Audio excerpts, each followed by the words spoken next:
All right. Good morning, everyone. It is the 3rd of May, the first Saturday of the month, and we've got the Core TCG One Piece card game OP10 Online Treasure Cup. I'm joined by Jake. How are you doing this morning? I am doing great. Ready to cast with you once again in another great event as OP10 continues on into the meta. Going to be an exciting one. Yeah, we've been seeing a lot of diversity, a lot of like different decks, either like fall and rise, right? And I don't think today is going to be any different. We're going to have 5-12 players, likely 9 rounds of Swiss, and I'm really looking forward to seeing what decks are going to be doing well, and if there's any like unusual leaders, right? I feel like every weekend we've had of this format, there's been a leader that I didn't expect to top that was able to do very very well. So, are there any kind of leaders that you're expecting, Jake, or that are kind of in your hope pile right now? I definitely have Lim in that category. It's been really surprising, especially since Fletch won the European regional to Yeah. see Lim on the rise, whether that's the smile package or as other, people in America and stuff like that, North America have done it without that smile package. So kind of seeing how it's evolved and then seeing it also get third in the online regional today in Australia. Yeah. Just it continues to be a spot to where, when we originally thought boss monsters were a huge thing for the deck, that now they don't run any at all. And it's been wildly successful. It's been very, very cool to see. Yeah, that was definitely a deck that I wanted to be good. I abandoned because I couldn't make it good, and then immediately repicked it up when I saw that it could be good. So, yeah, I still see that one topping quite a bit. I think there was like a little bit of surprise factor for that first week, right? But I still think a really relevant deck. Yeah, we did have one regional or online event. I think TAC has a regional and a Treasure Cup online this weekend. I can't remember which one's which, but the top 16, I think, was like 75% was Teach, Dofi, and Shanks, if I remember right. A little bit, maybe even more than that, right? Yeah, it was 13 total of the top 16 was those three decks. Yeah, Yeah. Shanks being the number one with 7, and then Blackbeard and Doflamingo having 3 each. Yeah, yeah. So definitely, like, I know a lot of people. It's been pretty contested on like what legitimately is the best deck in this format. I think it's pretty easy to say that Shanks is the most popular leader in the format. But I think more and more people have been playing on it, which means that statistically it's going to be doing better because more people are on it. But what if you were playing today though, Jake? Would you be playing Lim, or was there another deck that's been catching your eye? Well, I've been playing a ton of Nami Okay, lately, sure. especially since Adam, revived it at the Pasadena Regional. Yeah, You watched it and broadcasted it. Nami has been my favorite deck of all time, and I love it. And so getting that revitalization has been huge for it. But if I was going to play a different deck other than Nami today, because some people may want to hear a different thing, I would probably pick Doflamingo. I think Doflamingo is really interesting, especially after post ban without Jinbei and hmm stuff, where it's still successful in swarming the board, controlling the field, right? Managing hand size, things of that nature that it's always been good at. yeah. And even without, the Jinbei Weevil combo, it's still like a really, really solid deck and one of the top ones heading into the format, even though I personally don't really think that we have a best deck in format kind of deal, truthfully. Yeah, I agree. It's just like a yeah, it's just so much we can do right now. And it's been Mhm. really tough. I know like a lot of people in the beginning of this format just had issues of like what's the best deck or what's the deck I can play right now? What's the deck that feels good? Because a lot of decks just have like you have to make this decision like, oh, this is a bad matchup for me, but I can maybe just dodge it, or maybe if I just don't see it twice, I'm in a good spot, right? There's just like a lot of different avenues for a lot of people, and even though like we're already a month deep, I still feel like there's still some like unburied treasure people can maybe play this weekend. There's a lot of people who can't travel for events, and so having this like online arena to play in a situation where you might not be able to otherwise is going to be good for like seeing a diversity of people on it too. And yeah, I'm looking forward to seeing, because we have this event, we had the two TAC events that are going to be online. Play TCG also has an online regional happening right now too. So still just a lot going on before we get to the EBO2 format. hmm Yeah, and I think next weekend there's a back-to-back set of events of like Treasure Cup Online Regional on top of each other Yeah. when the set comes out, but not legal yet for play. Yeah, because I think Carta has one in person, and I think it's versus games. I think it's versus games. Yeah, I I Yeah, think Versus has the Treasure Cup, I yeah. believe. Yeah, and then I think Carta Magica has the online regionals, which they also had an in-person regionals this past weekend too. So they've there've been like these times where like just because of like holidays or like stuff where we have like potentially a really good format or unique format, but then um we don't have a lot of events for it. This has been like probably my favorite 4 weeks of the entirety of the One Piece card game so far, right? A lot of events, a lot of different decks are legal, and it's been like a lot of fun just to be a part of it. Yeah, there's just a lot of different options that you can play instead of like a clear cut, Sakazuki was the best deck, Yeah. in OP05, OP06. We just have what do you think is the best choice to play in an event, like Hmm. in the meta in general? What do you expect to come in? And I really love formats like this because it really showcases, in my opinion, the people that did the best preparation in a sense, right? Like who metagamed the best, who chose the tech options for their deck in their deck building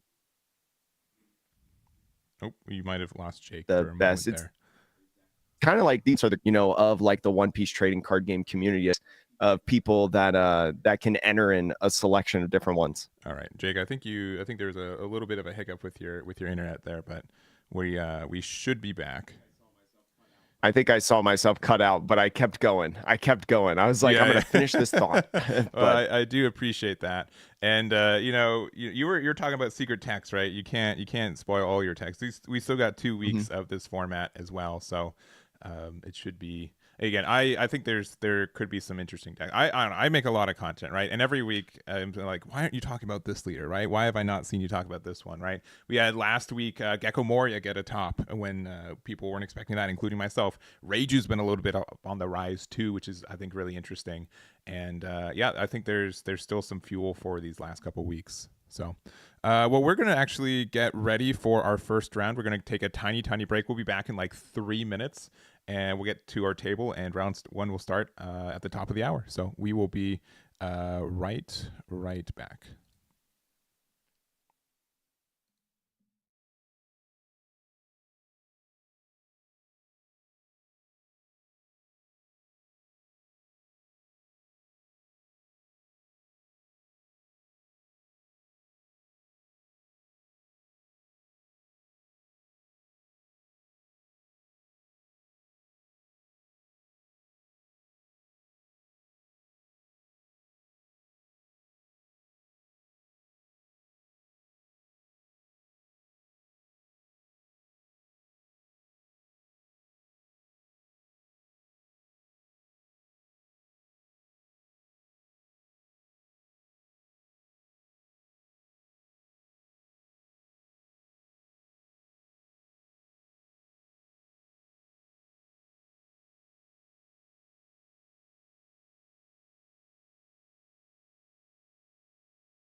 All right, we are back. We are back, and we have round number one. We've got two players here. I do not know. I know their Discord names. I don't know their actual names. The bottom player's name is Henry. If they're not lying on their Discord, but I'll get their names in a second. But it's going to be a matchup of Marshall D. Teach versus the new yellow Eustace Kid Leader.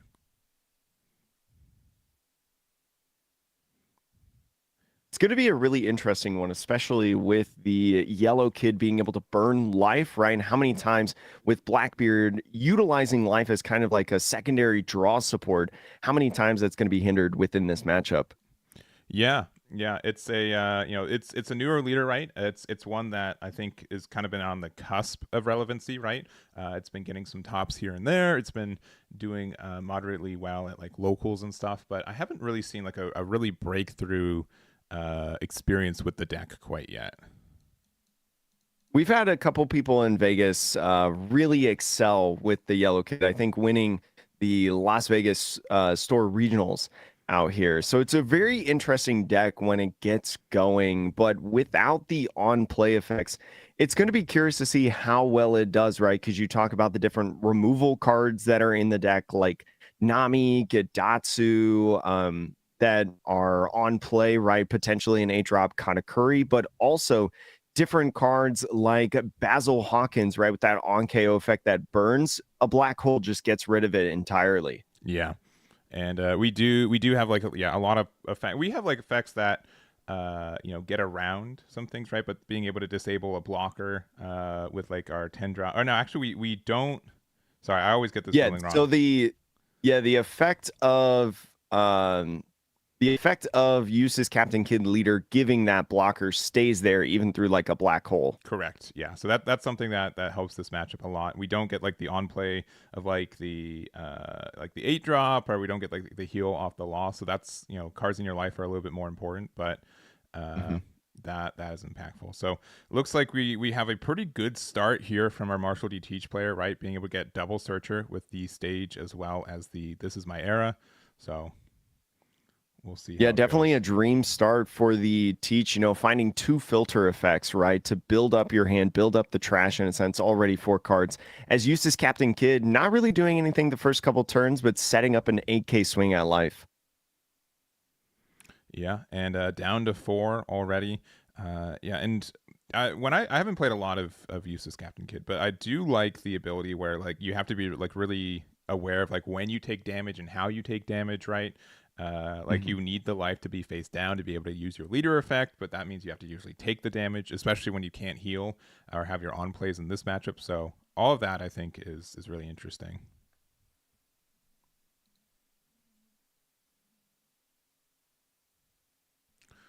All right, so yeah, just doing some basic swings, just taking this one.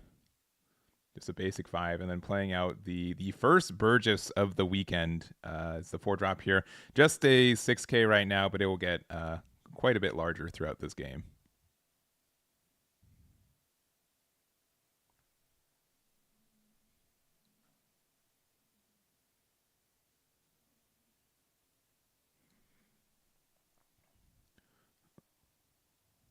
All right, well, we've got our 5 Dawn right now.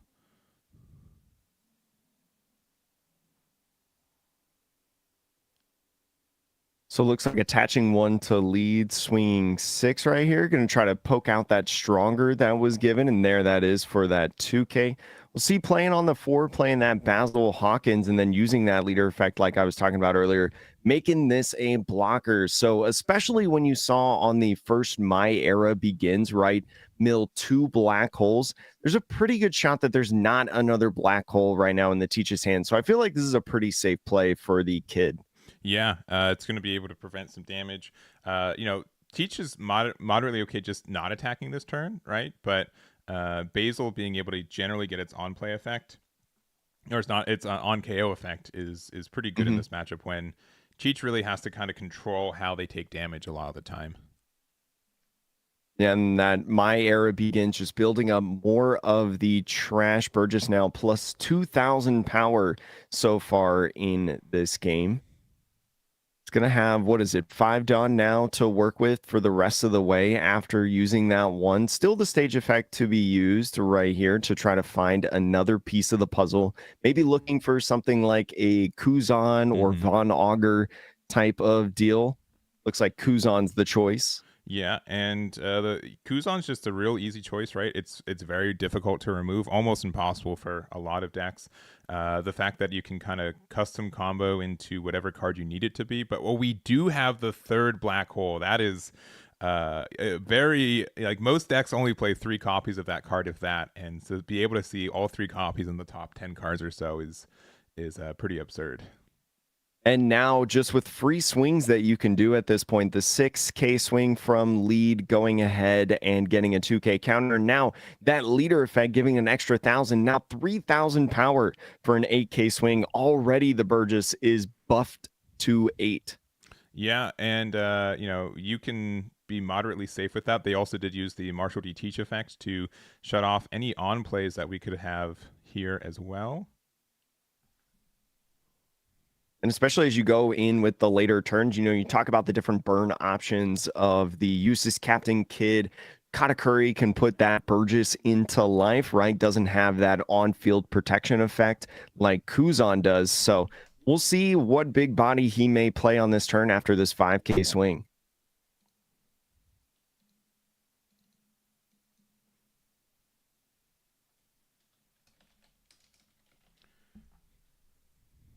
So it looks like taking the life there. No on-play effects. So if you could just put down a big body, it's probably going to be safe in the game. And it looks like Trafalgar Law, one of the new secret rares in OP10, usually pretty good, right? To be able to go ahead and give you an extra life in a sense, right? And Arrested Dawn to work with. But right now, just a 9K body and a supernova blocker at this point after using leader effect as Marshall D Teach goes on to the 8 Dawn turn. Yeah, and specifically, I think that this is a pretty difficult blocker to answer in most situations. It's going to take a lot of resources if they want to get rid of it. I think the biggest issue, though, in this matchup, though, is that, like, again, Kid needs the life to be face down for you to be able to flip it up, to be able to give blocker to stuff. And generally speaking, you likely won't be able to heal for the majority of this game, if at all. So because of that, like, every activation is important. Every time you take a life that's face down means that you missed out on a chance to use blocker. And that adds up, I think, moderately quickly. The Kid, though, still having a pretty healthy hand size with, I believe, 7, if I can count that, as the Marshall D Teach grabs a 10-cost Blackbeard off of that stage. Going to be nice in the future turns. Can't play it right now, but it's something that the Uses Captain Kid's going to need to think about, especially as you're only producing 1 body per turn. Yeah. That's kind of what Teach capitalizes on a lot of times in the late game with these chain of 10 costs. All right, and deciding what to do, we still haven't really used any Dawn here, right? We've got the full 8. Looks like we're likely playing 5 for a Kuzan. Yep. So Kuzan just going to be a sticky body on the field, probably just going to sit for the time being. But looks like using the effect right now, going to be drawing off of that Kuzan effect to be able to bring out what looks like Shiryu at this point. So maybe has some cost minusing to go on this Law, right? Shiryu, great to be able to KO a body with that activate main. Yeah, so the Shiryu's, I think, only original cost. So oh, is it? Yeah, okay, thank you. So yeah. So it'd be pretty busted, I think, if you could, for no investment, right, get a KO like that. But it's still, I think, like, the better body potential. I don't know. We could have maybe kept Kuzan out, attacked with it, and then pop to Shiryu afterwards. Because I don't feel like we needed to use the Kuzan effect that turn. Yeah, maybe just trying to find another card in hand, maybe try to find some counter power. Can't really get rid of this Law, so this 9K swing from Law going to be coming at life. You don't want to take too much life too fast, as you said earlier, as Blackbeard, so trying to minimize the amount is the big key.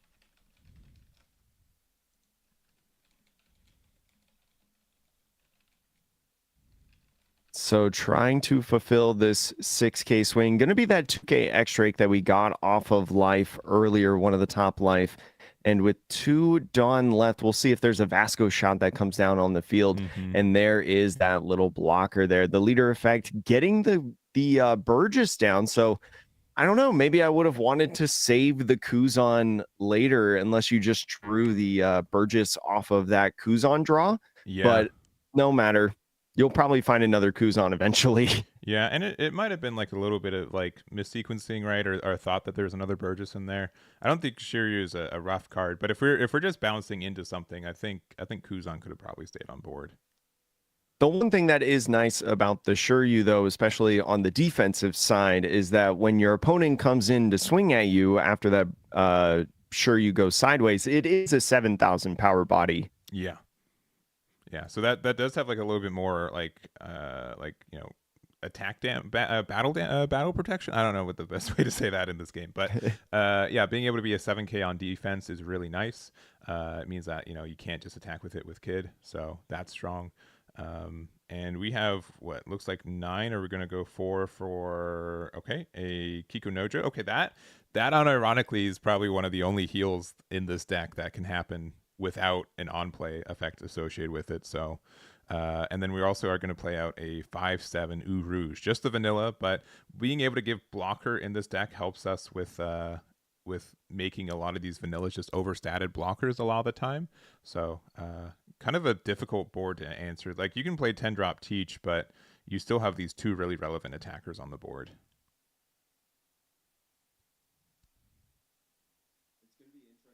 It's going to be interesting, especially with all the black holes that have been leaving lately, right? 3 of them gone. And as you talked about, that's pretty much most of the black holes that a lot of Blackbeards run. So this on KO effect, if they decide to swing at it with the Burgess or Shiryu or anything of the sort, that Kikunojo or Okiku is going to be able to heal that life and really get more face down life going at this point. Yeah. All right. So 4 cards in hand for Teach, 3 life right now. We do know that they added a wanted poster Teach to their hand earlier in this game, so which I believe is still in hand. Finding another Shiryu. And again, like pitching there's the finger gun. Yes. Yeah. And there's a 10 cost Teach. So 10 cost Teach looking like it's stunning the Trafalgar Law there. So that 9K body not going to be able to swing in the next turn. We'll see. I probably don't think that the Blackbeard would swing this Burgess at it, but the 5K leader swing just going to be a nice 1K Nami counter as the other slew of swings in the Shiryu and Burgess come down now. Yeah, and I think we get rid of these. We really just want to take 1 damage, just to make sure that we have a life to flip face up. We're still in a kind of healthy spot, and to be able to make Law a 9K blocker again is really good. Yeah, getting rid of a Gadatsu there. So now on this Burgess, this is kind of a free take if you're the Kid as the ace comes in hand. But now, especially with the information of ace in the hand, the Blackbeard is going to have to utilize that on play effect, right? You don't, even though the ace probably wouldn't heal and gain rush with the on play effect, it would still probably gain rush. A 10,000 power body coming into swing is deadly. So definitely want to turn that off. And only 2 cards in hand for this Blackbeard. Yeah, and there's kind of like a chance like you can kind of pressure into Shiryu here. You can kind of pressure their, like with them only at 2 cards, right? Like you're not immediately afraid of losing on this next turn. You could maybe pressure their Burgess too. You could pretty easily go like 14K somewhere, which means that they either go to like 0 cards in hand or they lose Burgess. And yeah, there's a bunch of different plays I think you could do this turn. So starting off with the Okiku, looks like this is probably swinging out life as it being a 6,000 power body, and looks like it's going to be a take right here. So I would imagine that all 3 of these swings going to be going at life, maybe not utilizing some attacks on the Shiryu as you were talking about, because I feel like you would probably swing Shiryu first. Yeah. Yeah, and this is I think a good 7K. You either have to take it, or if you block it, now you can, I mean, if you want to get rid of Burgess, you can put all your Dawn underneath your leader. You'd be 13k to Hmm. 9, which they would likely have to lose all their cards. But no, okay, just deciding that putting them down to 1 is probably the best bet for us. Looks like we have like 6 cards in hand. Yeah, staying healthy pretty much the whole game at this point, has always had 5 or more, it feels like. And so we'll see exactly how the reaction goes on this swing. Probably playing down an 8K body, or I'm sorry, an 8 cost body like Katakuri or the 8 drop Kid. Yeah, could be 8 drop Kid. 8 drop Kid will let you draw 1 and trash 1 at the end of the turn. Yep, which is really good. You're able to, yeah, we don't have an on play, but they do have 2 or less life, so we get to draw 1 and trash 1 out of our hand. So getting I think that was 10 cost days. We're going to use the leader effect to give it blocker and flip up a 2k in life. That's very valuable. It's really interesting, especially this specific 2K in Satori, because not only is it a nice 2K that you can put in hand, but it's also a nice trigger body as well. Yeah, Teach definitely does not like seeing a wide board like this, especially in this late game. And so we're discarding I bid 500 million to try to find a better card. We're looking at 3 here. But I think this is a moderately good spot for the Eustace Captain Kid right now.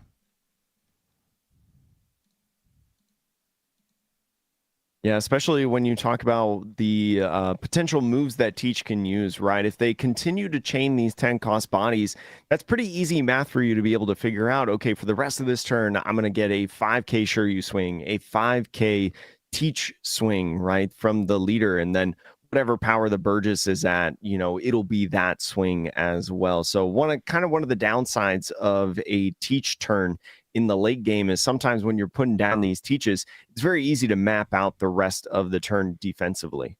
Yeah, you're just like, what is our best case scenario, right? 1 attack's gonna get blocked likely, right?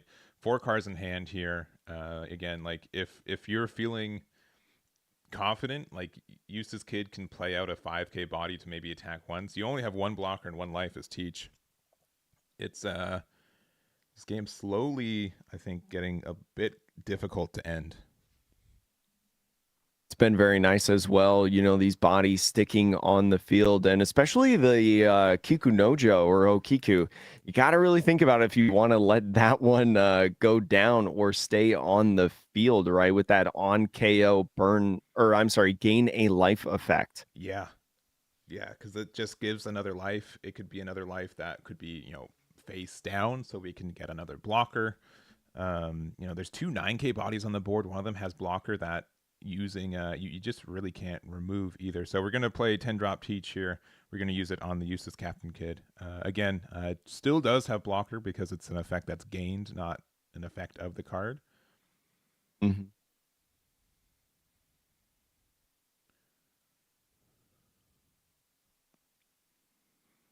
And I'd be so tempted to just,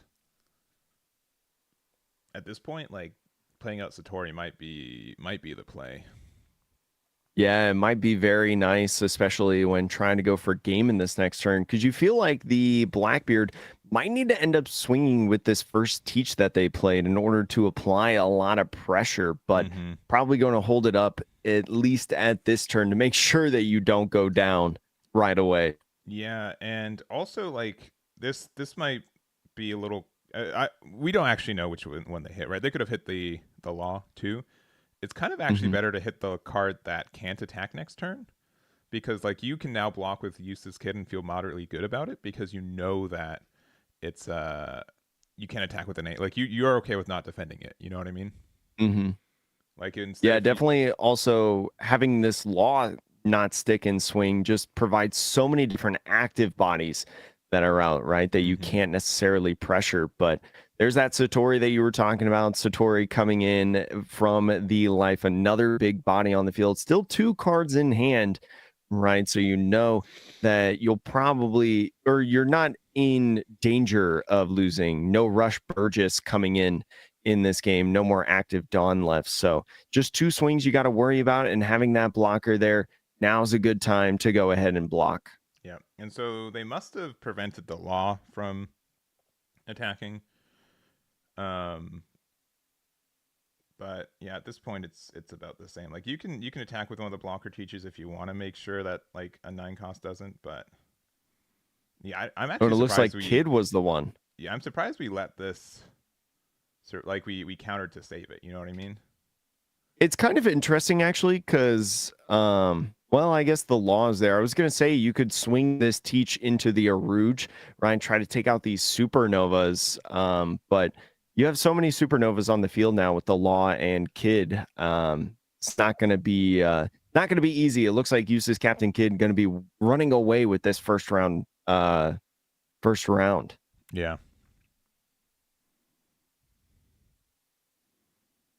But yeah, this is really tough. I'm trying to think like what's the best scenario for Teach here, right? Like 3 cards in hand, 4 attackers and leader attacker next turn. Like it's just looking tough. Like if you attack with Teach, like what are you actually accomplishing to like the one blocker that can, right? Like you can prevent an attack, but is it worth not having one more blocker? Yeah, I feel like personally it's best to just hold this teach. You're in a bad spot regardless, but as long as you hold this teach, you kind of force the Kid player to have the correct math at this point, right? And when you have 5 bodies on the field, the math sometimes is not super difficult, but you still have to ask them to make that correct guess. Yeah, and there are a lot of disruptive cards that can be that last trigger, right? We already saw that they play I bid 500 million, right? So that can be used to get rid of any one of these attackers on board. The 8-drop Kid looks like the card that can't block this turn too, so we'll see. Yeah, with plenty of stuff, even like Shigan in there. The finger gun, that can go away because you have so many 4 and 5 cost bodies out on the field right now, and you're going to have to swing with one at least before this first life gets taken. So yeah, plenty of them will be active, and you may lose out on one of them. So you got to factor that possibility in too. But starting out with the Okiku, I maybe would have swung with the Satori first, just because then to put pressure on maybe a Shigan trigger, maybe they get Okiku, but nonetheless, crediting the block right there on that swing. Another 8K swing coming in on this Aandroidd. 7 Dawn left after fulfilling this attack, and I really like 8 as a number right now. Especially with so few cards in hand and that 1 life. You're really asking for 2K at this point, even though it seems like a weird number that they can get out of easily. When your hand is so small at this point, you feel pretty good about that number. Yeah, I do think like it's a call out that's saying like I don't think you have 2-2Ks, right? You could have also I might have tried to use the Aandroidd attack first because it's the biggest attack that we could do that's they can interact with without any like with a trigger luck, but looks like we do have double 2K. So with the 1 card in hand, I think we just go 7K with Satori, knowing that they can't get out of this one. And then yeah, and regardless of a potential trigger, you know that all your bodies are going to be safe, right? This law is going to be able to swing. Leader is going to be able to swing, right? Unless no, actually you can still swing with the black hole trigger, but no trigger there. Yeah, so we're gonna go big 9 with 2 cards they can't do anything with, and big 10, and I think that's gonna be it for Kid. Yeah, 1K, and I believe it's Doc Q. So yeah, I think the Von Auger was added earlier, so we likely knew that was there too. So great job by this Kid, even though not utilizing a lot of the on-play effects that it has available to it that make it kind of a deck worth thinking about, right? With that burning, with the uses Captain Kid and stuff like that.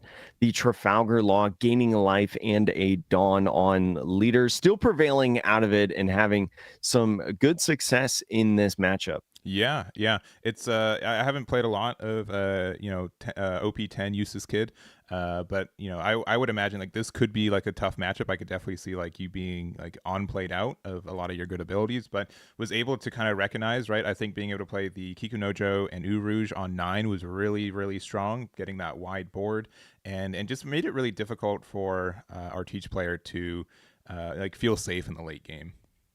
Mhm. So.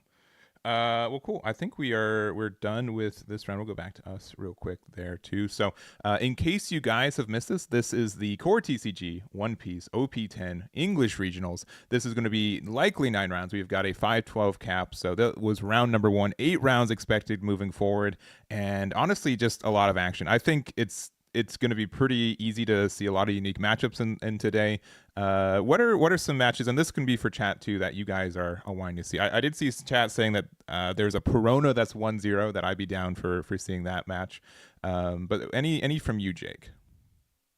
From me, I think one of the ones that I really want to see is Reiju, right? Mm-hmm. You kind of talked about how Reiju has been on the rise Yeah. the last couple weeks. So kind of seeing what package it fully has, right? You can run the full Vinsmoke package, you can run the Foxy package. Which one is finding a little bit more success at this time? I think is a really cool deck and has a lot of cool matchups that people should think about, especially as we head into some future formats and some future sets, as someone that very often looks at the Eastern format. Yeah. Yeah. And we are approaching like EBO2, right? I think there's a lot of decks that one that just doesn't exist yet that will exist, I think, in a major way. Mhm. But there are like just these incremental support cards for older decks that I think can add up too. So I think Reiju, as you mentioned, OP11 I think is a big set for that deck. It's been seeing a lot of play I think over there. And I don't know, Reiju's been out for a year, right? There are some people who sleeved up that leader a year ago, and it's been in a sleeve since then, right? It is yet to leave their side. So I think it's definitely a deck that's really worth committing to, and people who have continued to do that have been rewarded, I think, in this meta. It's definitely an interesting deck to play, and you need to know the proper sequencing and proper discards and proper searches, because we joked earlier about and not before the stream, and Nami knowing the last 12 cards of your deck. Yeah. In Reiju, you got to do just the same, right, with all the Mhm. searching that you can do. Yeah, I hard agree on that one. So I asked you this question. I'm going to answer it myself if that's okay. If I was playing today, Mhm.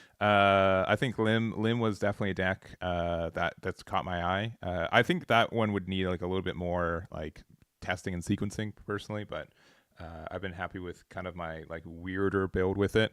But also, recently Marco's had some success with like the more animal package build, which I feel like it's every week. We're just like, look at this new leader using the same chopper animal package build that every other red leader's given a try. But it's been really cool. It's definitely a deck that it really prioritizes sequencing because of how you top deck cards and how you play cards off the top of your deck. So that one's been really cool. I'd hope to see a Marco. I also know Marco gets like a little bit of support kind of in EBO2, and a lot of people have been playing in OP11. So that's definitely been always a leader on my radar, right? It's always one that it is my leader that I've always had sleeved up ready to go whenever there's like a slightly new Mhm. build or tech to try out with it. And I think it also did a pretty decent job. I can't remember who for the life of me, but somebody went 7-2 in the Australian online regional with Correct. Yeah. the kind of animal package Marcos. So yeah, I mean, it's one of those decks, like you're saying, that just has been successful in the last couple of weeks since we saw it. And I believe Europe Mm-hmm. first is when we first saw that package. The Europeans For always cooking, it Yeah, for seems. this meta, yeah. Yeah. I've had some people, as you can imagine, like people are like, I've got this new build of Marco. Let's slide into Eggman's DMs. Don't leak, right? Hmm. So I've seen people try to get that package to work for a long time. And I've never really covered it because I want to respect people's like secrecy on that side. But it's hard to say like, oh, I've known about this for a while without any public knowledge of it. But yeah, like we've seen like Shanks at the end of OP09 get some success with that package, which I'm kind of surprised people aren't still playing in Shanks right now. At least testing. Hmm. Maybe they did and they decided that, 3-drop Sanji's just a better card. We're gonna play that one. But yeah, I think there's just so much room for unique stuff. We know EBO2 is technically going to be a unique meta for us. OP11 is going to be unique for us because we're going to get the star decks early, right? And then it's all kind of like it might be this case where we are just going to have mostly unique metas from now until when the global harmonization works next year too, which I think is really cool. I think that's like part of the reason I really like this format right now. I think it's going to be really interesting to see how time evolves, because that's the innovation, right? Yeah. That's what deck building is. We're playing a card game, a deck building game in a sense. You love to see the fruits of people's labors in terms of who the most skillful people are in that category, because deck building and playing are kind of two different skills that you can have in just any card game, not even just one piece. Which is really neat to see. Yeah, and traditionally, just with how the release schedule worked, I think it has leaned more on just people being strong players, right? Are getting a 50 card list and changing 2 cards and optimizing it a little bit better, right? And I think that's why a lot of people had like a bit of issue in OP10, because they're mostly used to saying, "Hey, here's a good deck, trust me," and now they're like, "Is this a good deck? Like, can this be a good deck? Like, what's the And I think those are just 2 unique skills, right? I'm not trying to even bag on anyone, right? But like being able to play a deck and being able to like craft a deck are like 2 different parts of your brain, I think, a lot of the time. So agreed. It's going to be interesting to see that come up more often for us too. And again, this format's been, I think, a good preview for what that could look like as well. So, I think we are about done with this round. We've got like 3 minutes left in regular time, and then we have overtime. So we're going to take a tiny break. We'll be back with round number 2. If there's any leaders that you guys want us to try to find, let us know. I think we're going to try to find Perona if they're still if they're findable as well. So that is my guess. If we find Reiju, though, we'll find Betty. My only issue with Betty is that the game is 5 minutes, and then what do we do?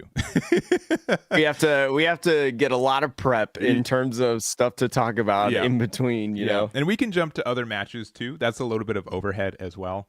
But it's just that is my one caster bias for that deck. Is like, cool, like the deck is cool, like there's some gameplay. I'm not trying to simplify it, but it's like, all right, cool, the game ended in 10 minutes. Now we've got, like, specifically in person, when I can't move the cameras around, it is so difficult to say, let's justify putting Betty on stream, because, cool, there's 30 minutes of non-gameplay time. But we can maybe do that today.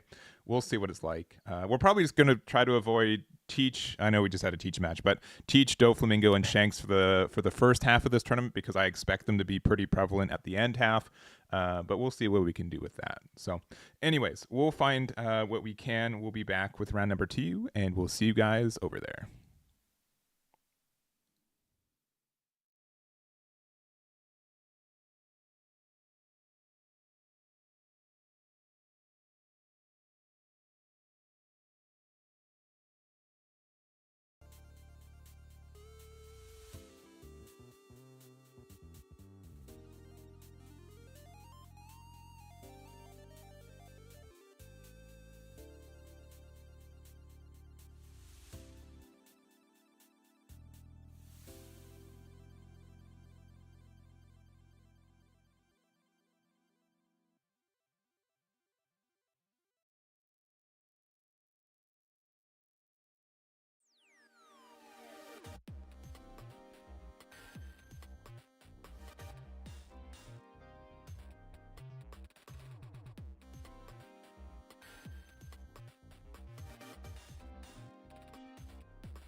All right, we've got for you guys game number 2 of the day, round 2. And it's going to be Perona versus Shanks. You guys wanted Perona. I'm going to see if I can maybe try to enhance this bottom screen just a little bit. Forgive It's going to my. be really interesting with Perona. You know that Shanks has the opportunity to play a lot of early game in the Sanjis and also maybe some Tony Chopper blockers potentially, or Lucky Roo in a sense. So going to be really curious with Perona's leader effect, right? Potentially resting one of those blockers, or having the ability to swing at them eventually after resting them as well. Yeah, and I think like one of the like Prona's has always been very tempting as a deck, right? I think Hmm. the both of the effects that it has are very strong. I think green and black is kind of a bit of an underdeveloped color combination that getting reduction with green effects are really good at times. And it's just kind of like this weird issue where you're trying to be like kind of this control deck, but you only have 4 life, right? Hmm. Yeah, just like with a lot of other leaders, being 4 life is tough in a format like this, running around with a bunch of 5 life leaders, swarming the board, having these big bodies. So we're going to see, especially of what this build of Perona is. I know there's a lot of conversation about the different types of styles of Perona that you can play, right? Really leaning into the Wano package, or maybe more towards that black centric deck with the Mm-hmm. like Utas and Stussy and stuff like that. So it's going to be really curious to see as Perona takes the odd curve. Doesn't have a one-don play like Otama or anything like that to put down. So you like seeing that already if you're the Shanks. Yeah, and one thing too, we did lose 2 good cards off the restriction list, right? We've got the Gecko Moria Hmm. and the Ice Age, right? Ice Age, Perona loves using that card, right? It just lets you get things into range for resting very easily, right? Gecko Moria obviously is technically one of the boss monsters for Perona, right? It's a Thriller Bark leader, though. I think a lot of other decks could take advantage of that card better than it could. But yeah, I'm very curious to see what their build is to with this post restriction format. And so is just going to do a 6K at life. Going to be taking that one and resting to dawn. We'll see what comes down. Looks like a Rosinante. Rosinante, one of the best green cards that you can say. Just an excellent blocker. Yep. And yeah, 6K is a good number. It just means like you're still getting a card out of your opponent's hand as Shanks. They can use their leader effect, but still have to give a 1K. They're going to just go 5 into us. We're going to get a brand new out of our hand. So we are playing more of a Navy package, which technically Rosie is a Navy card. So searchable off that is a cool little color Mm-hmm. synergy that Perona gets. And then playing out the Lucky Roo, which is usually a big threat, but Perona can just say, I rest that immediately. And you don't get that blocker anymore. Yeah, with the activate main of resting a 4 cost or less right there, going to be used, and a free swing now for the fences. Going to be a nice 6K at a lead. 4 Dawn left. There's a couple different options that you can utilize after this if you decide to counter out. Could just be a leader effect and a 1K counter potentially on this to get out of the swing. And it looks like that's exactly what's going to happen here. Using that leader effect, putting the Perona back down to 5, and we'll see what card they pitch off of this for counter. All right. And yeah, thinking about what their 1K is going to be here. No. Okay. Actually, just deciding to take it. Okay. They did not use the leader effect. Interesting. I mean, I think that's fine in a lot of situations. You don't feel like there's going to be rush cards, right, in a Perona deck.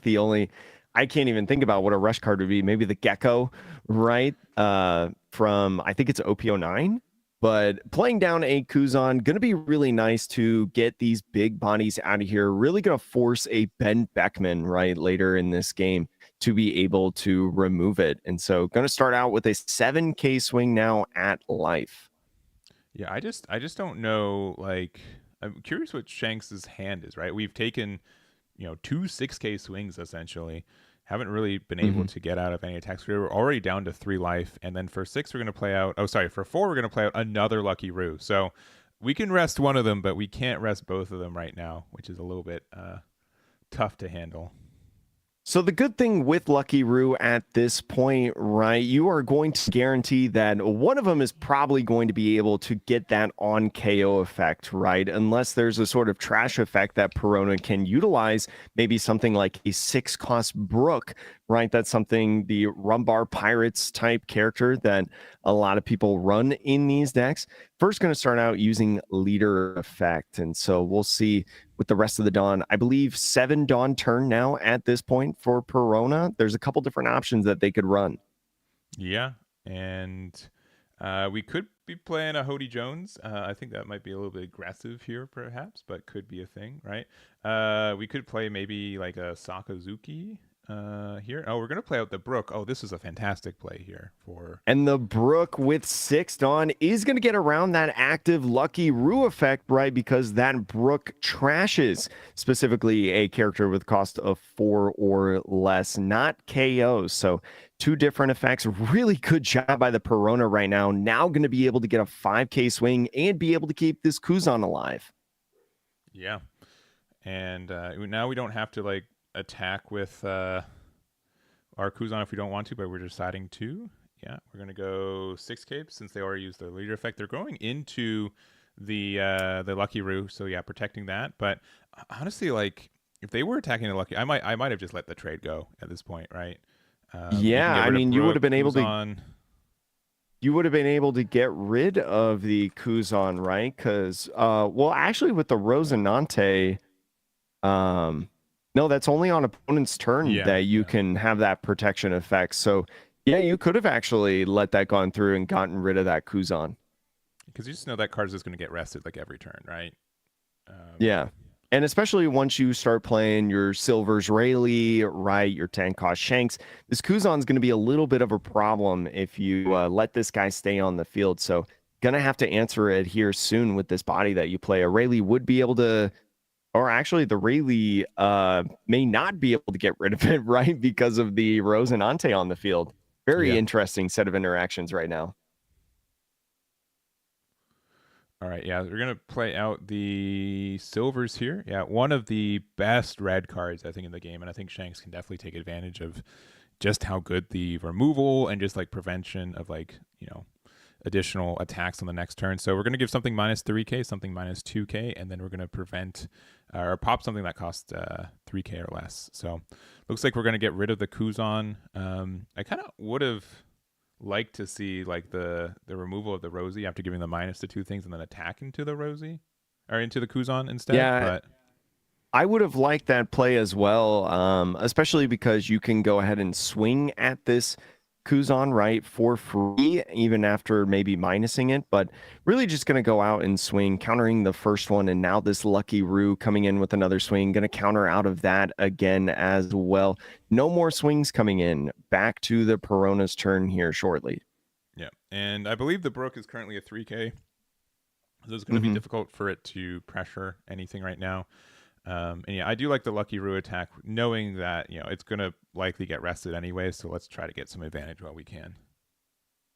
Yeah, definitely want to get as many pokes as possible into this 4 life leader. Still sitting at, are they sitting at 3 life or are they still at 4? I It's don't. hard to tell with the green sleeves. I don't. Yeah, I think they're at.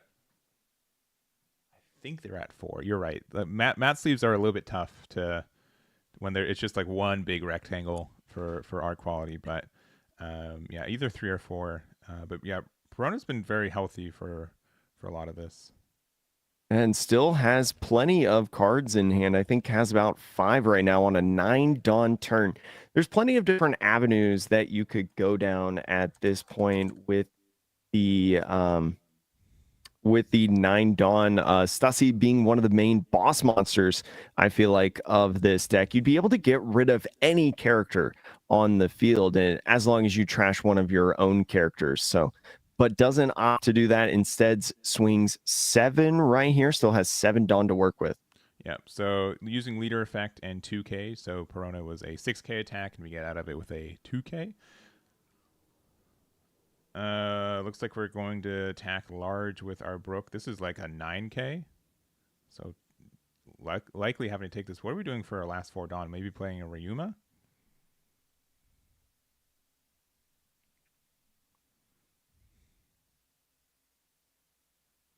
Thinking about a trigger off of life.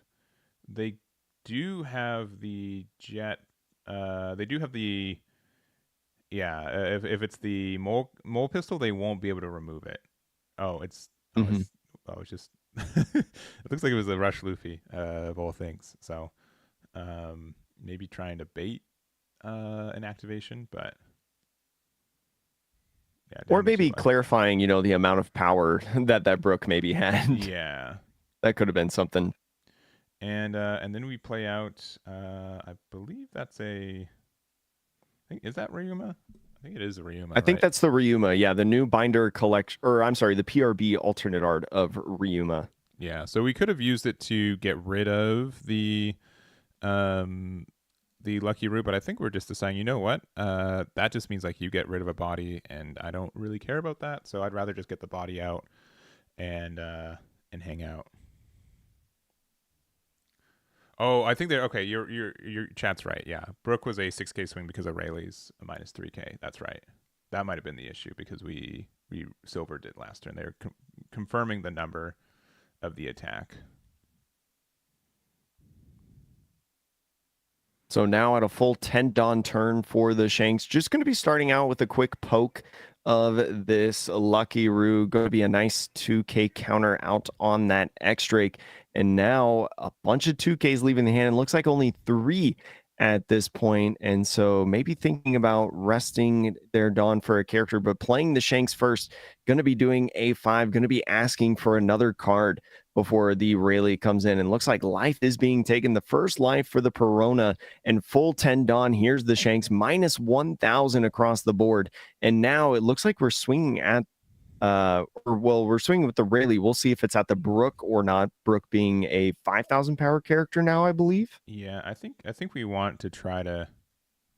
Okay, we are keeping it alive. Double 2K with the Virgo and the Tashigi. It's 2 life apiece. Shanks is likely, yeah. Well, no matter where it's going, Rosie's probably taking one for the team and passing from there. So we've got a mildly wide board, right? All these are 5Ks essentially. So Mm-hmm. that does apply some pressure. At the same token, though, like if Prono doesn't win this turn, there's a good chance it just loses on the next turn without any defense set up. Mm-hmm. All right, attacking for 5 using the leader ability immediately. Attacking for another 5. All right, we get a 1K from Sanji. Third 5.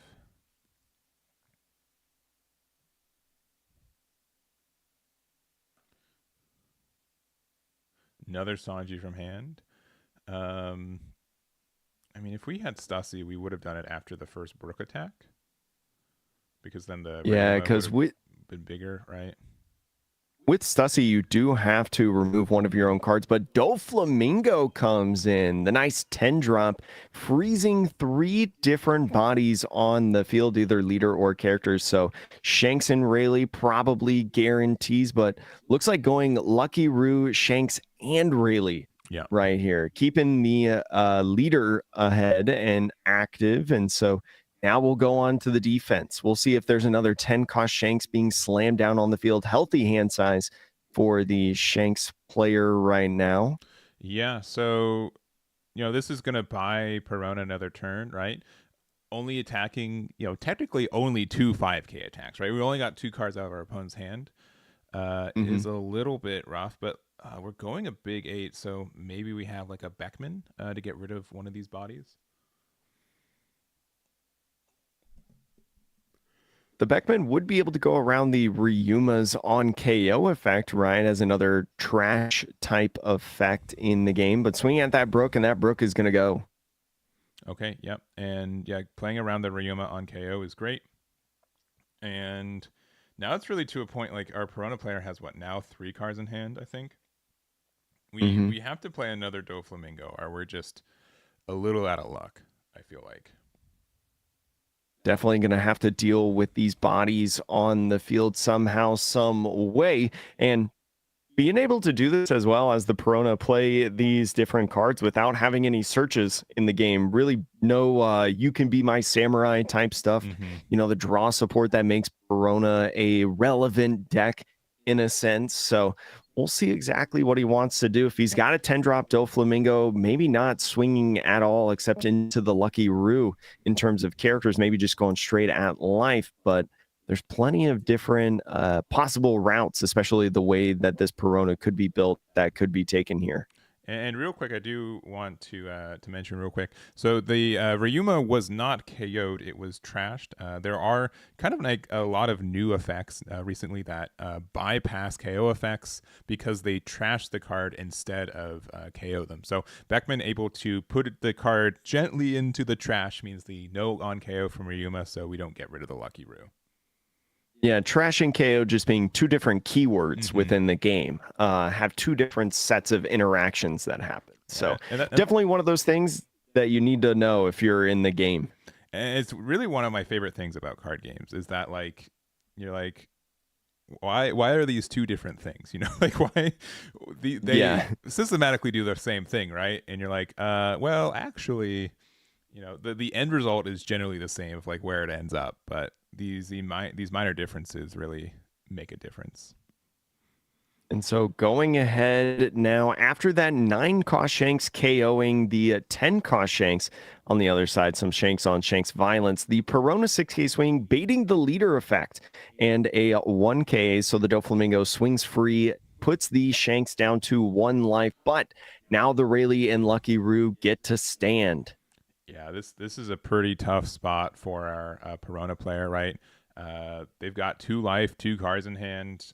They know their deck better. There might be some active triggers that could happen, but we're just going to go for the first 7K. I mean, 9K with Silver. Oh, no, 7K with Lucky Roo in case they have something that pops up. Is down to 1 life now. This Perona is going to go down already to 0 with still 2 swings left. No blockers. You go ahead and you jam everything on the Silver's Rayleigh, or you spread a little bit. Just going to swing with the Shanks body. And yes, that's going to be the game. Lots of bricks in hand with the Isho and Brook. Yeah, not quite getting there, but I think they did a really good job at like showing like how good Perona is at interacting with decks, and it really is just kind of like a case of like, man, sometimes I don't, I just like 4 life is not enough for a deck that's supposed to be like more control heavy, but yeah, I do agree like it's a tough matchup for Perona, which is a bit unfortunate when it's almost guaranteed the most present leader at this event too. So, but you know, great plays from both players, and good luck for them on the next couple rounds. Yeah, definitely still in a position, even if you lose early, right? Being X1 in a tournament after it's all said and done still puts you in a position for plenty of prizes within this event. So especially if you fall in the early rounds, don't leave yet. Don't leave yet. Just keep playing. And especially is it the 3-round minimum that you need? I believe it is a 3-round minimum, yeah, for prizing on online events. So plenty of games to play for sure. And I'm looking to see if there's like a backup table that we can maybe go to. This format's pretty quick. Most decks usually 20 minutes, I think, is a standard game of One Piece for a lot of players. So I'm gonna see. Yeah, I'm just jumping through tables right now, see if there's one that really catches my eye. Yeah, purple Luffy. Oh, there's a smoker with 4 life, which that can't be true this late into the game, right? That seems black smoker or red green smoker? Red green smoker.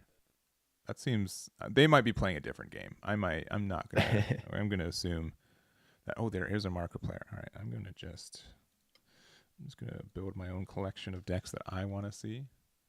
Yeah, I think they just won as well. All right, cool. I'm just gonna tuck that away. For maybe see if it's that animal package Marco that we were talking about earlier, you know, that's been popping up lately and getting some limelight. Maybe could do well in this event today. Yeah, it's I'm biased, but this is my stream, right? I'm running the stream, so I gotta be a little bit. Yeah, I'm just here looking pretty, like I'm just kind of talking a little bit. You're the one that's running the whole production at this point. All right. Yeah, okay, that game's over. Yeah, I'm at table 20. I started at 1 and kept going south. So, Mm-hmm. um I mean, if you guys want a Doflamingo mirror, that's like the only match I think goes to time pretty consistently at this point. I think Uh Doflamingo mirrors though are really interesting because it plays a lot of intricacies, right? Having to be able to throw out bodies, but also guard bodies, in a sense, the correct amount of removal in certain situations. What tech cards do you have in each matchup? I just watched a match last night, a local match where Doflamingo was running Rush Usopp and Tenko's Kaido, where I was like, whoa, those are some interesting spots. But that's kind of how Doflamingo is. all right. I'm desperately searching. I'm down to 32. Um, I've seen a good amount of Nami though. This has been good for like information on what people were playing today. I've Mm. seen some Zoro decks. What else have I seen? I did see like a Bonnie, and I'm like, oh, it's at 5 life, and then I'm like, oh, it's playing against. Um, Here we can go to maybe table 32.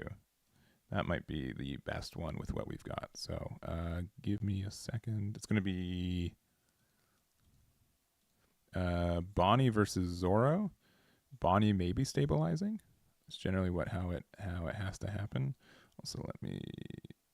And it's interesting seeing the different versions of Zoro that have popped up lately, going back to the traditional Zoro sometimes, but also the Zoro looks like this being the Zoro package with some kid killers, but the Zoro 5 life still Yeah, with these kid killers, and now a Rush Zoro coming down on here is going to be going ahead and swinging, I believe, 7 now after that leader effect, just 1 Dawn attached to that 3 cost character, and looks like takes that life down to 0. We'll see with the removal potential of this deck and maybe some freezing options what comes in for this Bonnie. yeah, and when I was looking at it, I was like, oh, it's got 2 life. We're at the end game. Maybe we've got enough. We do have the 8 drop kid. This does help you help stabilize 2 cards in Zoro's hand, so likely being able to get rid of the kid and killers. Those are definitely the cards you want to get rid of. No chopper on the board means that also you don't have to be afraid about like cost reduction immediately. But looks like we're Mm-hmm. deciding on our first attacks. And especially with these kid and killers, even though they swing 7, they do go back down to 5,000 power on the defensive side. So this Cavendish swinging 7 now, wherever it may be at this kid killer, it's going to force a 2K, 1K potentially, but no, not in that hand for that swing. All right, we're going to go 6. I'm guessing into yeah, the Robson. We're gonna go 10 into Kid and Killer there. We're gonna use our leader effect, or sorry, our leader effect having 1 Dawn open, but then also playing the Kid. What are we playing off of this though? What would be our best hit? Looks like just opting not to play anything as of right now. There's plenty of different options like Rose and Ante blocker that we saw earlier in that Perona deck that's very typical for Mm-hmm. this deck, but nothing at this point. And now with the Zoro, you're going to have to ask for a Mulgun or Mulgun to be able to get rid of this kid, or just using brute force, and already being an 8,000 power character, brute force is going to be difficult. Yeah, I agree. So we'd have to use something like I think some decks still play Otama at some numbers. Mole gun, even though we don't get like the hard removal, the fact that we can give it minus 5k is very attractive in this situation too. So it kind of Mhm. forces them to have like another 8 drop kit on the next turn. Bonnie being at 0 life instead of 1 means it's a lot more perilous. Definitely interesting as well, especially with that 1 Dawn up. Something's going to be rested, either your leader or the Zoro, and it looks like no power minusing effects. And so is just going to be this swing. Looks like 7 Dawn attached for a 12k swing at this kid. 12 being a good number, right? Going to force 3 cards potentially, 2k, 2k, 1k to get out of this one as the Zoro's rested through leader effect. And it looks like he's got the counter to get out of this. Yep. So super strong there. It also means we're at 0 cards in our Mhm. hand, which is quite scary. Like they can play 3 for like maybe a chopper. Oh yeah, very strong. We kind of have to remove that chopper. Or they just get a free removal of the 8-drop kid next turn. And oh, sorry, we have two cards in hand now. I missed that one off to the side. Yeah, the point of what you were saying is we have very little stuff to go with, at this stage of the game. But But this is the best card for this situation. We got the Hody. Doesn't matter, we're at 0 life. We still get to get the effect there. It's going to be very easy to clear the board here, and it's going to be difficult for Zoro to get that last piece of damage. yeah, gonna really have to clear out these characters. There goes the chopper first. Want to make sure that you get rid of that guy before anything else. And a blocker here also would be really nice if we had like a little Rosinante in hand or something, or anything in general to be able to utilize for a block, because now at this point, right, you could jam everything with Zoro leader into the kid, and then you put your opponent kind of on a clock. You're still at 5 life, Yeah. right? So being able to get rid of this kid is still well within reason to win this game as Zoro, but it's going to be tricky here as this 5K swing goes at the Nami, takes it out and clears the board. Yeah, and I think you kind of have to hit them down to 3 life. The reasoning being that you need to be able to go for game next turn. We're going to assume that Eustace Captain Kidd won't see another turn, so we have 4 attacks on board.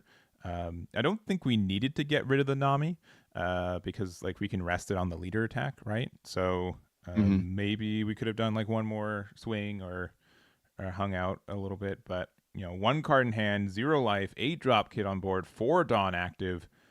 Zoro's going to need to have a way to get rid of this kid and put out a rush attacker. Going to be tough at this point, but spreading out 5 and 5 right now. What is the play at this point? Even if you had something like Mulgun, very tough, not having that 6,000 power character on the field right now. But yeah, honestly, yeah, we need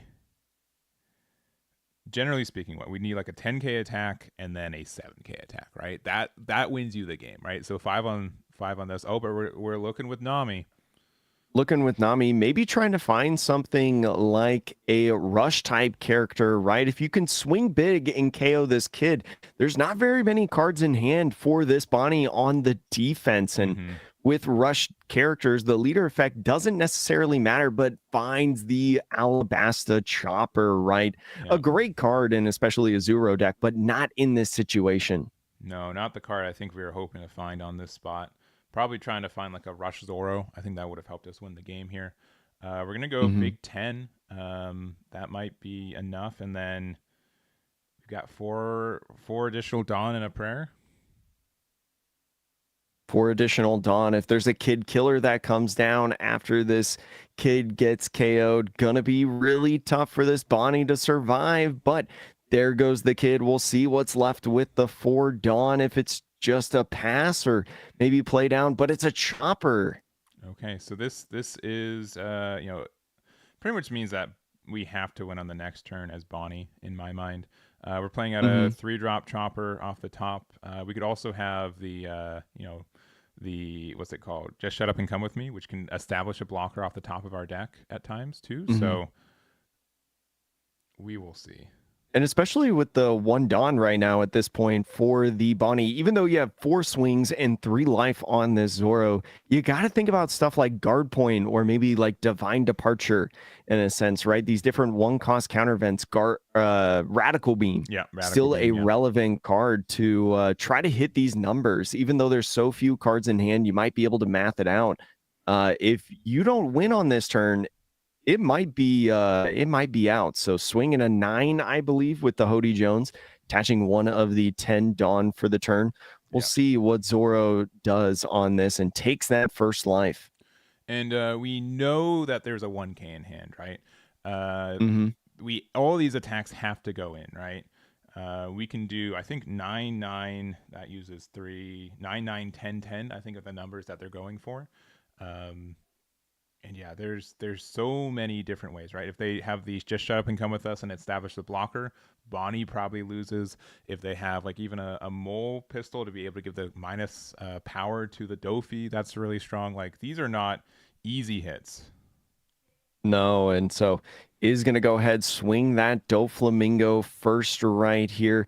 And it's one of those things that you counter out at the last second at this point, right? You Yeah. want to direct everything at the leader, or you want everything to come to the leader if you can get out of it. So there's a 2K right there on this final swing. Another 2K Oh going to yeah. 9, 11, 12 right there to get out of that attack. Maybe not even having a guard point or anything Yeah. in the hand. And the Bonnie says, I see the writing on the wall. No one cost event, actually, but a rush Zoro there. Yeah, and I'm guessing that's off life.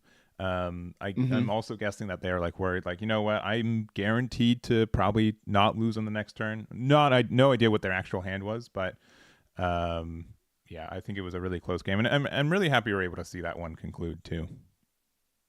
Yeah, especially when you talk about pretty close to a 50-50 matchup, right? Based on the OP bounty stats that just came out not too long ago. Zoro having about a 48% win rate Yeah, on Bonnie. So definitely a close one that can go either way at any time, especially based off of the build. So very, very cool to see because you talked about Zoro having 5 life when we entered. yeah, yeah. Definitely an odd spot.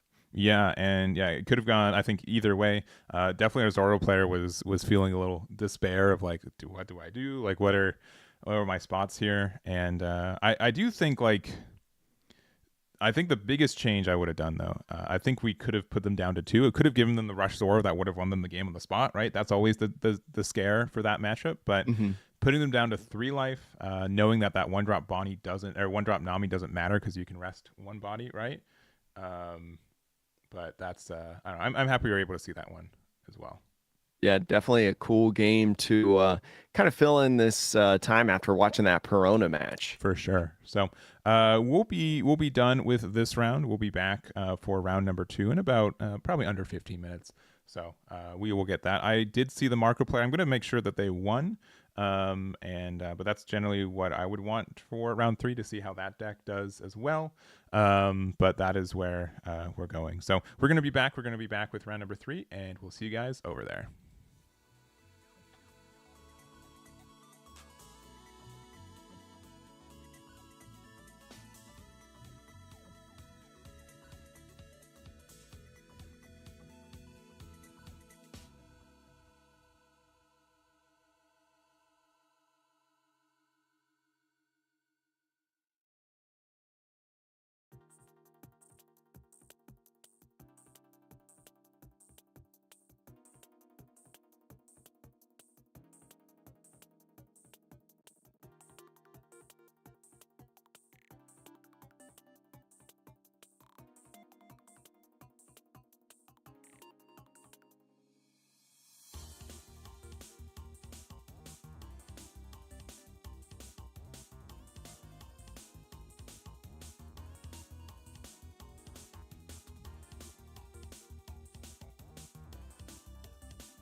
All right, we are back a little bit early, which I hope you guys don't mind. But we do have round number 3. We did get the Marco player, Doug, versus Pat on, once again, OP09 Shanks. It might be harder to avoid Shanks than I was originally anticipating for today.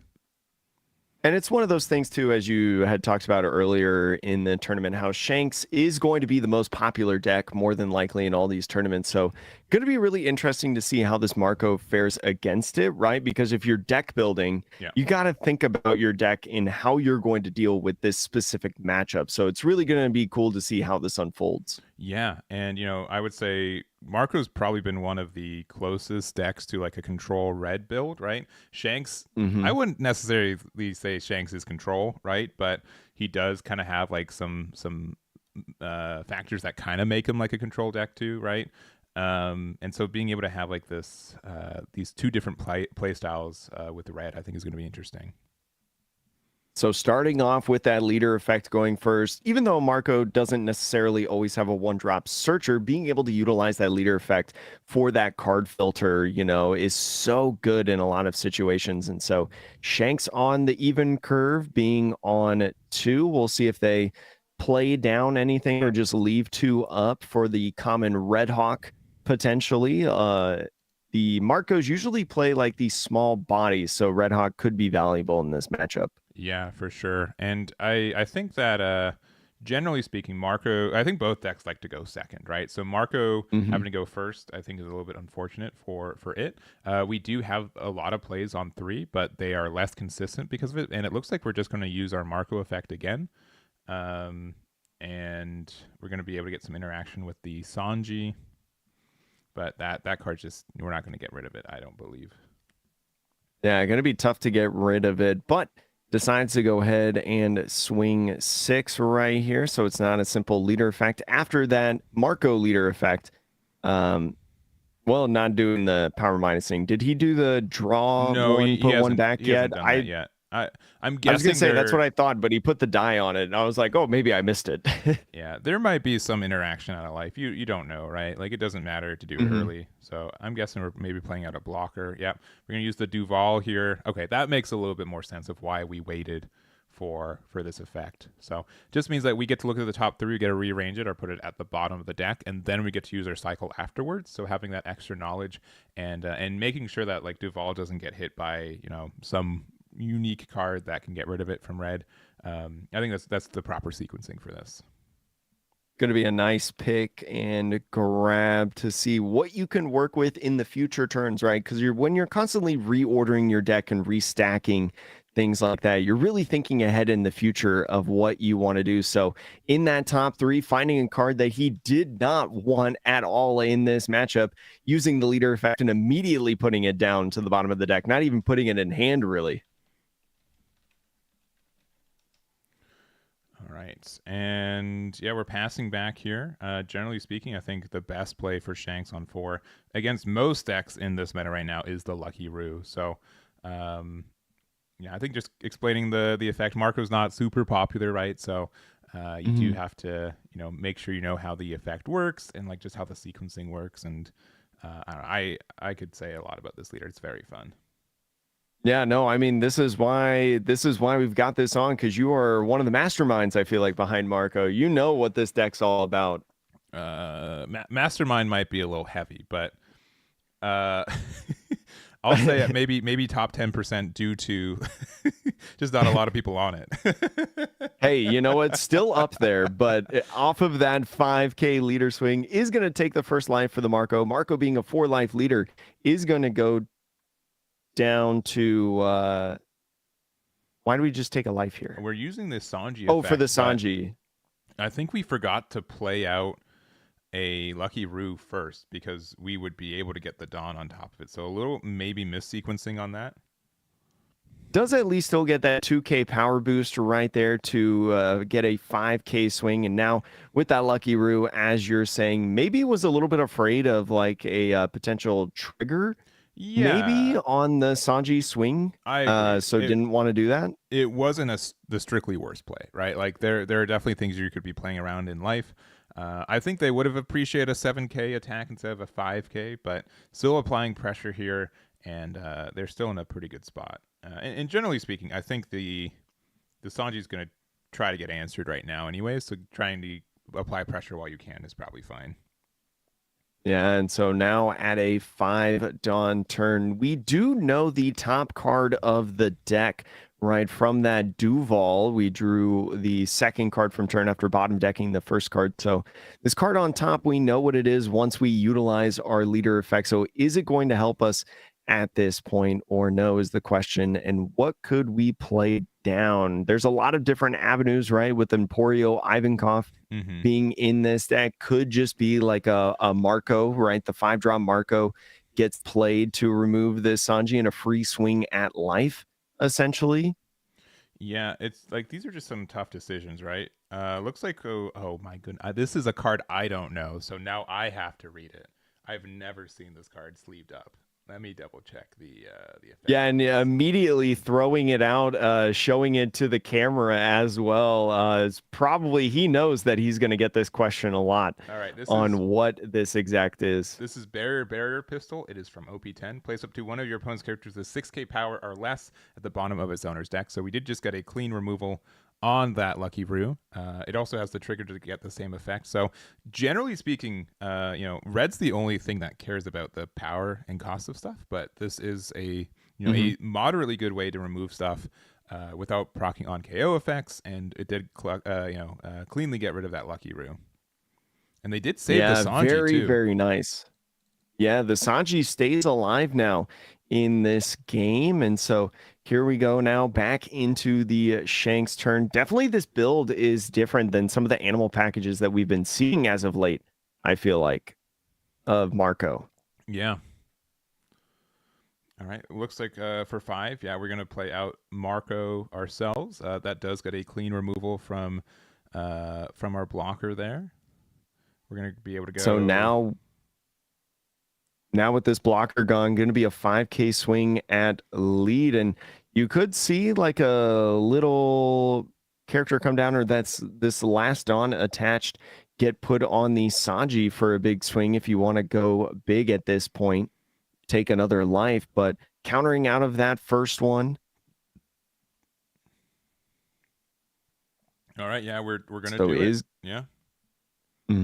Is going to go ahead, use that Sanji effect to gain that 2,000 power boost, put the 2 Rested Dawn on, and the last active. This should be an 8k swing now going at life, and it's going to put the Marco down to 2. And really interesting point right now where the Marco, even though they haven't gotten the Shanks to take life from the offensive side, Shanks on their offensive side has put themselves down to 3 life. So we'll see how much that factors in later in this game. Yeah, I do think like when you are a 5 life leader versus a 4 life leader, if you go life for life, you're still ahead as Shanks, right? But it is a little scary taking cards from your own life like this. It just means that Marco also gets value from attacking into the Sanji again. With Doug at 7 Dawn right now, I think probably our best play would be a Bandit Beckman if we have it. Be very clean for getting rid of the Marco without proccing its on KO protection effect too. But we'll have to see what's available right now. Now, there's a lot of different avenues that this can go, and I feel like the later stages of the game is where Marco really starts to excel and becomes dangerous, like utilizing stuff like 9-cost Sanji potentially in this deck. If we know it's not necessarily more of an animal package right now, I mean, there's still a lot of questions of what this deck is actually built. But looks like resting 7 for Newgate, I think that is. Yeah. So Newgate going to be able to clear that Sanji very easily, potentially, after attaching one onto lead. Now using the leader effect to try to stack what's going on, maybe get rid of a card potentially that they don't need on the defensive side. Yeah, and I mean, we can still use Newgate's effect to pressure the Marco. It still causes a discard of a card from their hand. And I think there's also a decision like, all right, with our Marco leader attack, do we go into the Sanji? Are they gonna use their effect of the Sanji again, or can we maybe pressure the leader a little bit more and try to get more cards out of hand?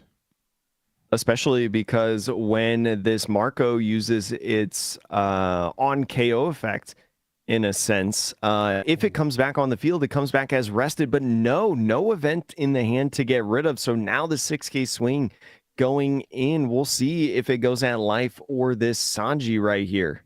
Yeah, it looks like it's going to be Sanji. I think getting rid of it is fine, right?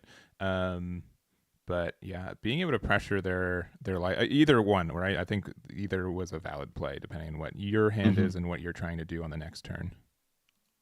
So now Shanks being at 8 could potentially play down a Silver's Rayleigh, right, and get maybe a swing in at this Newgate. Although Silver's Rayleigh doesn't do as much damage as it usually does for the Shanks decks, because it would just be a simple 5K swing. So instead, taking this at lead right now, couple cards in hand.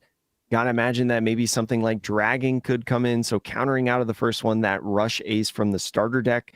And so now, what do you do with the rest of this 8 done? Looks like first resting the 1 for an Otama. So power minusing this Newgate, putting it at 6, maybe throwing down a Ben Beckman to get rid of this Newgate, trash it, and the board on both sides is being controlled. Yeah, and this is why, like, you know, these decks I think have like symptoms of control decks, because they have just so flexible, or they're really flexible in their removal possibilities, and not a lot of decks have like protection for like DP based removal.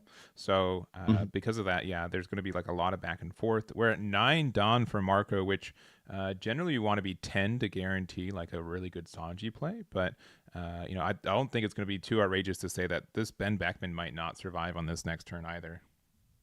Yeah, it's going to be really interesting to see the different routes that we take in this one. Looks like using 2 Dawn to play a Monet. The Monet is going to come in and minus 1,000 power, presumably on the Ben Beckman. Add the 2 rested Dawn on Marco. Going to be minus 1,000 to that guy right there.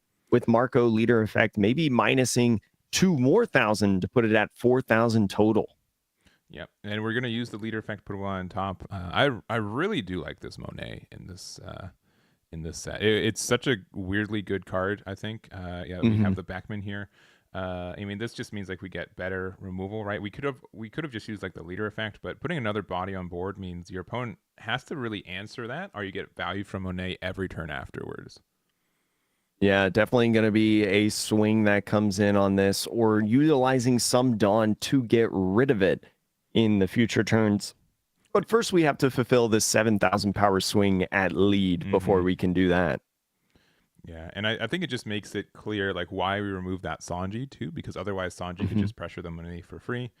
And yeah, this is going down to 2. A little bit scary for Shanks, 2 life apiece, and going to be passing it back. So now Shanks at a full 10 Dawn turn. The 10 cost Shanks is able to be active if they throw that guy down. Yeah, and one big difference I think against as Marco compared to like Shanks as a mirror match, we do have a good amount of cards that will remove a 10 cost Shanks, but immediately using a Dawn for Nami, so no 10 cost Shanks in rotation right now this turn, and looking top 5 for maybe a Rush Luffy. Curious what they're hoping to find off this.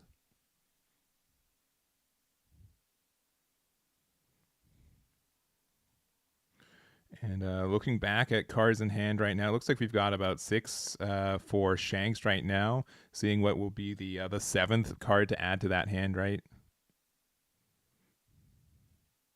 I think honestly, like right now, a Dream Luffy from starter deck 21 is really good. Looks like Mole Pistol is going to be the play right here.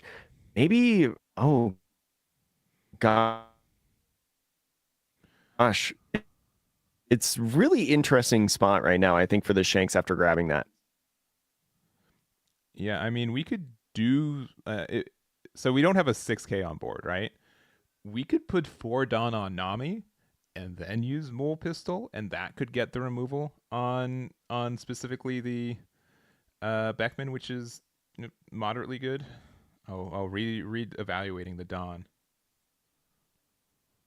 Yeah, definitely a tricky spot. You got to make sure at this crucial part of the game that you're picking the best route possible, right? Especially with this Ben Beckman and Monet combo on the field right now.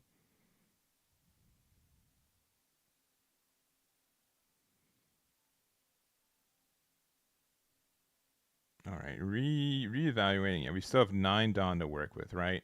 If we had like maybe 5-drop Rush Luffy, we could get there.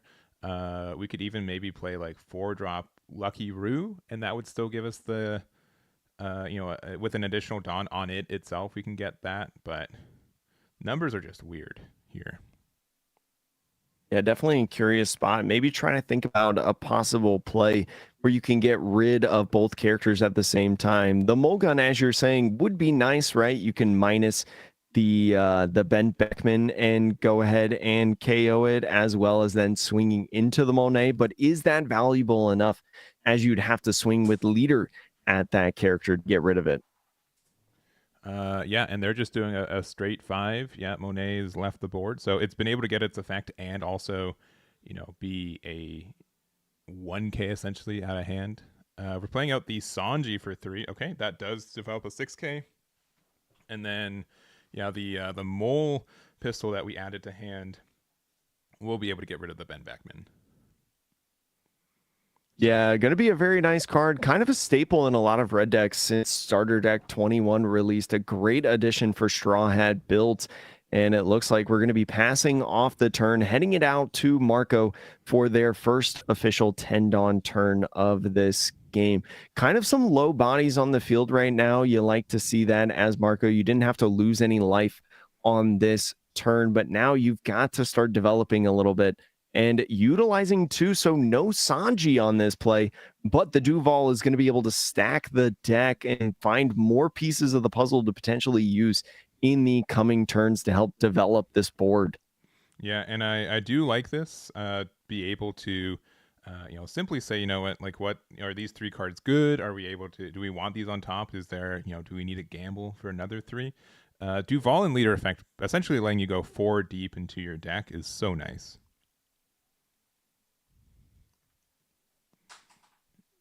All right, we're gonna keep it on top here. We still have 8 Dawn to work with, so maybe we found a Beckman. Beckman being able to get rid of Sanji without using without giving them the on KO effect is really nice too.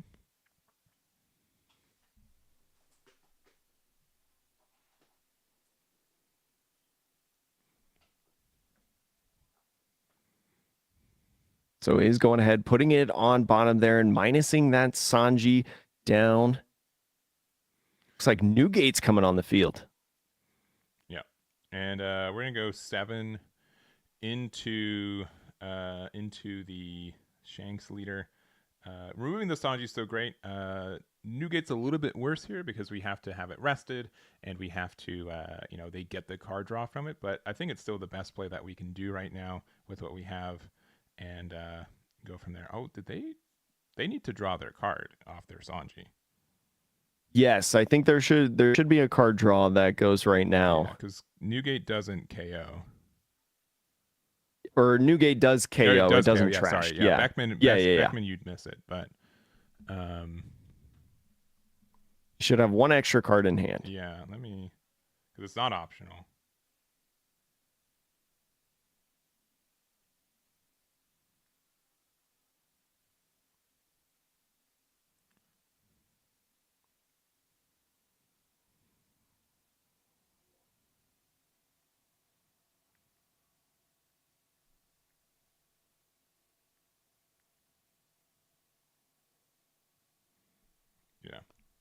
Yeah, I just did not draw off of it. Yeah, I think there's a judge in there. Since if it was an optional effect, those are definitely things that it would not be, we'd not be able to interact with. But since this is a mandatory effect, yeah, they would get that additional card draw. Yeah, and there it is.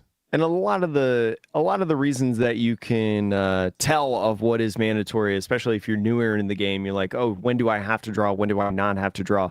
The Sanji effect on that on KO just simply says draw 1 card. If it was an optional effect, it would say draw up to 1 card. So that up to is kind of what you're looking for in that differentiator when you're trying to see the proper ways to play that out.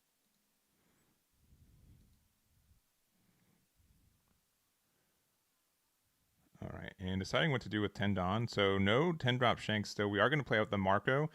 Just Marco does not like Duval. I don't know if there's a if there's a lore reason for it, but today in specifics, right? It's 2-0 for Marco versus Duvall here, and we're gonna It's a go. really good answer in this situation, I feel like. Yeah. And big 6K, right?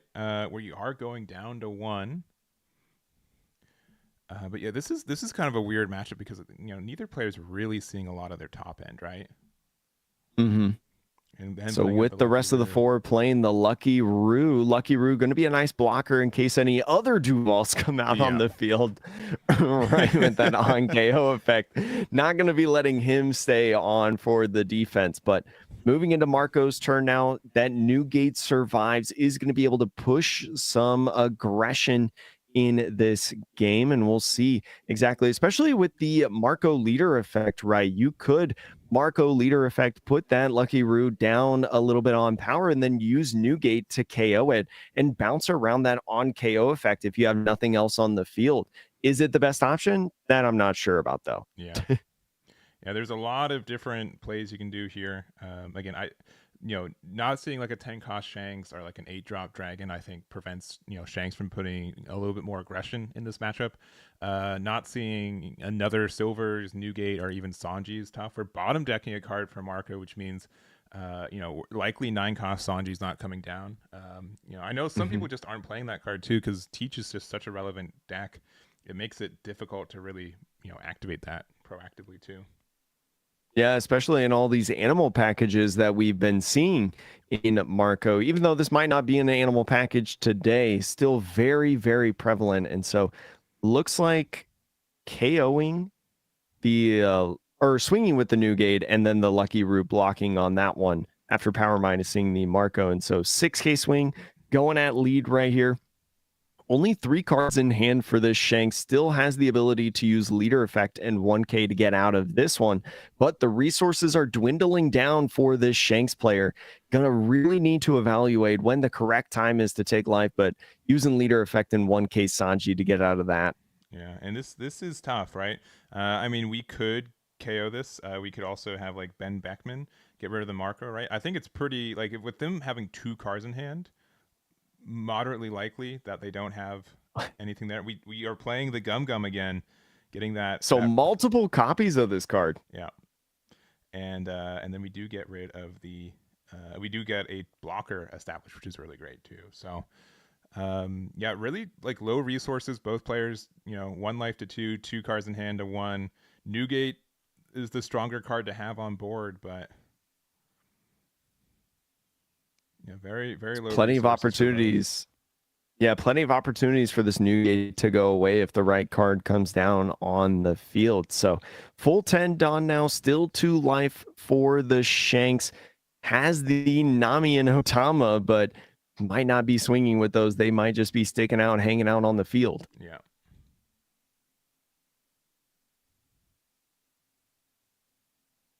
So as Shanks, how much do you try to pressure this Newgate at this point? Is thinking about maybe resting a section of their Dawn to play out a character. Could be something along the lines of like Ben Beckman again, Yeah. or something of the sort. But the Tony Chopper, you do need to remember, is 6,000 power on the Marco's defense, right? So a simple 5K swing from lead could lead to a free block. So got to be able to deal with that.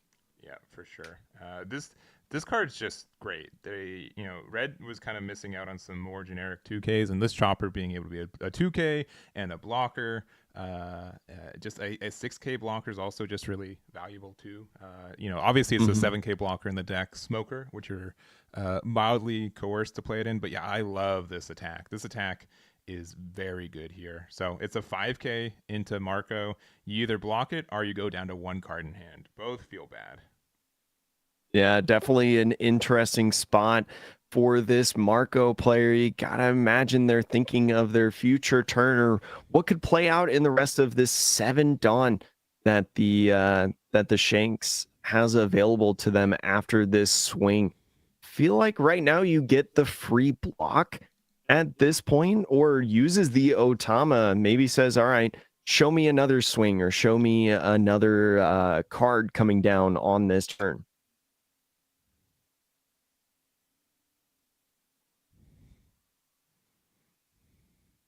So it looks like Oh, resting 5 for Dream Luffy. A great card with that when attacking is going to swing 6 and put a Rested Dawn onto the leader. So now you know as the Marco, you're going to get at least 2 6K swings, one of them with the potential of being a higher number before the end of this turn. And with only one card in hand, is this one card a 2K? Could pitch it. It would be a blind top deck, right? Because yeah. we've been bottom decking our leader effects. So But here's gonna the be a thing: really crazy spot. if you use if it's a 2K and you use it, you can put 3 Dawn on the Shanks, and then you can attack 8K into the new gate, right? You can pressure that card. That card being removed is quite scary, and yeah, it is a 2K Otama. So let's see what our Shanks player decides to do. Yeah, and as you're talking about, it would almost guarantee a body leaves the field if you go ahead and swing 8, unless they have a plan for these 2 Dawn right here.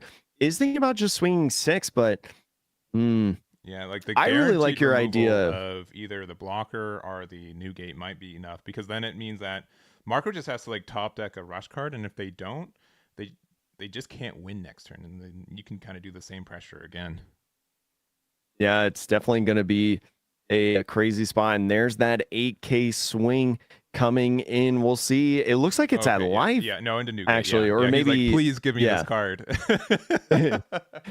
And so opting to block with the chopper keeps the new gate alive, but only one card in hand to deal with this board. You do have leader effects, so technically you can see 2 different cards to develop your game plan, and I think that's exactly what he's going to do. Going to use that leader effect, draw a card, put it depending on the top or bottom.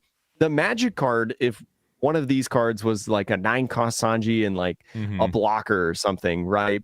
Applying pressure on board while also getting a blocker out on field would be really nice, but it seems like a really weird spot right now if you're the Marco player. Yeah, and this is just how this deck kind of runs its course.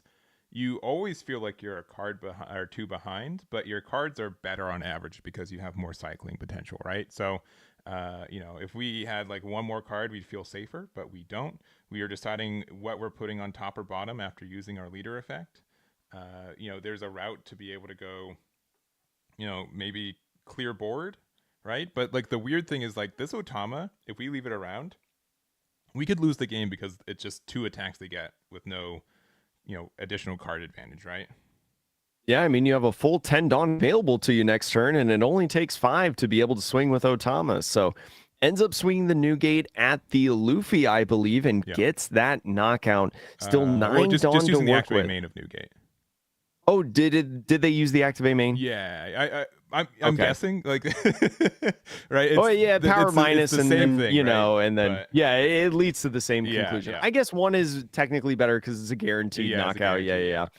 I see what you mean. Yeah. Anyways, moving on in this, there's still some Dawn for the Marco to utilize. And so is going to swing 7 now. I'd imagine that this 7 is going at lead. No, 7 at the Nami. We are, 7 at the we are Nami. I afraid thought of that was losing. So we have to. Yeah. Okay, it's just a blocker. So again, like Otama can swing 5, and then you have to be just really nervous about it. Yeah, it is. But now this does put on the Shanks player to have a rush card of sorts or a removal card, right? And a removal card does cost Dawn to be able to utilize. And the more Dawn that you use as the on that removal aspect, the less that you have for swings on something like Otama. So thinking of the different removal cards, the cheapest one I think is like Divine Departure, right? It costs 4. Yeah, so with just Otama, you wouldn't be able to remove Deval and attack for board, I believe. Probably your best chance is Rush Luffy, right? The fact that it's a cheap rush card that, first this Shanks attack just needs to be a 5. Like either they block it or they don't. And then from there, like you can get some good numbers. I mean, you can still just like, looks like they're maybe playing Dragon. Oh, Silvers. Okay. That's huge. Yeah, Silver's really going to be really nice to power minus and KO this Duval. Do you attach the rest of the Dawn now and swing 5 or do you swing at this new gate? If you attach the 2 Dawn, or actually there's no cards in hand, Yeah, so you just swinging 5 at 5 is perfect. Yeah, the fact that you get this I think kind of just checkmates it. Marco can't win next turn.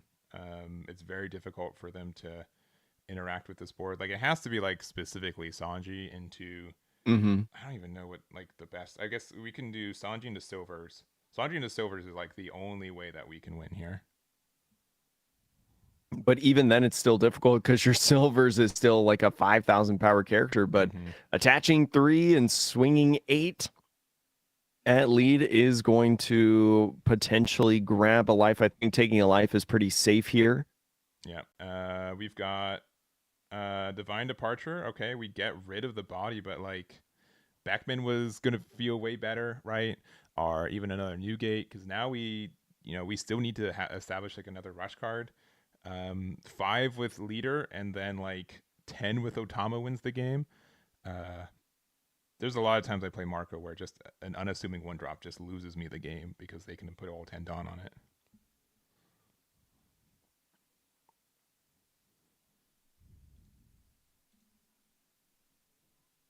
All right, there's the 5. What do we get? Yeah, no trigger. All right, yeah, and just we're gonna play the dragon. Okay, we respect them. We're not gonna end them with a 10k Otama. 11k dragon is just a little bit better. So, honestly, really fun match. I really like what Marco gets to do in this. It is you feel that 4 life in some of these matchups, especially if you don't hit like an Emporio or any other of your draw cards, right? But yeah, pretty close game, and really happy we were able to watch that one. Yeah, and definitely some interesting cards placed within that deck as well of Marco. Definitely a cool build of it. You see the no Ivankoffs though, as you're saying. And it's tough because you have to play it on turn 2, and you have no way in most builds to be able to find it. There's like a Revolution Army build where you can play Betty to find it more consistently, but generally speaking, you just have to mulligan very extensively for it. So, but I think both players did really well. Congratulations to Pat for winning that one, and Doug, I'll be watching you in the stats, and hopefully you get that X1 finish. So, well, that one went right to the timer. We don't have much time left in the round, as is like overtime starting in like a minute. But again, really happy to see that match. I think it was really grindy. Oh, and we might have lost Jake just a little bit. So, well, we're going to figure that out. We're going to take our tiny break as well. So we're going to be gone for like 10 minutes of that. Jake is saying goodbye. I'm sure he is. And we'll see you guys in round number 4. We'll be right back.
All right, we are back. We've got round number 4. Let me update the timer there. Yeah, they've started already. And it's going to be Rob Lucci versus Usopp. So Usopp being a deck that has a lot of noise, especially since its release here in OP10. Going to be curious in this matchup. Usually pretty favored for Usopp, but with Rob Lucci being the deck that doesn't die, right? Ice Age, Morrigan still is alive. We're going to see if it can stand the test in this. Yeah, and one unique thing for Usopp is that it does increase the cost of its own cards, which causes a lot of issues when it doesn't check the original cost of cards, which maybe it should have, but because you can make something go below a cost and then it like stays there's like some unique rulings for it, but yeah, we use the we attacked with the Rob Lucci. I believe we blocked with the Bart, and then we are playing our Zoro here. Get removal on the Brook. Some very fast playing from these first couple turns. I do like the early aggression with the Zoro. Did we swing leader and then use Zoro? or did we rest leader with Zoro? Yeah, we don't have the stage, unfortunately, so we have to rest the leader with the Zoro effect to get the removal. So, Oh, okay, yeah. yeah. I'm sorry. Yeah, with the speed and my internet kind of skipped for a second. I was like, wait, did we swing with the Usopp and then play the Zoro? I don't. Because we have to rest something. Okay, makes sense. Yeah, I But don't believe we did. Rob Lucci starting out with the 7K swing here and minusing 1 on that Usopp is going to put it at, or minusing 1 on the Zoro is going to put that Zoro back at its original cost of 4 as they take that life right there, going down to 3. And the Kuzan going to be really nice with that plus cost that you were talking about earlier on the Usopp's leader effect. Kuzan, if it sticks on the board, is going to be great for negating that plus. Yeah, and it's just very tough for, the cost reduction from Kuzan's great, but it's very easy for a lot of ways to remove that card in this matchup. We're gonna go 5 into leader, get our first damage there. I believe we are at 7 Dawn, so we can have our 7 Dawn play. We're gonna attack with Zoro next, a 6 into lead, so simple 2K. And then we are going to play out the Rebecca, a new card from OP10 that would be used with it. We have Kyros as well as the Sabo, being able to use the very shiny Kyros here to remove the Kuzan, put it back into hand. And this is honestly a perfect play for the Usopp at this point. Not only do you establish a couple bodies, but the Kyros gets that Kuzan off the field so they can't do the minus on the when attacking. But the Sabo is a nice protection effect against a deck like Rob Lucci. Sabo is going to be great within this matchup and something that you definitely want to keep on the field. All right, and yeah, having an empty board for Rob Lucci at this point is a little bit rough. So deciding what to do, we can always play Kuzan again, but we know that card can be answered again as well. And having such a wide board for Usopp is quite nice. Yeah, it's going to be tough for Rob Lucci on an 8 Dawn turn, but still has plenty of plays available to them, including starting out with this 5,000 power swing, going to be minusing 1 somewhere on the field.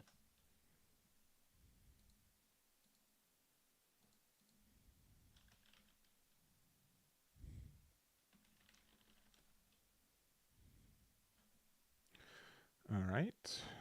Getting the reduction on Sabo, making it a 4 cost now. Usopp's definitely one of the decks I would have a hard time playing because I myself will keep forgetting the cost increase as well. It's definitely one that you need a lot of markers to be able to know certain aspects. But starting out with the Laboon is going to minus, I believe, the rest on the Sabo. And this Rebecca is going to be able to bring back that Brook that was put in the trash earlier. And there it goes. That -1 and KO on that Sabo is going to be able to put it aside. And with the Usopp effect, right, having 5 or less in hand, is going to be able to get that Usopp to draw a card since one of the characters left the field of play. Yeah, and this is just like an easy way. Like Usopp, without establishing any new cards, can really pressure this board, I think, very effectively, right? We have a 9K, a 6K, a 4K on the board, right? Rebecca being able to, pressure the Brook without any Dawn investment is a nice bonus for that card. We're at 9 Dawn, and even though we haven't seen stage yet, Usopp seems to be in the advantage so far. Yeah, definitely against a lot of these slower decks, right? Like Rob Lucci, definitely is a plus not to need the Corrida Coliseum, right? A card that you need in so many different matchups right now. But starting out with this 6, we'll see where it's going, if it's going at life or one of these characters on field like Laboon or Brook. But either way, it's going to be some counter cards. And it looks like maybe going at this Brook, if 2 cards are going to be pitched off of this, right? 2K, 1K would get out of the attack and keep this Brook alive. Yeah, we are going to use 2K, 1K here.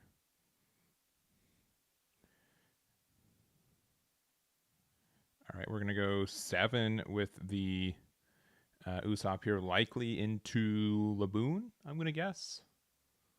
Okay, wherever it's going, we get the block off the Rebecca. 9 so now this Kyros just swinging. Yeah, into Laboon. 4 into Brook.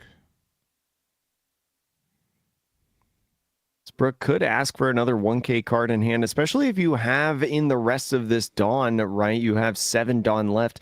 A nice removal card for this Brook anyway. Could just try to bait out a card at this point.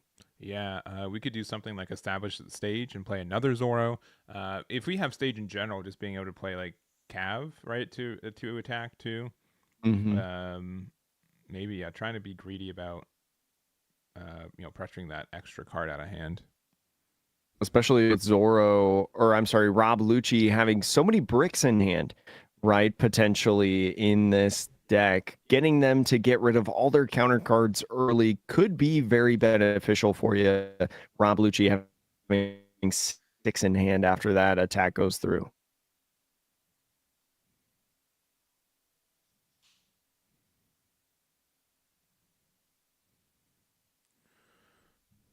All right. We're playing another Sabo here, and then a Bart. So yeah, really interesting. That I mean, they could have other cards in hand, right? But having again a blocker out, having protection, that Sabo's doing a lot of work in this matchup.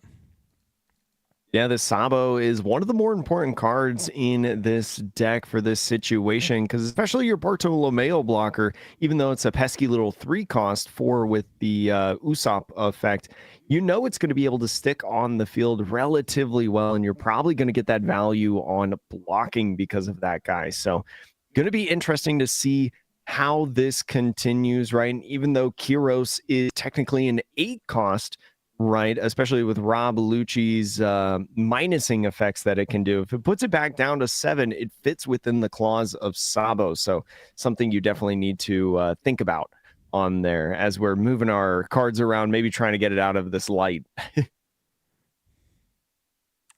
right, we're going to start off with a Tempest Kick. We do have 10 cards into our trash, so we're going to give something minus essentially 2 cost, right? We could use it on Bart, but yeah. With this, since we make it a 1 cost, no. It should be. I always get this math wrong on this, right? Because it's a 5 cost. You reduce it by 3, it becomes a 2 cost. Mm-hmm. I'd have to double check on how that ruling works, because it is like when this leader came out, that was like always the question, like, because it doesn't care about original cost, it cares about current cost. That causes some unique issues. Well, this Rob Lucci using that 6K swing, if it minuses the Sabo with the Tempest Kick, would put it down below that mark on the Usopp leader anyways. So we might not have to worry about that too much anymore. But taking that block there to get that value on and draw with leader effect is going to go ahead and use Manchery to be able to get a card back, maybe looking for a Rebecca Brook play again onto the field. Really not what you want to see, I think, if you're the Rob Lucci, because you're not really developing too much. I feel like it's the same position that you were in the last turn. Now, if only there was like some kind of like 8 cost 9K that could facilitate this play, maybe we'd be talking. But without that existing, I'm less I'm less sure on the power of this play. But we are able to put a pretty wide board out. We put out the 2-drop Uta, which is great for helping us get some removal next turn too. But 3 cards in life for Rob Lucci, running out of cards in hand. I don't think we have any. Or no, sorry, we do have like 5 cards in hand. And it's just a value grindy matchup. But when Usopp's leader says draw 1, it's definitely in their favor. And there goes that winner, Rebecca, coming down on the field in that line. Finds the Kurita Coliseum and going to play that down. So any other Dressrosa character probably coming down on this turn is going to be able to swing at this Manchery and also the Brook. Mm-hmm.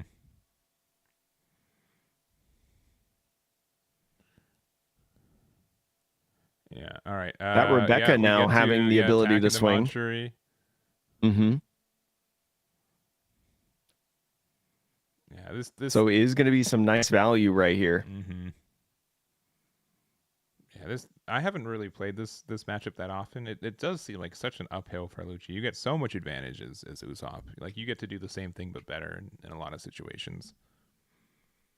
So now this Rebecca swinging probably at this Brook, right? Just trying to clear the board and burn as many resources or life as possible. Now this Zoro leader and Kiros can swing for the fences at life.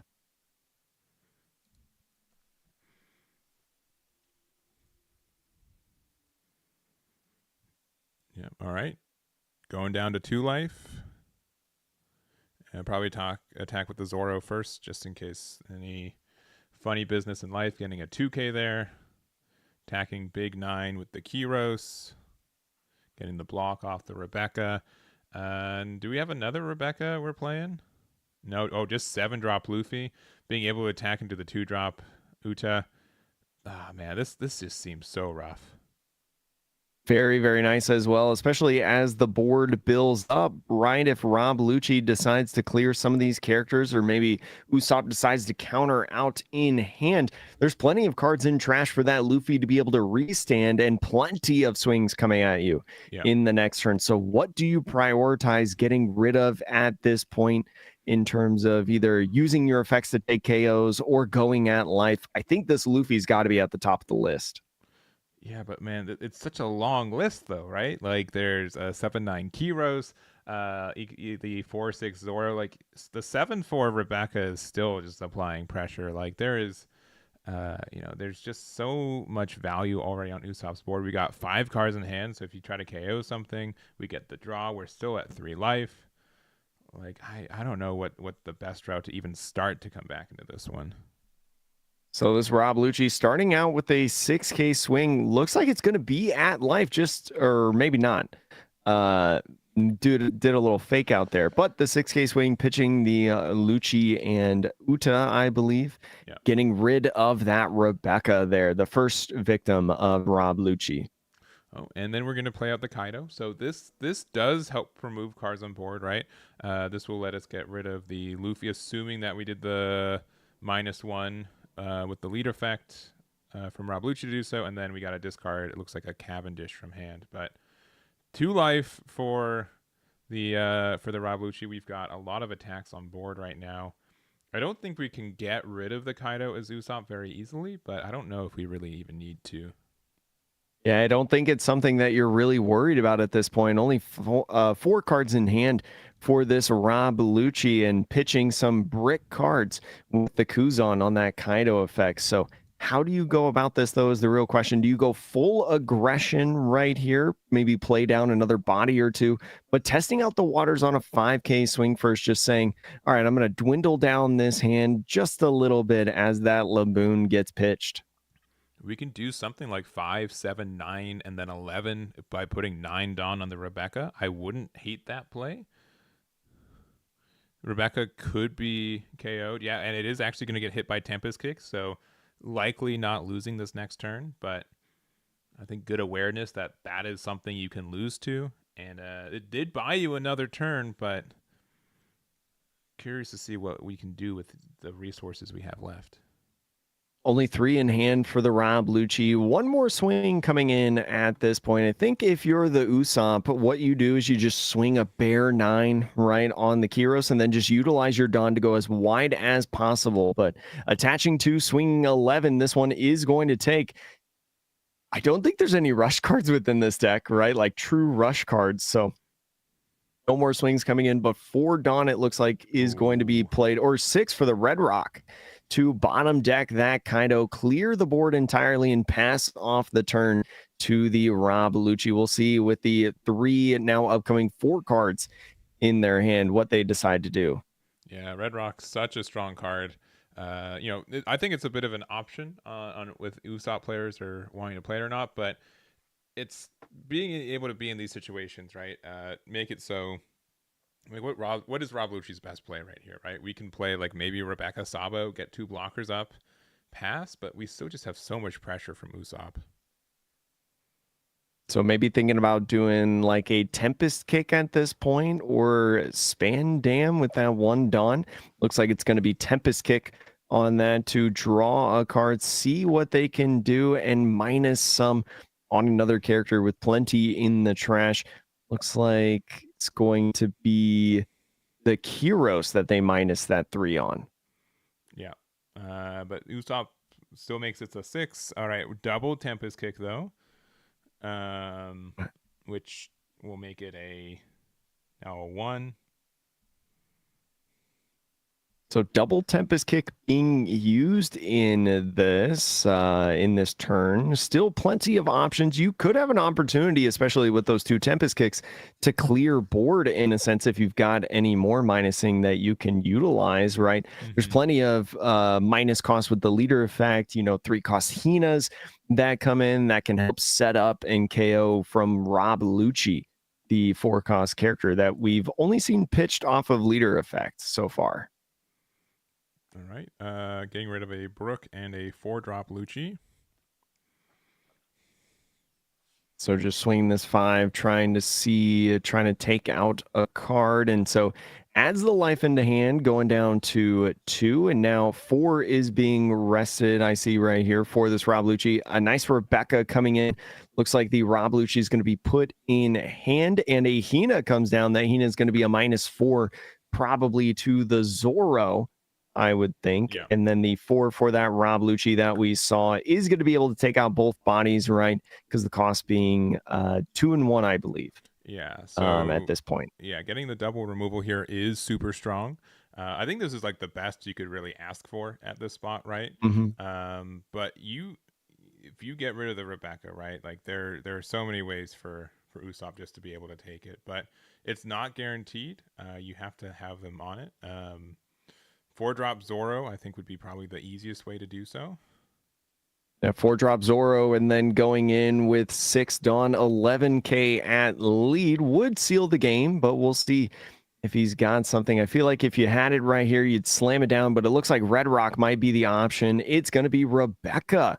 So Rebecca coming down with 7 can play down a couple different characters. It looks like Kyros and something else is going to be the option. I think that's a Sabo. Yeah. We're gonna use it's a Cavendish. We're gonna use Kyros' effect to what would we want to bounce back? Okay, yeah, Rob Lucci. I think I like that. We're probably going to try to pressure the we should hopefully wherever this is going, Kyros should be attacking into Hina first, I think, because it can't attack anything else. So being able to swing at this Hina still leaves 3 Dawn open potentially for a Bartolomeo blocker at the end of this. Maybe a Dawn attached to Rebecca and swing at the Hina and then an Ideo. But no, nothing gets played down at this point. Still a couple Dawn active. I'm surprised. 7 with Rebecca into Hina seems like it would have been pretty strong. Yeah. So I'm curious why they didn't want to, especially because we knew 1 card in hand was Rob Lucci and they had 2 others. So it was likely going to lose, or they just have no cards in hand. So definitely an interesting spot right now for the Rob Lucci. What can you do at this point to try to apply as much pressure as possible?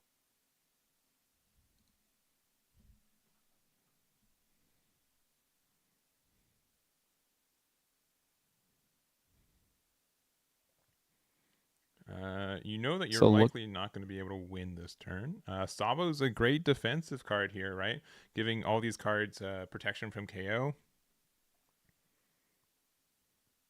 And being able to filter out the hand, maybe try to find some 2Ks or maybe something to accelerate in this board state. And looks like getting rid of a Rob Lucci and Tashigi right there. So you got to imagine that these couple cards that are in hand are a lot of counters, since that Tashigi does have a 1K counter on it. Will it matter? Not 100% sure. But first, this Hina is going to be swinging 5 at lead.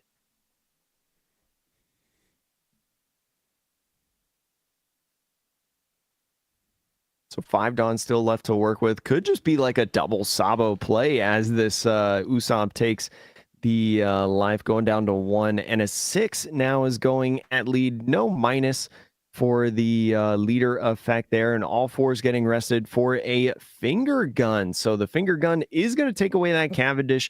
Going to be nice to get rid of a body, but with only 1 blocker up on the field and 3 swings potentially coming in with maybe a the King Kong gun potentially coming in, that could spell trouble for you as the Rob Lucci. Only 2 in hand. I think just 2 9K attacks should be able to do it, right? Okay, but we're starting with a 5. is going to be a 2K Suru out of there. And I think you just go ahead and swing Kiros now at lead, but is going to go ahead, do the red going block. for the fancy play, right? Going for the red rock on the Sabo to bottom deck it, just and let King him know Kong that he gun. has it. Yeah, this is maybe a little overkill with one card in hand, right? But yeah, but can this one card get out of it? it? Nope. Just a little Suru. So interesting stuff right there. It was an interesting development, I feel like, for the Rob Lucci, but the Usopp really just had control the whole game, I feel like. Yeah, and I think it was pretty uphill for the Rob Lucci. I think Wayne did a really good job at identifying like their outs and like what the sequencing need to be. There's definitely some boards that I felt were mildly unbreakable that Wayne was able to break, and I do think that is it was a good showing from them as well. So. Well, we are going to be done with this round, or with this game at least. We've got 10 minutes left in the round. I'm going to go quickly survey a couple tables, see if there's anything that is worth jumping into with this little amount of time. But generally speaking, that was I'm happy you're able to watch that game. Yeah, definitely a matchup that either now or in the future you need to look out for and try to practice, because even though it may be heavily favored into Usopp, right, you still have to know what you're doing and you still have to play it correctly. So getting those reps in definitely can bode well in the long run, especially when you're talking about a 9-round regional, right, mentally taxing and stuff like that, even if it's in the comfort of your own home. Yeah. There is like the ease of access for snacks and breaks, which is comforting, right? But also, sometimes I need to just play cards out, right? Sometimes I need to touch cardboard. That's my opponent's playing too, so I get it on both sides. But let me see. I'm jumping through some tables. Most of these are done, but I did see. I'm not sure who won, but I saw like a Lim player cleaning up. I saw a what was that table? The other table, Lim and Smoker. So I think both of those entered this round undefeated. So those are definitely leaders that we could try to find if they won their last round. So I got that on my list as well. We've been streaming for that was what, round 4. Yeah, we're about halfway through this turn. Oh, there's also a Reiju. Let me see. Because I think they're winning, but are we with 5 rounds left after this? I think the top 64 tables were undefeated, I believe. Right? Because we had. I think that's about right. Yeah, I'd have to redouble my math, but we're going to take like a slightly extended break, I think, for this one, just for like a little in between downtime. We will be back for round number 5. I've got maybe a Reiju, maybe a. I just said it, right? Reiju, maybe a Smoker, and maybe a Lim. One of those three. I think one of those are going to be undefeated. That will probably be our next round if that's the case, and that's what we'll have. So we'll be back round number 5. We'll see you in an extended break.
All right, we are at the halfway mark of the day. We have our next round. It's going to be round number 5. Jason on OP10 Smoker versus Ren on OP06 Reiju. Both undefeated leaders, both leaders we haven't been able to see today, and I'm really looking forward to this matchup. It's going to be really curious in this matchup, especially depending on how this Reiju is built, right? Reiju kind of being one of the surprise decks of this format, maybe something not a lot of people expected in the early stages of this format, but have definitely developed through as we've evolved. And the Smoker going first on this one, playing that Virgo, a great start for the Smoker, and the Reiju just having as good of a start, right? Getting that Germa Kingdom stage. That Germa Kingdom stage is going to be really important, and already pitching an interesting card that gives a little bit of knowledge about this deck list, Gum Gum Red Rock. Yeah, both players seeing a little bit of consistency tools that they need to see, which is great. I think Smoker really appreciates going first in especially this matchup. So being able to play perhaps 5-cost Smoker next turn would be really nice. We're going to go 5K into 5. So getting rid of a quick card right here. And then playing out the Tashigi for 3. I think it's pretty safe to play here. I don't think Reiju really has a lot of ways to easily get rid of this card outside of like bouncing it back to hand. We're going to get rid of another stage.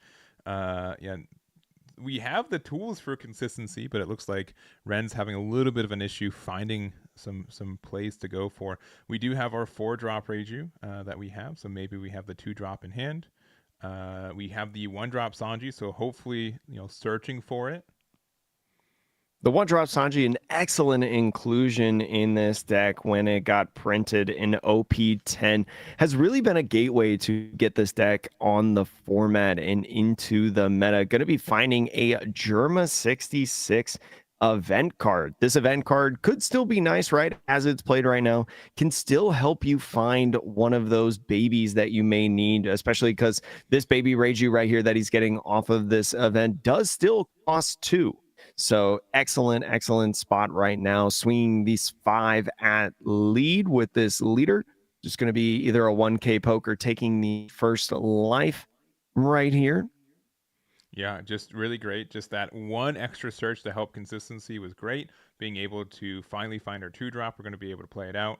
And then we get to play out our big 4-drop Reiju from our hand. We get to draw 1 card from our leader effect, 2 from the 4-drop, and we don't really lose any hand size, which is really nice.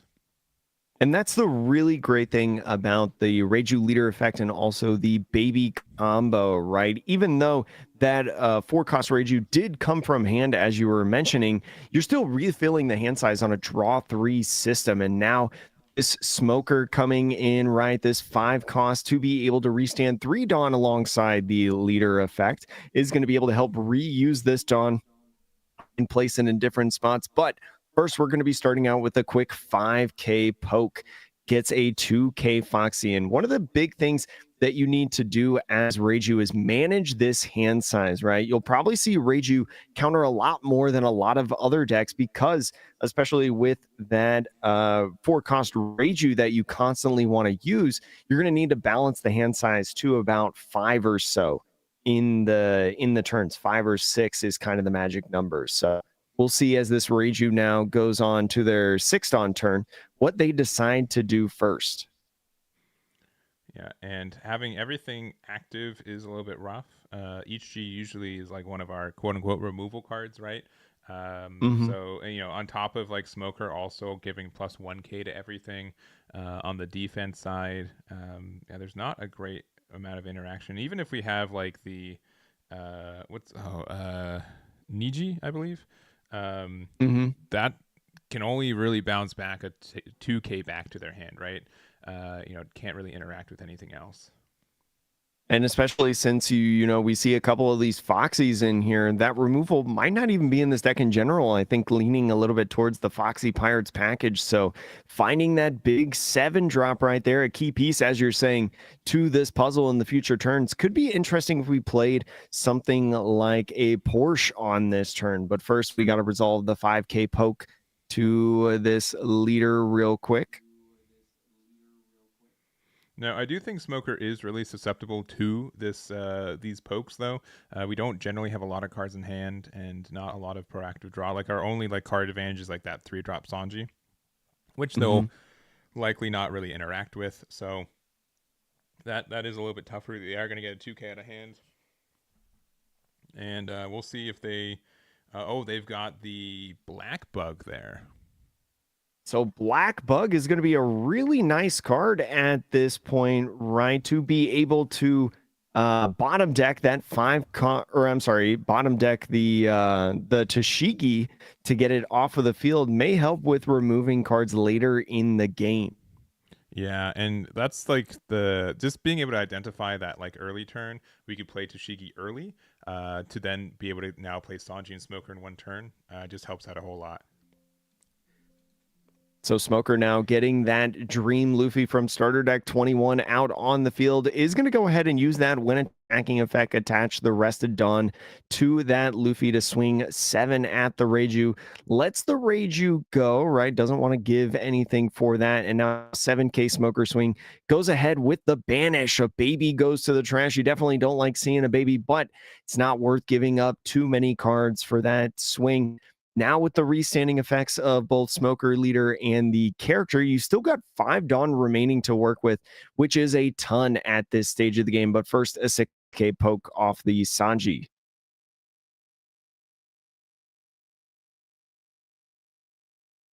So the 6K Sanji poke is countered out, and then a 5K leader swing coming in right now is going to be another counter right there. And the rest, or I'm sorry, not the rest, but 3 Dawn with another poke. So you talked about Eggman on the Smoker side. You know, a lot of these pokes doing a lot of damage on the Smoker, but now Smoker's going back on the offensive and doing a bunch of pokes on their own, really trying to get this Reiju to go down to 2 life, and that's exactly what they do. Yeah, and we do have the 2 Dawn open. 10-layer Igloo is a real card that could come out of that as well. Help get some protection and help some wider boards. We're going to get rid of a 7 cost in hand, find a Sanji off the stage. We really kind of need to try to do a 2-drop into 4-drop if we want to kind of maybe stabilize this board a little bit. Yeah, definitely an interesting position right now. You got to be able to put bodies out on the field on this turn to be able to battle with these different characters and kind of control the board state in a sense. And it looks like the 4-drop EGG is going to be hard played on the field. Get that 7-drop out and be able to power minus something. The Reiju effect on the leader will draw 1 card real quick because of that Dawn minus. It is a mandatory draw, so you do have to draw it as soon as it happens. Still a little bit of Dawn to work with at this point as the power minus goes on to the Smoker, puts it down to a 6,000 power character. Remember, because the Smoker Leader on the defense gives plus 1,000 power to Navy and Punk Hazard type characters. Yeah, it's tough, right? Because like that plus 1K on defense is great. Like we can bully the Smoker a little bit, but not maybe as much as we'd want to. Yeah, I think we're just going everything on it, saying, you know what, can you get out of a 10K on that Smoker? So we'll need to use 4,000 power. Really just trying to see if they have the Igloo in hand right now, and they have exactly that to be able to get out of that swing and neutralize that Ichiji.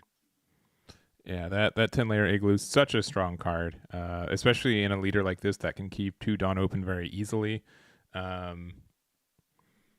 Yeah, so just confirming, yeah, give the +2 defensively and the -2 that. So, this card by itself can get out of a 5K deficit, which we were able to do with this.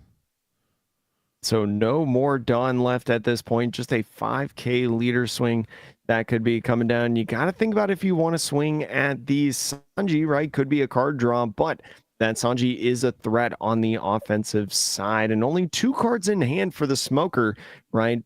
May not give up a 2K for this Sanji. So swinging 5 now, it looks like at either lead or one of these characters, and it looks like it's going to be at that Sanji. Just let that go to get that card draw, move up to 3 in hand and passing off the turn with the draw. Going to have 4 now to work with plenty of good cards on the field in that Luffy and Smoker. Yeah, and also, I would have made this mistake 10 times, 10 times out of 10. That Virgo's a 3K body. You want to maybe attack that Mm-hmm. Sanji into it, but it just the math doesn't math out. So Ren being a stronger player than I on making sure to keep track of that persistent plus 1K. And a dragon comes down on the field on the smoker side. An excellent card, especially when you have the smoker character restand effects. You get so much value off playing this dragon. Still 4 Dawn remaining on what I believe is the 9 Dawn turn at this point for the smokers. So Dream Luffy going to be coming in and reutilizing another Dawn. Going to be a nice 7K swing. Looks like at life, the smoker probably going on the offensive now, just going to be ignoring this EGG, swinging at face with another 7. And so thinking about pitching a 2K, 1K, we saw a couple 2Ks pitched with those Foxies hitting the bin off of that Germa Kingdom stage. And so 2K and I think that was 1K Yeah, that went 2K, out of 1K there. there. We now have, so we want to get out of the banish, right? But this is going to be a 9K attack, and then we can go 11K with our leader. And even if we survive this, right, we've got like 1 or 2 cards in hand. Our board's not that great, and there's 3 life left for Smoker, but again, only 2 cards in hand for Smoker right now too. And definitely that's one of the things, even though typically Reiju is a good matchup into Red Green Smoker, this early game aggression, right? Not letting this Reiju stabilize is one of the reasons how Smoker can actually prevail in this matchup. So pitching a lot of cards in hand, and that's everything in there, 2K, 1K, 1K, 1K to get out of that swing. And so here we go. 5 with the Virgo. It takes a swing, and then 8 with lead is going to get a win for that smoker. A quick, decisive victory. Yeah, and just both decks are just very aggressive, right? More of the aggressive leading 4 cost, and both essentially can cheat out value by using Dawn.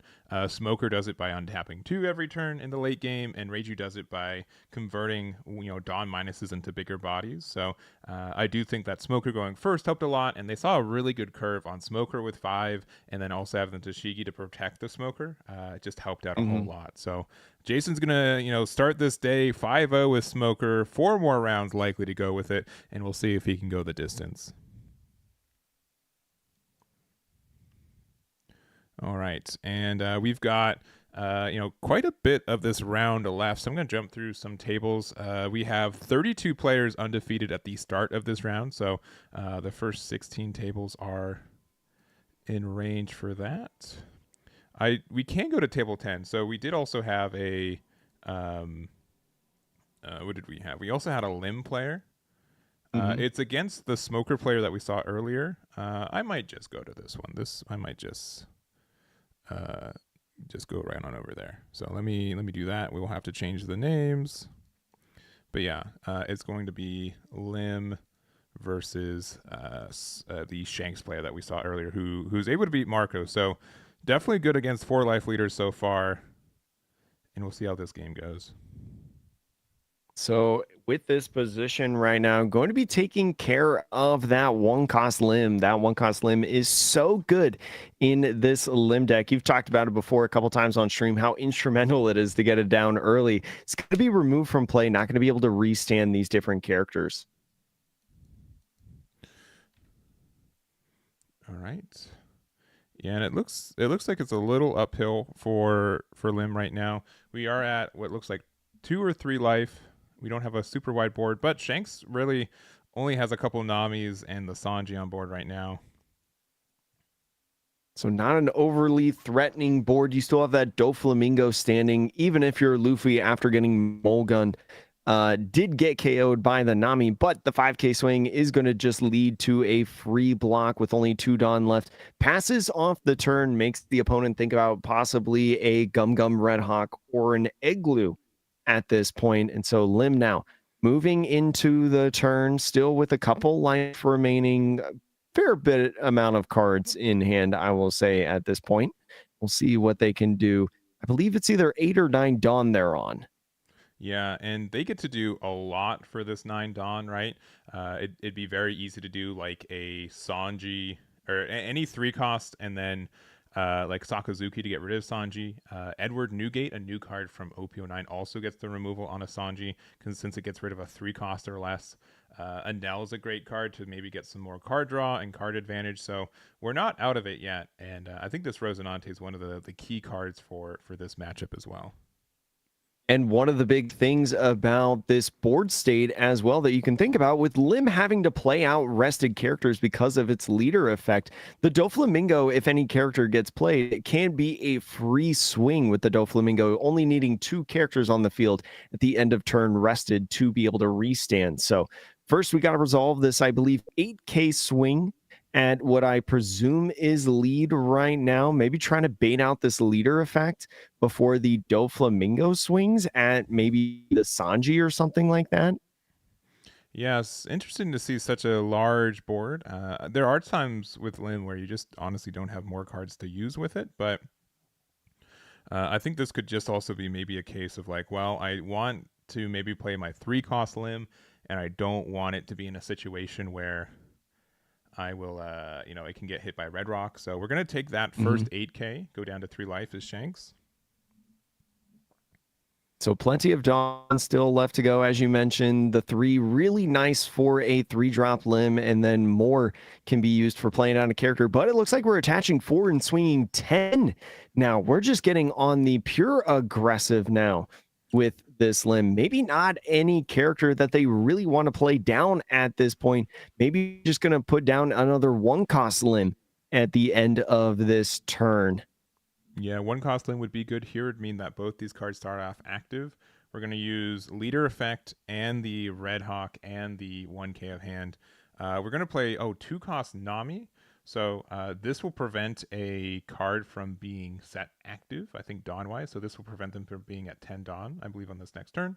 And then also your Doflamingo will be able to restand at the end of your turn too. So good play, an interesting play there, preventing them from playing Shanks and maybe some other combinations that they wanted to play here.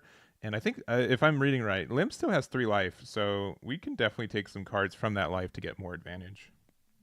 Oh, absolutely. Especially as a 4-life leader, you've probably, if you're still at 3, you've done a good job protecting that life at this point. And the Shanks now moving in with 7 Dawn, I believe. I think it is 7 Dawn active, and yeah, 7 Lim active has Dawn. such rampant potential. It's hard jumping into mid game to know where players are at, but I think this prevents a strong Silver's Rayleigh play, which is I think helpful as well.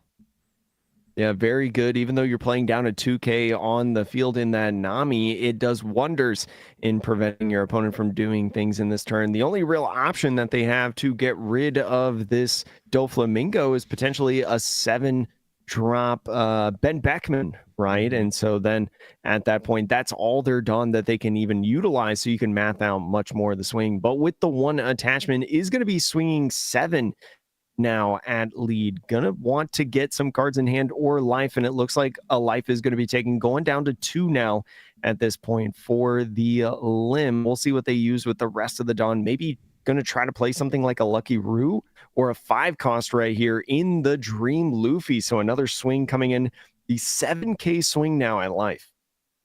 Yeah, 7K is a real good number. We could block 2K with this Doflamingo, which is what we seem to be doing. Yeah. And then that Orochi coming in. For 1 additional Dawn, we can attack 6K. We could pressure Leader. We could pressure the Doflamingo, right? I think we maybe should attack into the blocker at this point. Yeah, I think pressuring this Doflamingo might be a nice play right now, but either way, regardless if it's life or the Doflamingo, 2K is going to be able to get out of it, and a full 10 Dawn turn now for the Lim is going to be coming in. What are the plays? It was kind of interesting to see last turn that we didn't really see any real value hit the board besides that 2-drop Nami on the field. It was just really attach Dawn and swing. So even though we have 2 more cards than we did last turn, 1 from life and 1 from the top deck, how much is actually going to change in this turn is the real question. Yeah, we've only seen 2 new cards, 1 from life from the top of our deck, right? We would love to see a Sakazuki, I think, right here. Being able to use that to get Mhm. rid of the 5-cost Luffy is very strong. And I think we're just going to start with a 6k attack with our Doflamingo into maybe Leader, maybe Sanji, one or the other. Either way, it's going to be a threat and something that you're going to have to give up something for. Even it could either be a card on the field or a card from hand or a life at that. So see where this goes. 6,000 power. Looks like maybe using leader effect and 1k to get out of that, pitching the Marco from hand. You know that the leader effect is gone now, and the limb with a 5k swing is going to be able to hit something for value. But that Sakazuki, as you mentioned, coming down right now to be able to more than likely get rid of this Luffy on the field, and still the ability to play another body down with the potential leader effect. Yeah. A Nell would be good here. I think Newgate would be good here too. Yeah, the Newgate here is very strong. This will let you rest a 5 or less and then KO a 3 or less. So this will let you get rid of the Sanji here. And So then we Sanji, because it's a KO effect, drawing a card right here and still has 1 done left to be able to go in 6 at lead.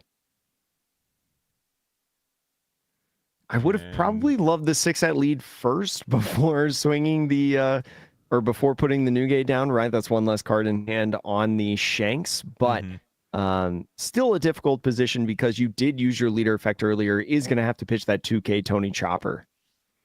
Now, one thing for Devlin is it's looking like they're low hand size, right? 2 cards in hand, 2 in life. Doesn't seem like they've found any copies of a Nell. Doflamingo being a blocker that can restand itself is getting, has already gotten a lot of value in this matchup too. But we are both at low resource situations, and with Devlin at the full 10 Dawn, I'm curious to what their strongest play can be. Like Silvers is still really good here. Silvers is probably the best play if they have it. It will likely get rid of 2 bodies on board. Especially with leader swing, it could be really, really nice at this stage of the game. Really thinking about what they want to do. Maybe trying to think, especially with the Rayleigh. If you use the Rayleigh on specific points, you might be able to use the Namis to swing at bodies, right? Because the Namis are just sitting there. And here comes that Rayleigh, as you mentioned earlier, is going to go ahead and power minus one thing, power minus another, and has the potential to KO. Looks like it's going to be the -3 on the Doflamingo and a KO. We'll see where the -2 goes, either on the Newgate or the Sakazuki. Yeah, they either going to leave 2 open. We saw earlier that they have Red Hawk in the list. So wherever, just deciding if they want a 5 or 7. 7 would likely guarantee the removal of one of these bodies, but it would be the body that is generally smaller. We'll go 7 into it's either a 6k Newgate, a 5k Sakazuki, or a 4k Newgate. And double 2k means to me that it was likely 2 at the Newgate here. So we're kind of in top deck mode here. Hopefully we get like a Lin or like an Anel. Either would be really good. Mihawk would maybe even like win us the game. So we'll have to see. It's definitely a curious spot right now for the limb. One thing that you do have to think about, especially on the having only 1 card in hand, right? Limited plays available to you, is how do you spread this Dawn, right? Especially with all the power minusing. It's not easy to try to figure out, okay, what the best numbers are, especially if you need to go for game if this 1 card is a Mihawk. Yeah. And I don't know the build for Devlin. I know there's like, especially since I think this is kind of like a more volatile list in our OP10 format. There's like a lot of green and purple, just good tech cards, which you'll probably also have to get familiar with green purple Luffy coming out later this month. Like Electrical Luna could get some value. Not in this spot here specifically, but you could get some value elsewhere. So we're going to just start with a big old 8. 8, a nice number, right? Could try to force out this leader effect to be able to, swing more freely in with these other bodies, but just goes ahead and takes the life, goes down to 2, attaches one of the Dawn to Newgate to swing over at lead, and really trying to force the Shanks to think about what the potential options are for the rest of this one, and takes this life freely, goes down to 1. Right, for 5. Oh, we're playing Sakazuki out. You get the So the removal there. Sakazuki just getting rid of one of these Nami, it's kind of a nice body to go in with, but now, especially with no cards in hand, right? It's just a simple 5K swing with Nami, see what the life is, 7K swing with Shanks, and maybe a little bit more, not leaving any Dawn open for a potential like Blast Breath or something like that. Yeah, like 579 does a lot of work here. I think it could just win us the game. There could be again some cards that are in life that we're not expecting, but yeah, starting off with the 5, have to take it. It's just going to be a 5, no Doflamingo blocker here at this point. Attaching to swing 7 now potentially with the Shanks. And then with the rest of the Dawn, probably just jamming it onto this Rayleigh and claiming the win, taking down the limb. Pat taking another win in this book, a 2K, 1K off of the life. It's pretty good counter. Yeah, and I don't know if they like overprotected the new gate, right? Because it just sat there active afterwards too. Mm-hmm. Oh man, they had so many rush cards in hand. Even if there Yeah, was there some were miracle where they lived, right? Like, yeah, and that's what I seeing a thought. Like lot of they're showing 2Ks off in their that hand. game. Their hand when I think we joined to this game was 5 2Ks, right? That's why the play with Dofi was the case. I've gotten those hands before too. It feels weird because you generally don't even run 10 2Ks at times, but when they're all in your hand, there's not really much you can do. Yeah, a lot of them don't really accelerate your game plan too much. And especially as we saw the Nami get played too, right? It's just pushing out a 2K that you can't use for counter later in the game. So excellent job by the Shanks and interesting job by this Limb as well. I mean, they made the game pretty close, I feel like, at a certain point, really forced the Rayleigh to just say, okay, I need to win right now. Yeah, I agree. Yeah, super close game, and I think we both players are still in a good spot. Pat's been doing quite good so far. 5-0, 2-0 on stream today. We'll see if he gets on stream again as well. And congratulations to Devlin for being 4-1 so far. We've got 4 more rounds. Just go 4 in a row and again, and that's a top 8 finish. Exactly. Like I mentioned earlier, X1 still a good finish in the tournament, even if you lose at this point. Still plenty of One Piece to play. Yeah. And that's going to be it for this round for us. We entered this round with 16 undefeated, so I think we're guaranteed to go to 9 rounds at this point. So after this, we've got 4 more rounds, round 6, 7, 8, and 9. We know we have a Shanks that's undefeated. We also know that we've got a Smoker that's undefeated, and then 14 additional leaders. I'm sure some Smokers some Shanks and some Teach. I've definitely saw some Doflamingos, and with us mostly at the end of the round, I'm going to see if I can try to figure out what our top 16 leaders are going to be, or our 16 undefeated at least going into round 6 are. So we've got like 16 minutes left in time. I'm just going to put 16 minutes for a break. I'm going to use that time to figure out what our 16 leaders are, and we'll see you guys in round 6. We will be right back.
All right, we are back. We've got round number 6. We've got 16 players undefeated. And Jake, do you remember the ones that I sent you that are the undefeateds?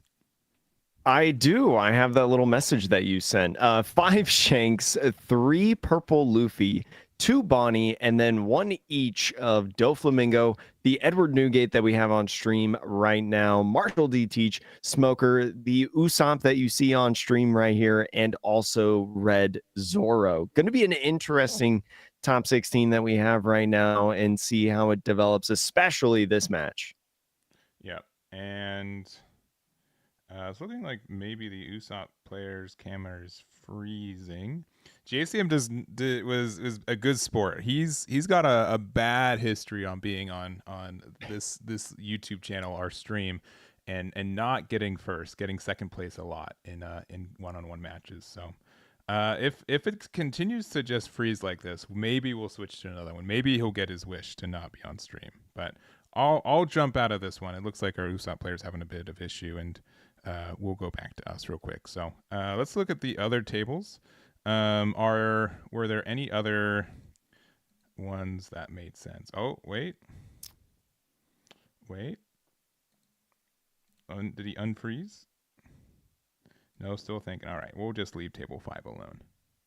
We'll go back to another table. I was going to say Purple Luffy is one that we haven't really seen today. I think out of the list outside of the Newgate. Yeah, that's fair. Let's just go to table 7. I'll have to update some names real quick. We're already pretty deep into this one. So let me get the names for all this.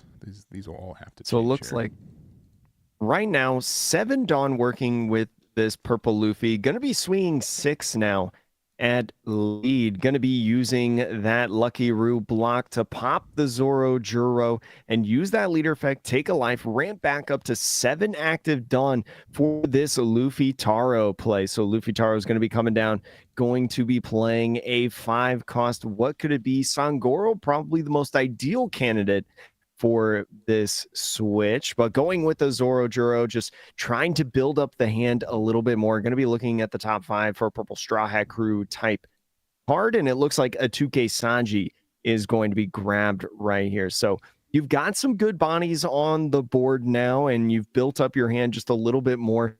The Shanks doesn't really have much going on the field right now on their first, I believe, 7 Dawn turn. The Purple Luffy now sitting at 2 life. Looks like Shanks may be sitting at 4 or 5 life. I think at this point, it's kind of hard to tell with the red mats, but yeah, either way, still plenty of game to play. Yeah, but yeah, pretty solid start from Purple Luffy. Generally, what you want to see from this deck, right? Being able to play your Luffy Taro on curve. Shanks, if they are able to find their Silver's Rayleigh, I think that makes the game a lot tougher. But we will see from there. And gonna get already ready for it. 7 Dawn available. Yeah, Backbin's gonna get rid of that Zoro and pass it back to Purple Luffy. And really interesting, as you saw on that like counter sequence as well, that he had the Sangoro in hand more than likely when he played down that Luffy Taro. So kind of maybe predicting that best play that the Shanks can do is the Ben Beckman. Got immediate value on playing that Zorojuro, finding a 2K instead of playing that Sangoro, and it immediately getting removed from the field. Very forward sight thinking, or very what's the phrase that I'm looking for? Very far-sighted thinking. Good job by the Purple Luffy, I think. Yeah. And it's crazy because like we ramp twice, right? We ramp up and get to play Sangoro, and it still doesn't feel safe to play, right? And rightfully so. Like a 6K body got removed. There are some like maybe scenarios where like a 5-drop Sangoro is tougher to remove than a 4 cost, but the fact that Zoro immediately gets the card draw, the fact that the Sangoro has the counter in hand, right? It feels bad because like Sangoro feels like he can get so much more value, but unfortunate. And this big swing with the Luffy Taro going ahead and taking a life, putting the Shanks down to 4. There's going to be a rush Luffy coming in, so using that Dawn minus to draw a card. Now swinging at face. Going to be another life taken, life going down bit by bit on this Shanks. Yeah, this is like unironically, like this is the best curve I think that Purple Luffy could really ask for, like on a somewhat consistent basis, right? Luffy Taro into like now 9 cost Luffy. The fact that Shanks is at 9 Don right now, preventing them from playing their own 10 cost Shanks. Like it's brutal how much advantage that we have now. Both players still having pretty healthy hand sizes. No Dawn up for a potential Gum Gum Giant. So you know that these swings are not going to have that very powerful one cost event card. Maybe thinking of resting 8 and using something like Silver's Rayleigh on this play. Silver's Rayleigh would be nice for trying to clear out these bodies, right? You can minus these 2 Luffys on the field to be able to battle against them. But with plenty of cards in hand for the purple Luffy, defending those is probably going to be pretty easy, I would think. Not going to be able to KO something off of the Silver's Rayleigh, a second part of the effect. So, what do you do now as the Shanks? I think the play is one, hope that we got Silvers in hand, and if we didn't, like what's our best play? Like Otama plus Silvers gets us rid of the Luffy Taro and stuff, but these are just such big numbers. It's really hard to really defend, and so we're just going 5 into leader. Should be a moderately easy 1K out of our Luffy's hand here. Both players with a lot of cards in hand too. Gonna be a 1K. So is going to go ahead, pitch that law. Does not need it at this point in the game. Not really going to be playing a lot of those setup bodies, right? Searching on the field. And so here comes Dragon, another excellent 8 cost in this deck. Is going to be able to be a 9,000 power body that immediately gets rushed. But where do you put the 2 Dawn? At this point, do you go ahead and you stick it to the Beckman, maybe try to go like 9/9 at the Luffy Taro, or what do you do? And it looks like it is going to be attached to the Ben Beckman. It is going to go ahead and swing, I believe, 9,000 power now. Yeah, and like 9 and 9 are just super great numbers. I'd be tempted to get out of the first one and then see what happens with the second one. It just depends on what our counter in hand looks like. We're gonna go 2K, 2K, 1K, and we will be able to get out of that one. With now So only it looks 4 like cards going in at hand, lead. yeah, there could be a strong chance to be able to get rid of the Luffy Taro now with this 10K. It's gonna at least force 2 more cards out of hand. Yeah, 10K now, and it's gonna be into one of these 3 purple Luffys that are on the board. There's so many different Luffys within this game as main character energy, but going at 10K, and it looks like going at life instead, just trying to rush down this Luffy player, right? And trying to put a lot of pressure on them at this stage of the game. Now a full 10 Dawn for the Luffy with 2 big bodies out on the field, 8,000 power Luffy Taro and 10,000 power Secret Rare Luffy. Got a lot of opportunities to play around with what's going on. I believe 5 cards in hand or 6 for this Shanks player. Yeah, and that's just like so scary, right? Like Shanks will like almost always have like a wide board, a lot of cards in hand, right? Um, it's very tricky to be like, well, I could maybe put them down to 0 life right now, but they can likely get out of one of these attacks. Do I want to build a board like? This is definitely kind of like a game of chicken of like someone needs to just do enough damage, right? I could value out board more, but if I can put down, Shanks down to 0 this next turn, that could be really strong. It's And it's really just a big decision. especially on the defensive side, having one of the best defensive cards in the game in Gum Gum Giant, right? There's a little bit of trickiness on how much do you play down, how much do you attach and swing, and how much you leave up here on the defensive side. Because if you're not careful, especially on the defensive side, if you don't clear these bodies, you could get rushed down, right? Shanks having plenty of access to different rush cards and plenty of bodies on the field when you only have 1 life and you just pitched 5,000 worth of counter here recently. Thinking about resting 5 could maybe be something like a Sangoro, another one. Yeah, or a Zoro Juro. Or was it 4 or 5? I think it was 4, but It might have been 4. I thought it was 5 at first, but if it's 4, Zoroark definitely a possibility. Yeah. Another Rush Luffy would be strong. You'd be a little bit scared about losing next turn with only one Dawn open for like a giant. So looks like we are, going to try to go a little bit wider on board. We're going to play Zoroark out. Oh no, we're going to play the Trafalgar Law. Okay, this was not a card I was expecting. So with 7 in hand, it must be on this Shanks player. Been a while since we've seen this card. That Dawn -1 is going to be really nice to be able to pick out 2 cards in hand, 2 random cards at this point for the Shanks. Going to be really nice. Also establishing the blocker on board, right? Going to be very, very good. This Trafalgar Law coming from starter deck 10. All right. Trying to roll less than 7 with 2 dice. And okay, we got rid of a Sanji in hand, and then looks like a 2K. So all right, getting rid of 3K worth of counter in hand. That's pretty strong. Definitely a lot of value in getting rid of these counter cards, right? It might not be the boss monsters that you're worried about next turn, but it could be very, very good to try to get rid of these bodies on the field. And so with this 8,000 power swing, maybe trying to look for a leader effect to get rid of this Beckman on the field, right? It could just be a leader effect 1K to get out of this, but you'd still have to worry about that Luffy Taro. Or I'm sorry, that 9-cost Luffy. Different name than Luffy Taro. It is. Yeah, it is Luffy Taro, which weirdly comes up in small situations, but we all know it's Luffy, right? And he's not fooling anyone. And so going at face, taking that life off the Luffy Taro swing, it looks like this 9K swing probably going at face again, and it looks like it's 2K, 1K, 1K with the leader effect to get out of that one. So leader effect is gone right now. You still have 2 active Dawn, maybe to be able to utilize off of this 9-cost Luffy, but looks like maybe swing bear with it would be a 10,000 power swing, only a few cards in hand for this Shanks player. And after pitching multiple 1Ks, you're probably going to be able to get rid of this body, but no, just goes at face again. Just says, you know what, with the life, I got to dwindle you down, and I don't care about these bodies on field. Yeah, and I think that's really fair.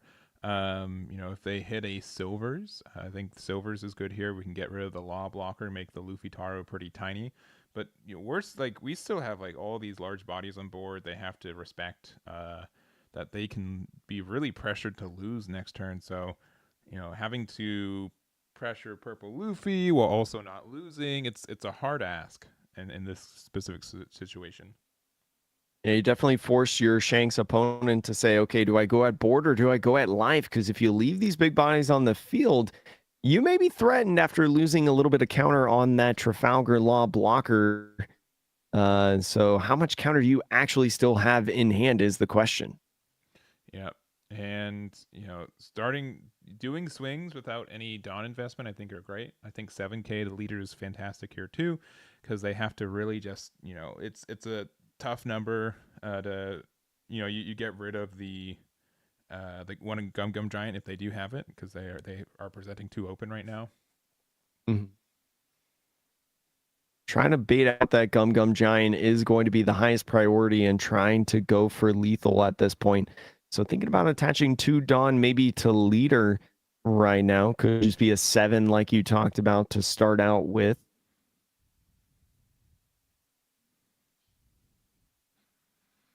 Only 3 cards in hand. That Law definitely caught me off guard. I'm sure it took our Shanks player off guard too. A very good card in this format at times. I think it's also searchable off 1-drop Law, because it can find cards named itself too. So that does help its applications in this deck. Yeah, definitely not something that we've seen since the introduction of the Purple Luffy starter deck that came out. Kind of took out this Law in general. I think a lot of people playing the Onami blocker instead that came out of that, but still a strong card, it seems like, in certain situations for decks that build strong hands. And so thinking about swinging Dragon first or Beckman, Here's just a bare 7K swing going at presumably life right now. And looks like a Gum Gum Giant is going to be used potentially to trash that Luffy Taro. The brick in the hand, Dawn -2, and draw 2 cards, getting out of that swing.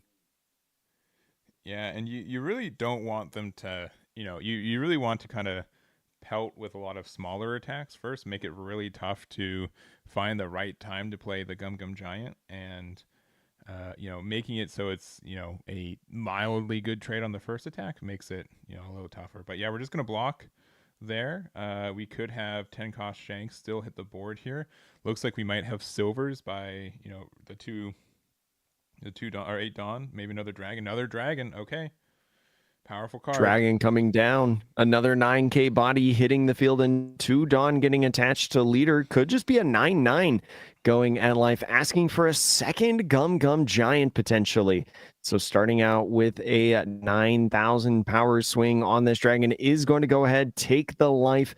And with, I think, about 4 cards in hand, maybe 5, is just going to attach the 2 onto here and swing 9,000 with lead. Let's see if there's a Gum Gum Giant and a 1K in hand. And it looks like 2 No, 1 doesn't 1 have the numbers. They get there. did Oh did man. faint that second giant. Good read by the Shanks right there to just go for the game, showing the Gold D Roger as well on that play. Definitely an interesting, crazy game there at the end. Yeah, and props to Arcthor for just saying, you know what, this is my best chance of winning. I don't think I'm going to survive on this next turn. Sometimes they don't have the Gum Gum Giant, and you know what, they didn't have it, right? They were down to exactly tying at 9K, but being able to get there, super close game, and congratulations to Arcthor for identifying that. Definitely helped getting those dragons right. Typically an unsearchable card in this Shanks deck, especially when you run the Uta, but finding 2 of them in that late stage of the game was huge in trying to bring out that victory. Yeah, for sure. I wholeheartedly agree on that. So we've got about half this round left. Let me jump through a couple of tables that are still playing, see if there's any games we'd want to see. But we still have in 8 undefeateds, we have 1 Shanks guaranteed. Our matchup with hey, we can just do the same game real quick here. Let's go to table 1. Kind of the same situation. I think they're just finishing up on this one. Of course, they've swapped spots on where the Shanks and the Luffy were sitting, but here we are at table 1. So it looks like rushing down now. Still 1 active Dawn on this purple Luffy. So can they get out of this counter? And it looks like 2K to get out of that 7,000 power swing is just going to pass off the turn. Purple Luffy looks like might steal the show with a Bond Clay and Secret Rare Luffy down on the field, as well as that Queen. Plenty of swings and opportunity. Going to be swinging, I believe, 8,000 power. Now copying the Ben Beckman and attaching 1 Dawn. So how do you do this? Still 1 life left for this Shanks and a couple cards in hand. Might be tricky, but is just going to go 2K, 1K, and leader effect, I believe, to get out of that one. A 5K swing is going to take the Luffy, goes in with the swing, and purple Luffy advancing. So kind of interesting. We saw the 2 of the same matchup and kind of flipped on the results. Yeah, I think it just really is close. It really is kind of a race at the end of the day of like, hey, we both establish big bodies. We both get to situations where we're like, we win no matter what on next turn. So you got to win on this turn kind of thing. So, I think that's just kind of how this matchup kind of goes at kind of a higher level. We got Jerry. If I'm correct, that's Jerry, who ended up winning, I believe was it the Carta Magica, the Top Cut event? I think it was the Top Cut event like 2 weekends ago, if I remember correctly. I can't remember the exact name. Yeah, I'd have to double check, but I'm 99% sure that's the case. He won an event with Purple Luffy. I can't remember if it was Carta or Top Cut, but still undefeated today, right? 6-0 right now, and still with Purple Luffy. So great run by Jerry again. We've got our stream favorite Shanks player still in a good spot, or at least into the late game. This is probably the last game we'll jump into real quick, but It's versus Teach. We only have one Teach player left alive in this tournament, at least on the undefeated side. They've got a pretty wide board of 10 drop Teach, Von Augur, a Shiryu, and a copy of the Burgess, which I believe is a 9K right now with the drop setup or trash setup. So definitely interesting spot for this Shanks. You're still sitting at 3 life. So with a decent amount of cards in hand, you could still maybe get out of this next turn, but it's going to be tricky if you let this go on and on. So what do you do? Looks like a 5-drop rush Luffy is going to be coming in right now. That when attacking is going to be able to reutilize a Dawn, going to attach it on or attach an active onto lead, and then a rested Dawn attached to swing 8,000 power. Only a couple cards in hand. I think 4 cards in hand for this Teach is going to be a nice block right there from the Vasco shot. Yeah, and we jumped into this matchup. I'm guessing they played 10 drop Teach last turn, blocked with it this turn, and that the 10 cost Shanks can't attack. That's my assumption. We jumped into this halfway through. But I that would be a fair assumption. Yeah, I think that's pretty fair. So with, I believe, 4 Dawn left at this point, because you attach one to the Luffy, could potentially play down like a Lucky Roo or another Tony Chopper blocker, seeing one on the field already. Yeah, it's just like how confident are you that 3 life's enough when the board is as wide as it is, right? A 9K on the board, a 12K, a 6K, a 5K. Like these are all just pretty good attacks without any Dawn investment, and they've got the full 10 Dawn to use it too.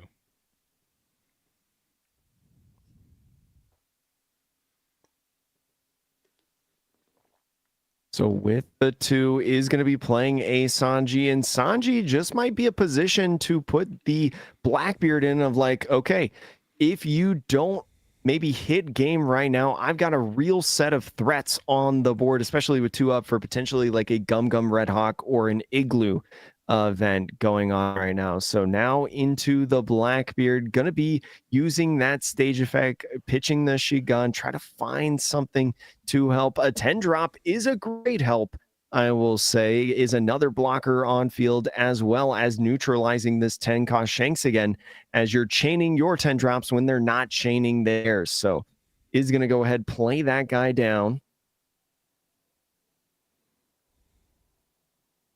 So is going to go ahead, swing. I believe this is 5,000 power now, because the Marshall DT shutting off the Shanks effect of the minus 1,000 power. So is going to be a big factor in this matchup. Yeah, you can use your leader effect on it though to get out of this attack, and then I think Red Hawk doesn't care if the card's active or not, right? So you can then use Red Hawk to have another attack. Yeah, I think you're correct on that. Oh, but I guess we don't have the Red Hawk. So holding it now is just going to be a 1K counter out of there. Is going to go ahead and swing with the leader. They played 10 drop Teach, right? We don't have our leader effect. That's on me. Yeah. Oh, yeah. You're right about that. I completely forgot. I was too focused on the Shanks character. I was as Good well. Call. Yeah, both Shanks. Yeah. So it makes it tougher for us to be on the defense there. Attacking with Von Augur, 6 and a 5. We get I guess probably into Luffy on that one, and then we just 1K out. Just a 1K Marco on that defense. Still has the Burgess, as you were talking about, as a 9,000 power character that can go ahead and swing, apply a ton of pressure. But where does it go is the real question. Do you swing this at the Luffy to try to get rid of it, maybe force the block on the Tony Chopper, or do you go at life in a sense to try to just dwindle them down? It all depends on what's in your hand and how much defense you actually have in this game. You are balancing 1 life, so still a sticky situation for you.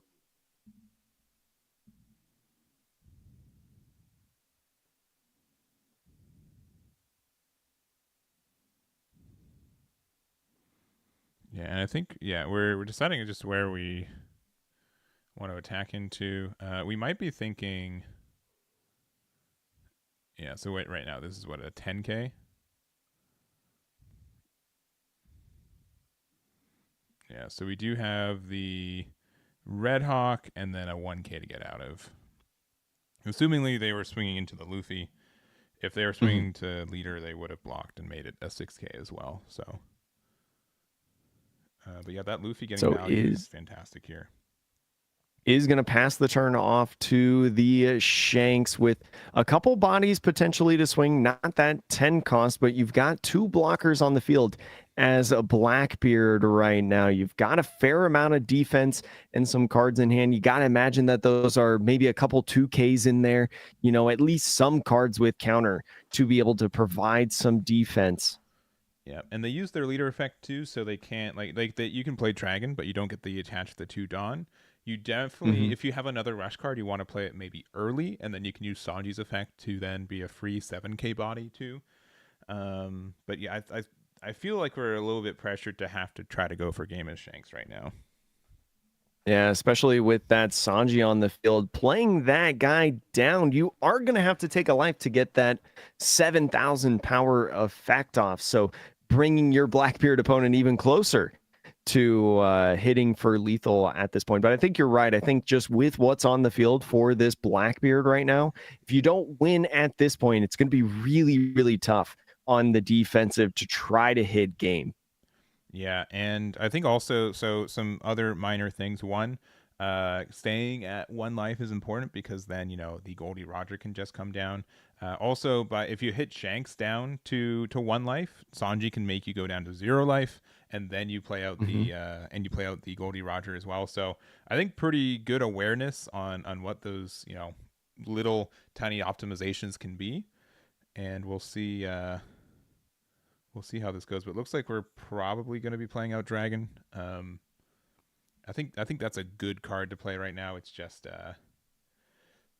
it's a bit expensive, especially when we don't get the Dawn attached to. It's debatably your best opportunity to try to go for game at this point, right? Still having a little bit of Dawn to work with for these other bodies, as well as having a rusher. And there's that Dragon, as you're mentioning, 9,000 power.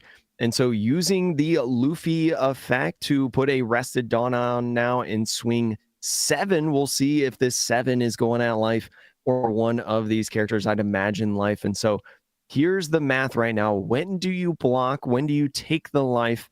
And when do you counter? You do know that Goldie Roger can't come down on this turn, right? So it's a real math game at this point. Yeah, and there's also just the added layer that the card left in life for Teach, you can have a trigger that can either mess with the Sanji or the Chopper. But we're just deciding to take the first block here on the 7K attack. And not really revealing too much information at this point, just a block on the 7. You know that for most all of the swings that are left outside of the Dragon, that 7 is kind of one of the highest numbers. You could go 6, 8, 9 with the Sanji and Dragon after this 6K swing, but if you got a 2K in here, that 2K Shiryu is going to be countered off of the leader's swing. Yeah.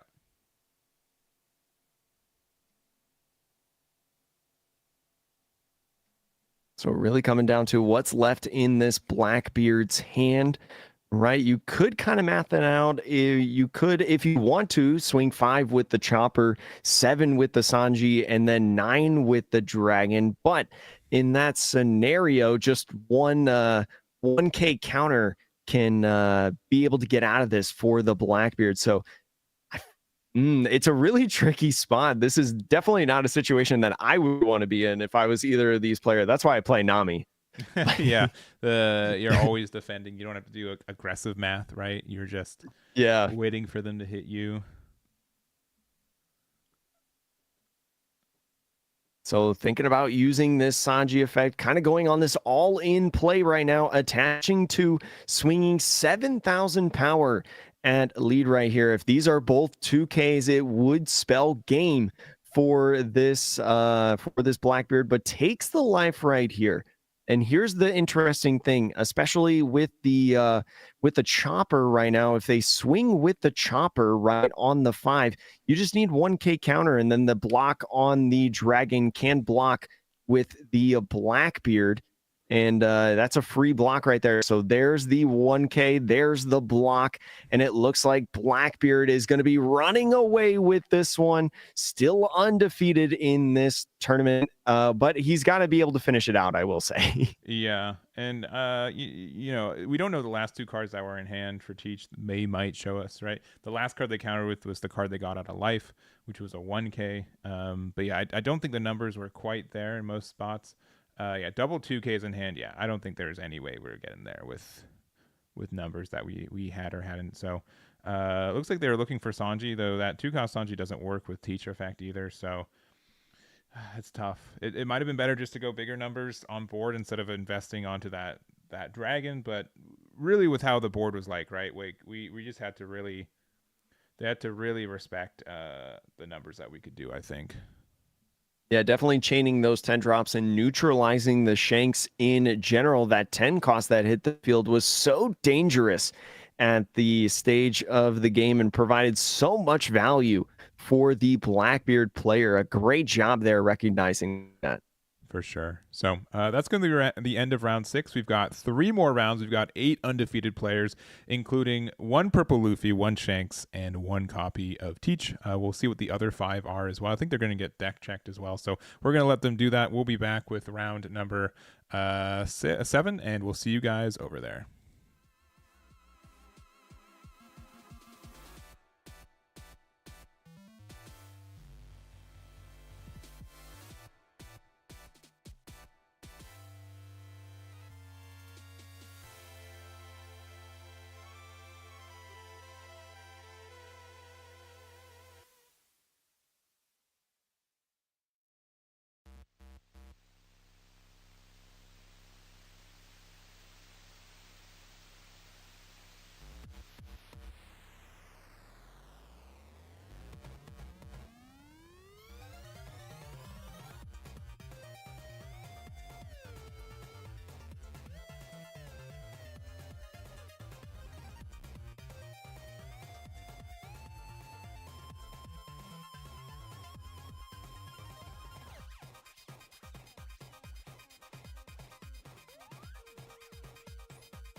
Okie dokie, we are in round number 7 of 9 for the Core TCG One Piece Online Treasure Cup. I'm with Jake, as I have been all day. And Jake, what leaders do we have left undefeated today?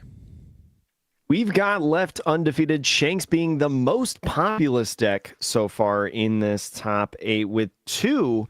And so all the other 6 decks sitting at 1 each. Very, very wide variety in this top 8 so far in the late stages of this tournament.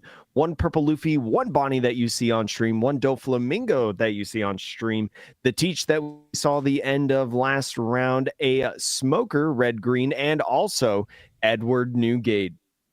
Yeah, should be really interesting. Looking forward to seeing what gets there. But now that we've got 7 different leaders in top 8, what is fantastic, right? I think it just shows just how many leaders that are viable right now.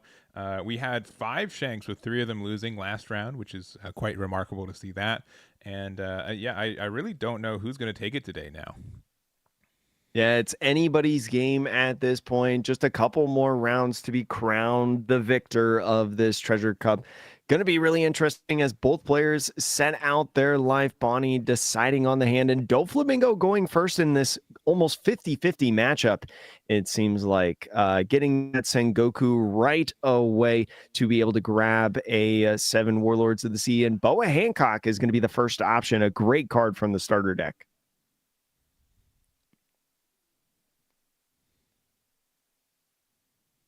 So now with Bonnie going into their first turn, we'll see if they've got anything to play right now, maybe a 1-cost jewelry Bonnie or something of the sorts. And that's exactly what it's going to be, that winner Bonnie right there. But ends up passing the turn, says, you know what, I'm not going to let you swing right into this Bonnie. I'm going to force you to just go at life at this point. And so getting the buggy off the leader flip is going to be the restack of the top 3. Bonnie taking the life, that 7K swing, and moving into their turn now for Dawn. Yeah, and not the card that we'd want to see, right? But it's at least a card that we can see off our leader effect, and maybe we'll set up a better play next turn. But a little bit of a slow start for Doflamingo. So on that Bonnie search right there from the 1-drop, finding an 8-drop Eustace Captain Kidd will be good later in the game. But first, swinging that 5 at the Sengoku, taking that knockout, minimizing the amount of swings coming at this Bonnie. And so playing down that Rosinante, going to establish a little blocker on the field, heading into Doflamingo's 5-Dawn turn. I believe, yes, 5-Dawn turn. I know how to count. These players are playing very nicely fast, I think. So now with that Doflamingo swinging 7, is going to play that Weevil down and draw a card. The Rosinante going ahead and blocking after resting that buggy off the Bonnie leader effect is going to end the turn with, or at least end this phase of the turn with a buggy to reorder once again this top 3, playing down multiple buggies in the beginning stage of this game, multiple 2Ks hitting the field, is going to try as best they can to get that leader effect going in this one. Placing it on the top is going to be a 1-drop Trafalgar Law. So I know this is a card that people have been playing in Doflamingo as of late, been a point of conversation. And this player doing pretty well in this tournament with that little 1-drop. Yeah, and I've definitely been seeing it more from since this last weekend. It ended up getting in a first place finish at the Carta Magica regionals. I recalled which regionals was which over the break. So that 1-drop Law just showing off a lot of power. Just being a blocker for 1 is fantastic. It's very easy for Doflamingo to keep 1 open, and it can be really powerful. So looks like Bonnie on the other side, we're going to play out the 5-cost Smoker, which is a little bit tough for Doflamingo to remove outside of a Jozu. Being able to get that additional Dawn back, and then playing out another 1-drop Bonnie, keeping them both active, and then passing from there. These Bonnies are going to be really nice if they stay on the field to be able to continuously search for different pieces that Bonnie is going to need throughout this game. Definitely an interesting spot right now for both players. We'll see how the Doflamingo goes with a Weevil still standing on the field. You'd imagine that either the Weevil or the blocker Law is going to be rested off of the 1-Dawn leader effect for the Bonnie. But What are they going to play out first right now? Any Marshall D teaches coming in, or a hard Weevil to just draw a card? So there goes that teach. Now, with the teach effect, is going to be able to use leader effect after stacking a card on top of their deck. Maybe that Boa Hancock that we saw earlier still in the hand at this point. But thinking about what they want to actually do on this, if it's the Boa, you're going to be able to swing 8,000 power. You know that something's going to get rested, right? Your main priority is just swinging with leader at this point. So here's that leader flip. It is going to be the Boa replacing the buggy. Going to reorder the top three once again after resolving this leader effect. Yep, and bottom decking the 3 off the top, we still have a Dawn to put somewhere, so we're going to put it on Weevil. And yeah, just really saying, you know, that teach needs to get removed. That's a huge priority for us. And instead of like getting out of the attack itself. So now attaching the Dawn from the Boa Hancock to the Weevil. Going to be swinging another 7, just a couple different 7s coming at the Bonnie's face right now. Is going to give 2K, 1K to get out of here. You got a Bartolomeo in this deck. I know is a card that has rotated in and out of this ever since its release in, I believe, OP07. So Bonnie now going down to 3 life. Is going to have some Dawn to work with within this turn and the opportunity to do a little bit of searching with these Bonnies if they want. Yeah, it's again, like it's really curious. Most people, instead of like playing another Bonnie and just keeping both active, most people I would know would just like snap, you know, get the double, you get the single search while we can. So prioritizing in this matchup that these Bonnies can stay on board a little bit more, making it more flexible on how much Dawn we can use every turn, and not having to, you know, have nothing better to do. So just like do a super big over attack, I think is an interesting take on Bonnie for this one. And it's really curious, too. You talk about the different removal cards that Doflamingo can use. If you have got 2 of those search Bonnies active, you really ask them to have multiple removal effects, or you're going to guarantee at least 1 search, right? With the 4-cost law being so prevalent in the deck. But now just going ahead and clearing out some Bonnies right here. The Smoker is a block, and the Bonnie is KOing the Teach. Is going to have a couple bodies still left on the field. Still plenty of Dawn to work with in here. Do you go ahead and search, or do you go and play this Cavendish on the field right now? We saw the Cavendish search off that first Bonnie right there. Definitely a great piece that makes Bonnie a strong deck in this format.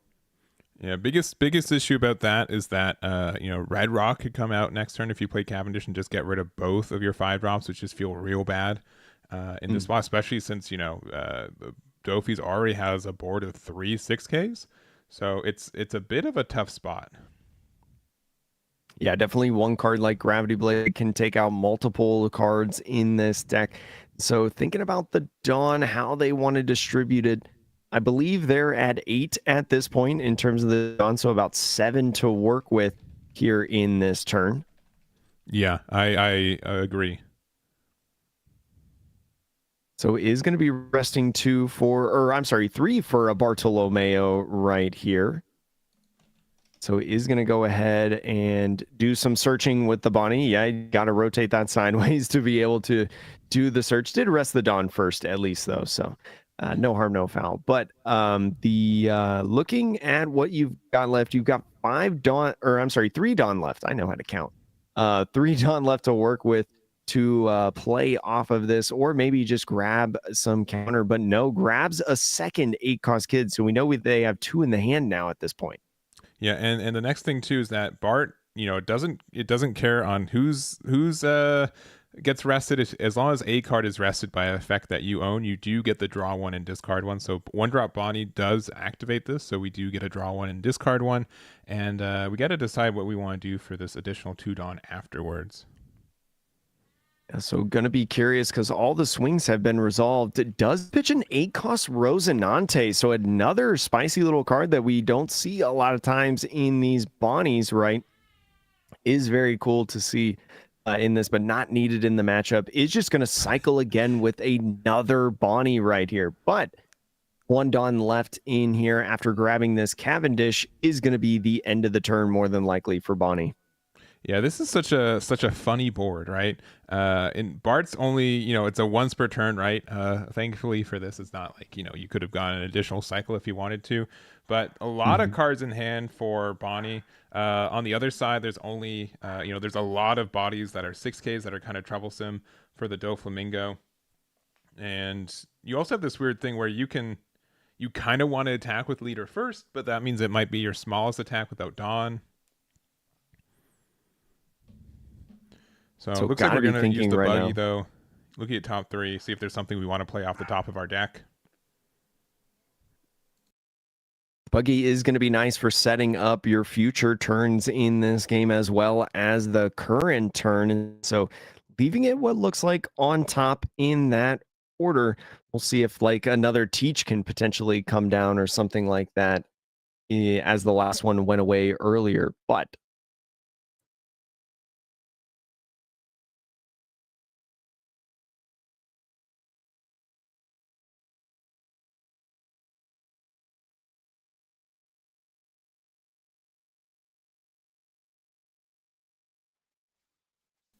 And just deciding,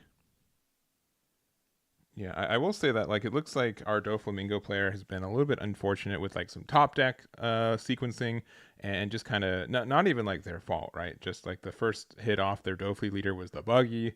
Um, Definitely could have been some better chances on some stuff, but yeah, just attacking 6K uh, with the Weevil, deciding if they want to, yeah, if they're going to rest the leader just in case they want to play something, gets rid of one Bonnie, gets rid of two of them, and gets rid of three. So either Jozu would be good here. Law, getting rid of the Bart is fine. Gets the buggy back to your hand. yeah, gonna be nice, almost like playing that buggy for free, essentially, or just one done, but you still got that 2K in hand, but decides to pick up the law instead. Says, you know what, I might want to play this down again later. And so goes ahead and plays a pudding. The pudding, one of the strong points of a blue deck, right? And something you always have to think about. Putting that Bartolomeo immediately back in hand and then says, you know what, we're throwing it right back in the deck.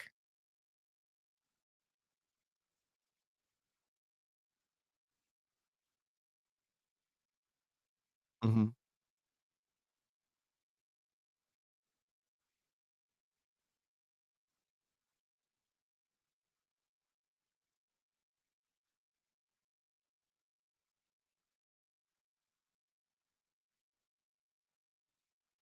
Yeah. The good news is all of those swings that your opponent had went at the Bonnies. You didn't lose any life whatsoever in that turn, but at what cost, I will say. And so now a full 10 Dawn going into this Bonnie is going to be a 6K swing, probably at either one of the Weevils or Boas, because just a 1K counter was used. Now a 7,000 power banish going at lead is going to take out that Jozu, and a full 9 for a KO Shanks is going to KO that Boa right there. And with the smoker effect right on that character, is going to restand one Dawn to be able to use off the leader effect. You're still in an okay spot, but could get a little hairy quickly, especially after an 8,000 power swing potentially coming in. Yeah, and I like that Smoker going into life, knowing that you get a quote unquote card out of hand either way, right? So Mhm. that does help. They do get to play. It looks like the Teach off the top of deck, which again, just a little bit unfortunate for our Bonnie or for our Doflamingo player on what their sequencing is. But it looks like they're going to put two Dawn extra onto the Weevil. They're going to try their best to pressure out of this Smoker, but 2K out of hand and likely going to pass again from there. Especially after using that red rock, right? Getting rid of that big body in the shanks relieves a little bit of the pressure that the Bonnie or was able to put on within the last turn. And so now the Bonnie going to be attaching at least one Dawn and swinging at the Weevil is going to take that knockout on that 8,000 power swing. The Doflamingo not wanting to get rid of anything in hand at this point. So did their leader swing already? Did we Yeah, miss it? we attacked into Teach, and then we attacked I must have. into the Weevil. And then we're Must playing have this missed that for part. technically 3 Dawn. We're going to be able to get 1 back with the Smoker. We have a lot of Dawn. Like, we have 8 Dawn right now, but I think this might be an issue where, like, we don't have that much to do with it after the fact, maybe. But oh, we get the Carrot. Yeah, that's so good, being able to lock down the Weevil. And I have this sneaking suspicion that, this is sometimes what Pudding does. I think we gave our Bonnie player a better hand after Pudding than what they had, right? Yeah, Shanks to answer definitely. board, Carrot, like, all these are great cards. Yeah, especially with all of those searches, it didn't end up mattering with the Pudding, but allowed it to maybe a little bit of times to like thin out the hand in some senses with some of the cards that they played. But now going in with the Gecko, right, playing down that teach that they got off the Gecko, is going to go ahead, put a card on top of the deck and swing big with this leader to get a Weevil down, draw another card, rest the other Weevil, and take out this Smoker. Really just saying, you know what? I know after the Pudding that you may not really have a lot of counter in hand, right? So I'm at least taking out this Banish. Yeah, agreed. And it's so funny. Pudding just got played, and it's just been sitting there since then, right? We've just have never found like a time where we had 1 extra Dawn to do anything with. It's mildly easy for us to interact and like even clear board here. We can attack with the Carrot into one of the Weevils and stun the other one, right? We kind of want to play out a body as well. We're just gonna go 6, yeah, with 2 cards in hand. Oh, 6 into the life. Okay. 6 into life, putting the Doflamingo down to 3 and stunning one of those Weevils. A second Carrot has hit the board, stunning both Weevils here now, and so that minimizes some big pressure from this Doflamingo at this point. Only a couple swings available to him, and it looks like potentially still has the Cavendish to swing at this point and a little bit of Dawn to work with. So we'll see exactly where he decides to go with this. Yep, on 5, we're playing out, looks like another copy of the Smoker, getting 2 Dawn back with that. Going to get 1 extra Dawn back. Okay. I mean, I guess it doesn't matter. We could have gone it. Oh, no, that is Smoker. Yeah. That's the alternate art Smoker from OP10. Yeah, we could have gone 1 more Dawn back, but it's fine. Not really any 1 cost events or 2 cost events that I think you really worry about in Bonnie typically, but no. Is definitely an interesting spot for the Doflamingo, right? Those Weevils are frozen, so a minimal amount of swings to do with Bonnie still at 3 life. Is considering attaching a couple Dawn and going in with a swing right now. Maybe trying to play a Bonnie off the top of the deck. You need to continue filling up this board, right, as these Carrots are causing you problems. Yeah, and it's been tough for Dofi to really apply the pressure and aggression that they are known for, right? And I mean, it looks like we're attacking 6 with this, probably trying to bait out on the leader. Sure, takes out one of the Carrots. Takes out one of the Carrots and rests the leader. The Pudding now, as you were talking about, was just standing there, but now goes in with the swing and gets rid of the Cavendish. The Red Rock gets rid of the other Carrot, right? Smoker's still standing on the field, but back to Bonnie's turn now. Got rid of some of those threats, and especially with Bonnie not having a ton of swings every single turn at this point. With both of the Carrots gone, you know that some of these bodies are going to be able to restand at the end of your Bonnie turn. Yeah, and now we're just like in the spot, like, if we have like a Hody, I'd be really tempted to just say, you know what, let's just get you down to 0 life. And then just make it so I can have like a really good Hody turn on the next turn, right? Looks like we're tapping 8 for maybe a Eustace Captain Kidd. So Eustace Captain Kidd hitting the field right now, and the restand off of the Smoker effect provides 3 Dawn available. You could use the Kidd to be able to play out something like a Rosinante blocker at this point, or Bartolomeo. But first, swinging 6 at the Pudding is going to go ahead and take it out.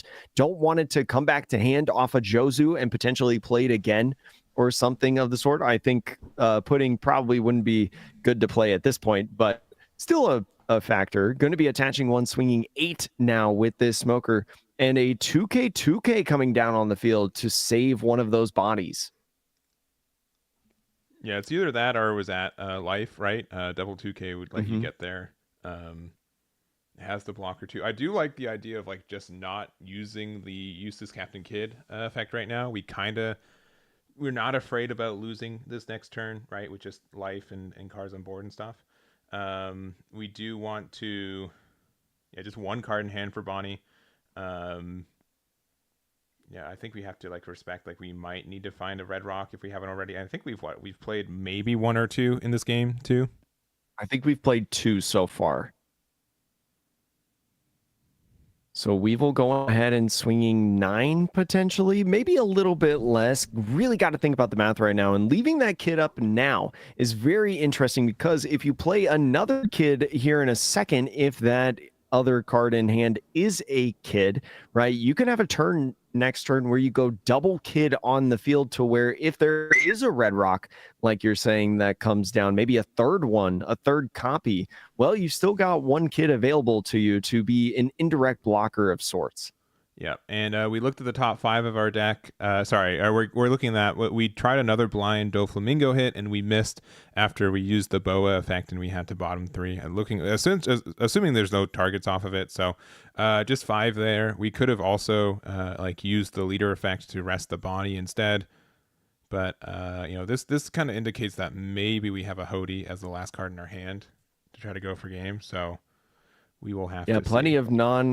Plenty of non-counter cards that the Bonnie has available to them that they could play. Could be a 10 drop, could be an 8 drop, could be a Hody, could be so many different opportunities. Even a 9-cost Zoro could come down, although that would not be very good at this game state. So now the Bonnie's turn, a full 10 Dawn. What do they work with at this point? If you go into something like a double Eustace Captain Kidd, you still have to defend against a lot of swings, and being down at 1 life might be difficult to stay alive within this game. Yeah, and we don't have, I think we have 4 or 5 cards in hand for Bonnie, right? Like Hody is a way that we could win, but if they're at 1 life, I think Hody would be very safe. Them still at 2 life is a bit scary. We still have a bunch of 6 drops on board too. I don't know if we play 10 drop Dofi, but even if we do, right, like there's like no guarantee that will be enough to win next game since we don't have any ways to get 1 Dawn back. Getting rid of these smokers, really controlling the board has been a big deal in this matchup for the Doflamingo. Just trying to neutralize a lot of the threats on the board has been definitely a battle between these two.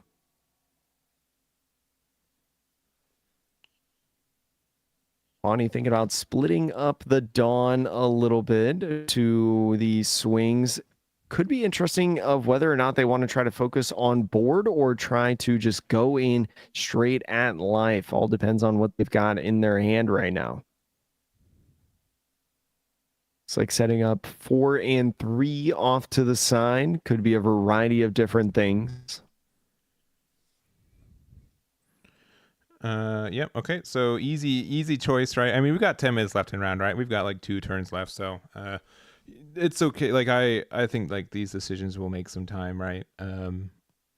It's really like, do we think we can go for game if we do have the cards to do so? If not, we have to kind of hope that 8 drop Kidd is enough to buy us another turn, which it can, right? It's not unusual for that to happen. We like the Doflamingo player has to be really cognizant that like Hody could come down next turn as well. And yeah, it looks like we're just going Big 10 at we're going into board. Okay. All right. So trying to take as much board as possible for the Bonnie right now does still have 8 Dawn left to work with, split it up between 5 and 3. You got to imagine then maybe if they're going for board, might attach a couple Dawn to this leader to be able to not just enable a free block on this illustration box Boa Hancock that's on the field. Going to be really curious how they play out the rest of this turn. Looks like maybe attaching 2 to leader potentially. Yeah, and maybe we have like a carrot, and we attack 7, play carrot, leave 1 open. Just really counting their Dawn here. Definitely a crucial part of the game that you really have to decide, as you were talking about, how you're going to be able to survive as they're going for the board. We know that they're not going for lethal on this turn, so you got to play as defensively as possible to just buy yourself some time. All right, deciding 7K. Now the choice is at the leader, at the Moria, or at the Weevil. Essentially, you're attacking at a 6K whenever you, no matter what, right? Because Boa can get the block an easy 2K, which ends up being the case since we know that there's a Mihawk in hand. So with that swing resolved, going to be a good 5 for Cavendish. Going to be able to put up 3 Dawn, and 2's going to get down for a Rosinante. This is an interesting spot right now. You know that the 2 blockers essentially on the field with the Eustace Captain Kid and the Rosinante, and one of them is one of your attackers at least is going to get rested through the Bonnie leader effect. So definitely not an easy spot either right now for the Doflamingo, even though you feel like you're in the driver's seat.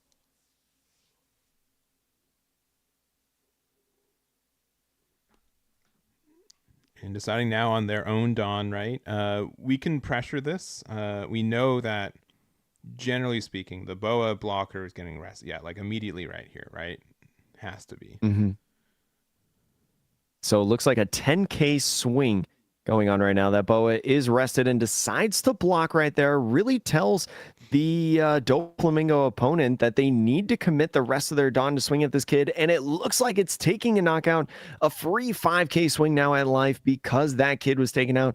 Is going to take that life, is going to pass the turn, draw, and it's going to be a question of whether or not you have Hody Jones at this point. And even if you do have Hody Jones, you still got to think about the math, right? Because there are 2 cards in hand and 2 life that you can gain. And there he is, the boogeyman of green decks right there, Hody Jones, going to be here. And you still have 2 Dawn that you can restand with the Cavendish, but how much do you commit to the Cavendish? And it looks like a 7 is going to stand. Take that life. You've got 4 Dawn left to work with, an 8 off of the Hody Jones, a 9 with the Bonnie, and with the counter, I can't tell exactly what they are. It looks like a bunch of 1Ks. 4 1Ks. So Bonnie claiming that victory right there, just at the very end. A great job by the Bonnie, even through the pudding, getting around that.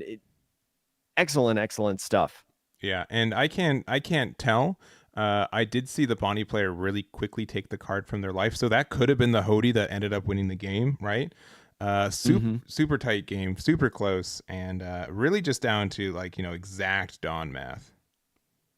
Yeah, very tight in that one. But that's why these players are at the top tables, right? And if you're able to do that math more often than not, you're going to be able to pick up great wins such as that one in a very tight matchup. Yeah, 100%. So definitely could have been either way. I will definitely say that our Doflamingo player, I think they played very well. I think they were a little bit unfortunate with their top deck random. It looked like they just weren't, the cards weren't sequencing the way that they wanted. So I do think that did help dictate the pace of play. But generally speaking, I think both players were very strong for this one. And we've got 4 leaders left undefeated, including our dearly Bonnie.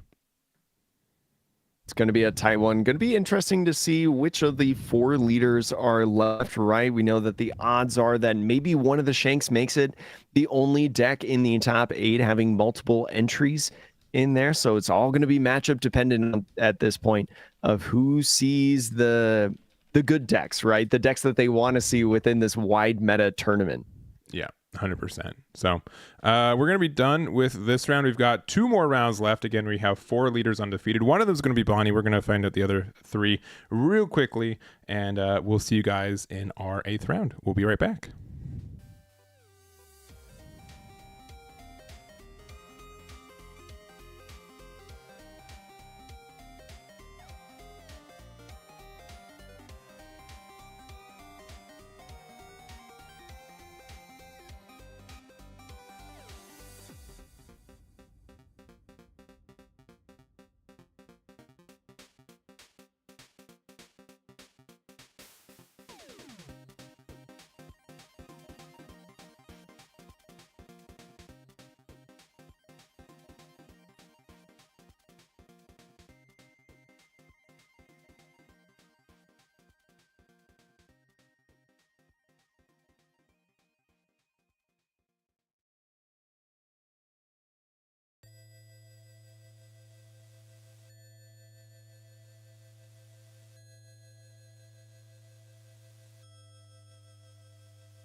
All right, we are in our eighth round, our second to last one. We've got four players undefeated for today. Right now, we've got Jerry on Monkey D. Luffy and Limes on Marshall D. Teach. We also have on table two, we have Copeman, who is playing Bonnie, playing against JCM on Newgate. And that's our four. No Shanks winning today.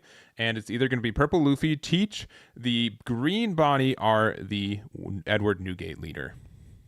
It's definitely a very interesting final four, you could say, of people trying to take the crown in this tournament, especially with that table two, maybe two leaders that you wouldn't really expect here at the final tables. But they still got to go through round 8 and 9 in order to get the win. And it looks like the Blackbeard player taking that hand, putting out the life at this point. And we'll move into it. Ploofy going first on there. No one drop law to play. And the Blackbeard going on the 2 Dawn turn right now. The even curve. You love to see that. Finds the full lead stage. Full lead stage. Going to be really good. Pitching a Teach immediately on this to search the top 3 for a Blackbeard Pirates card. Yep. And, Purple Luffy generally likes the first curve for playing like Luffy Taro on 7. I will say, I don't know what it is. I don't know if it's just me. I never find Luffy Taro on curve. And if I do, I'm playing against Blackbeard and they took away its on play. Like it's so upsetting that it always seems to happen that way. So the Blackbeard having a pretty good going second turn, finding both full lead and My Era Begins, deciding now what they want to grab. It's a little tricky. You just pitched a 10 drop Teach on the full lead stage, and here's a second one that could hit the bin. So which one do you grab? Chooses Kuzan in this to get 4 cards in the trash. Yeah, and I think you correctly identified, we know that half of our Marshall D teaches are now out of rotation now, right? Means that likely there's one in hand right now, so we have to make sure that we hopefully find the fourth one maybe later if we need that for the win. But passing from there, they're going a 5. We get a 2K out of hand there, and looking like going to play out the Bond Clay while we still can get the ramp and passing it back. So the Blackbeard not using their leader effect at that point is going to be a nice free ramp for the Purple Luffy. Now goes into Blackbeard's turn right here. The 4 Dawn turn is going to start off with the stage, it looks like, to try to find a piece of the puzzle. You're probably going to want to play something down on this turn to try to establish a body and potentially fight with this Bond Clay if it goes ahead and swings. Yep. And another search there off the full lead, getting rid of the Von Auger. Knowing that we do have the Kuzan means that we can get that back pretty easy when needed. Ends up grabbing the Lafitte, a nice little 1-drop searcher in this deck, but maybe something that they're going to play down right now. Go ahead, spin the wheels with this Lafitte. Try to find another piece, still with 2 Dawn left after this search. What are you kind of looking for right now? Are you trying to look for something like Burgess, maybe like something to build up the trash like My Era Begins right there and right on cue, not scripted? Yeah, and just filling up that trash, really important here. We do get rid of a couple of key triggers that won't be in life anymore with the I bid 500 million berries as well as the liberation. So it's either get a 2K or a potential removal later. And looks like we're going to get the liberation.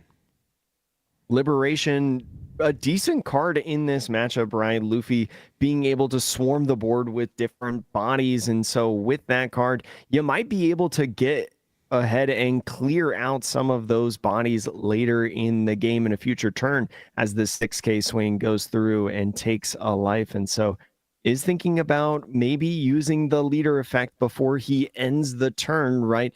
If you use leader effect at this point, wouldn't be able to play down double bodies off of the Luffy Taro for the Purple Luffy. So what card do you pitch? And it looks like opts to not use it at all. Yeah, and maybe this was, a little bit of, 3D chess here where you're like, well, they're not going to keep Luffy Taro in hand knowing that I would discard a card to prevent it. So I'm going to make it so, they might not have it in play. But we'll see. We're at 8 Dawn right now.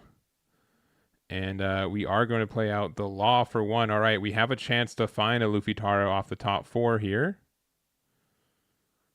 So we'll see what they can grab. Another curious thing about, letting them have on play effects is if they do play that Luffy Taro right now, well, here's the thing. You've got that 6 cost liberation in hand. So that has to be something that the purple Luffy is thinking about right now and just had it in hand, right? Maybe trying to find a good target to play off of this Luffy Taro. Going ahead and playing the Franosuke. The Franosuke is a nice rush card in this deck potentially, but will stay active on this turn. Yeah, I honestly would have maybe played out the Onami that we just added, just because I know that the Liberation is there. Liberation is going to get rid of a 6 or less and 4 or less original cost, so that would mean Bon Clay and the Frankie. But we'll see what they do. Being able to get value off the Luffy Taro though, I think is strong.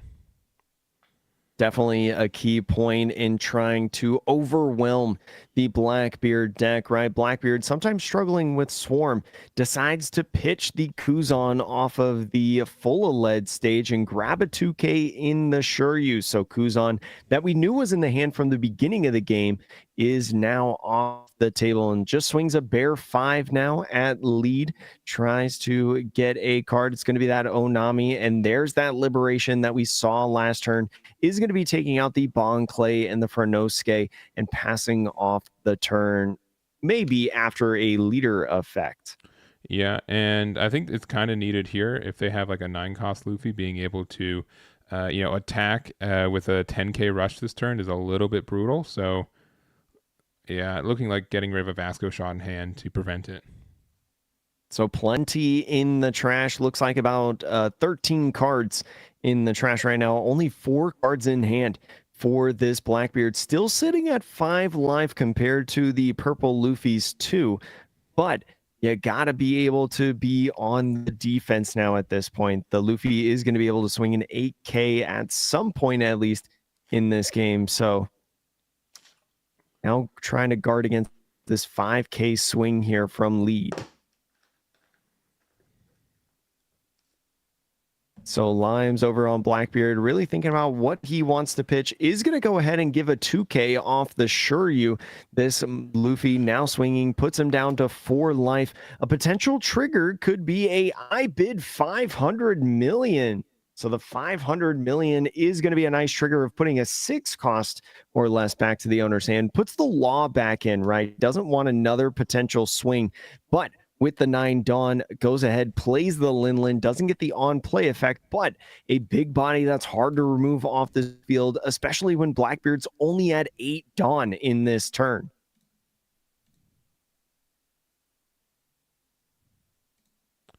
Yeah, and actually, KO's a 6 or less, which is an absurd trigger. KO's right? my apology. Yeah. Yeah. So it feels bad to only hit a 1 cost there, but we'll still get the removal. Being able to play a Linlin is fine. I don't even know if we would use the effect from Linlin if we had it online anyways, so I think that's all valid.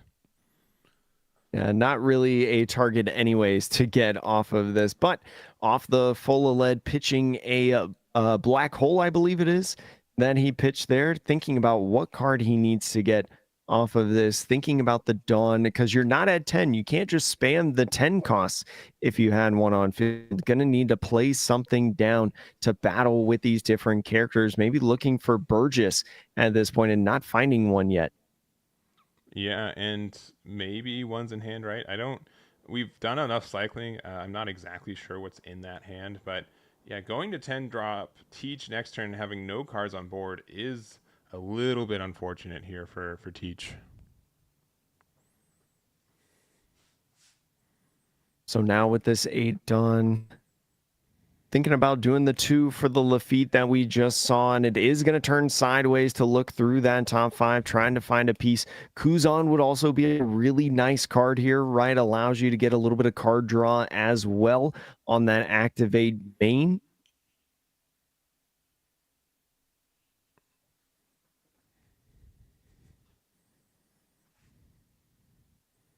Oh, okay, we have Burgess. It's in the deck.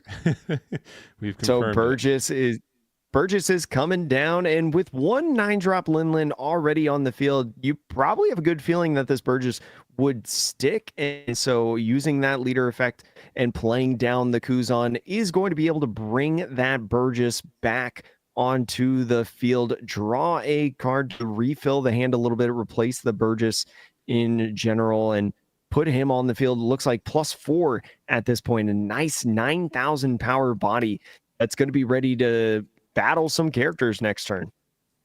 And we're leaving one Dawn open. Okay, we do have one more era to go through. Oh, we found our fourth copy of Teach. So I'm hard assuming our hand is 2 copies of Martial D Teach and an extra 1 card, which is a little I bit think tough.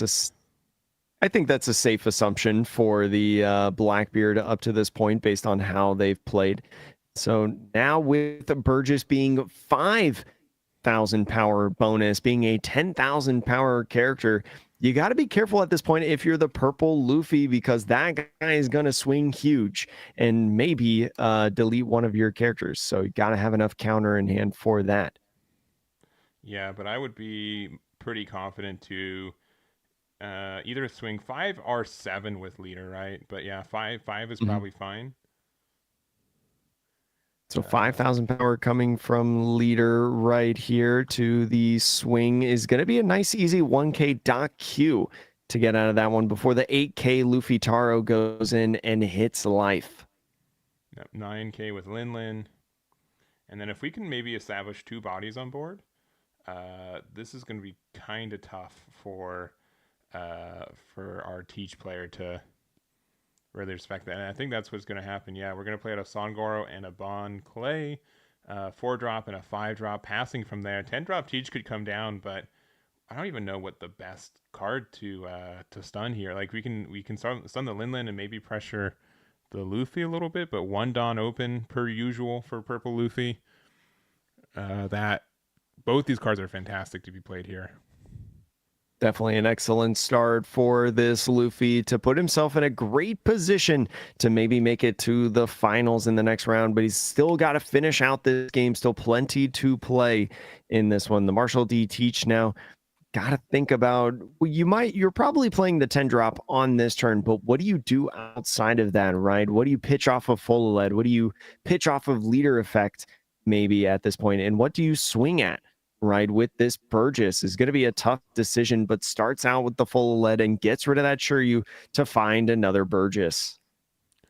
Now, I think there's like a level for playing Teach where, clearly playing 10-drop Teach on curve is a powerful play, right? But there Mm-hmm. might be a situation here where you're like, you know what? What if I can just pressure cards on board? What if I can use more of this Dawn to pressure the Luffy Taro and the Linlin? That could be a huge power swing, especially if I can establish another 4-drop Burgess. Yeah, because a lot of times on the defense as well, if your Burgess is sideways, right?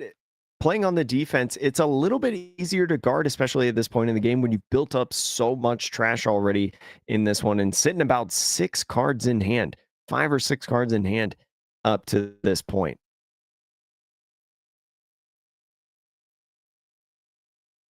We know that at least in terms of the information that one of those cards is a 10-drop Teach and another one of those cards is the Burgess. So it's really about what the other 4 are in this hand and if we can try to figure out that information later in this game.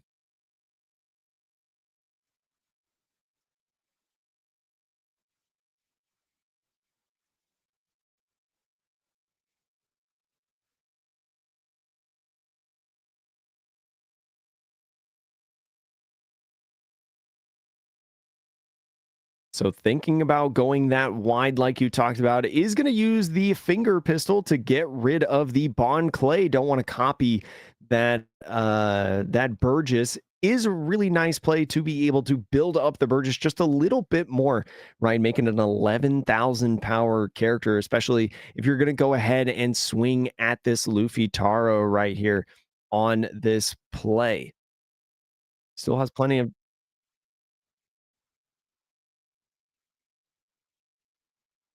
Mhm.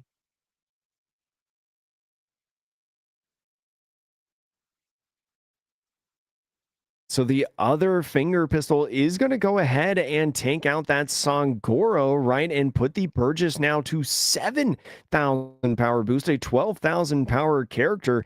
And with 2 done left, do you maybe save one for the Lafitte, try to grab another card out of the deck, and then take that last one and attach it to the Burgess to swing 13? But using the leader effect first to negate on play effects gets that Burgess down in the trash. And we're going to real quick just double check, make sure on the counts that we are correct, especially for this Burgess.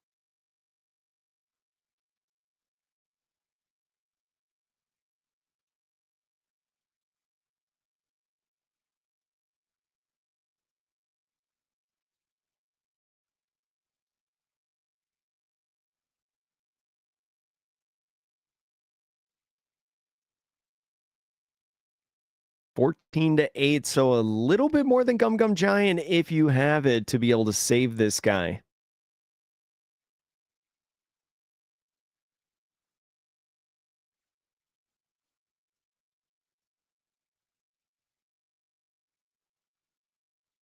And he's going to go for it. Pitching another Gum Gum Giant right there is going to be plus 4,000 to put him to 12. Is going to need 2K, 1K to get out of it. And there it is, 2K, 1K on that defense.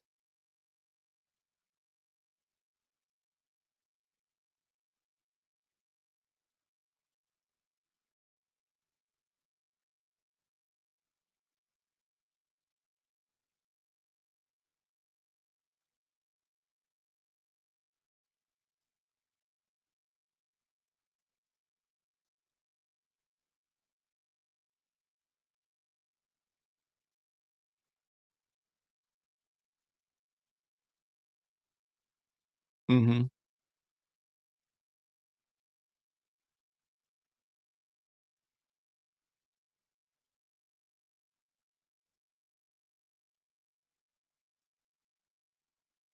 Yeah, definitely an interesting spot and a great line. Another Teach, the final one sitting there.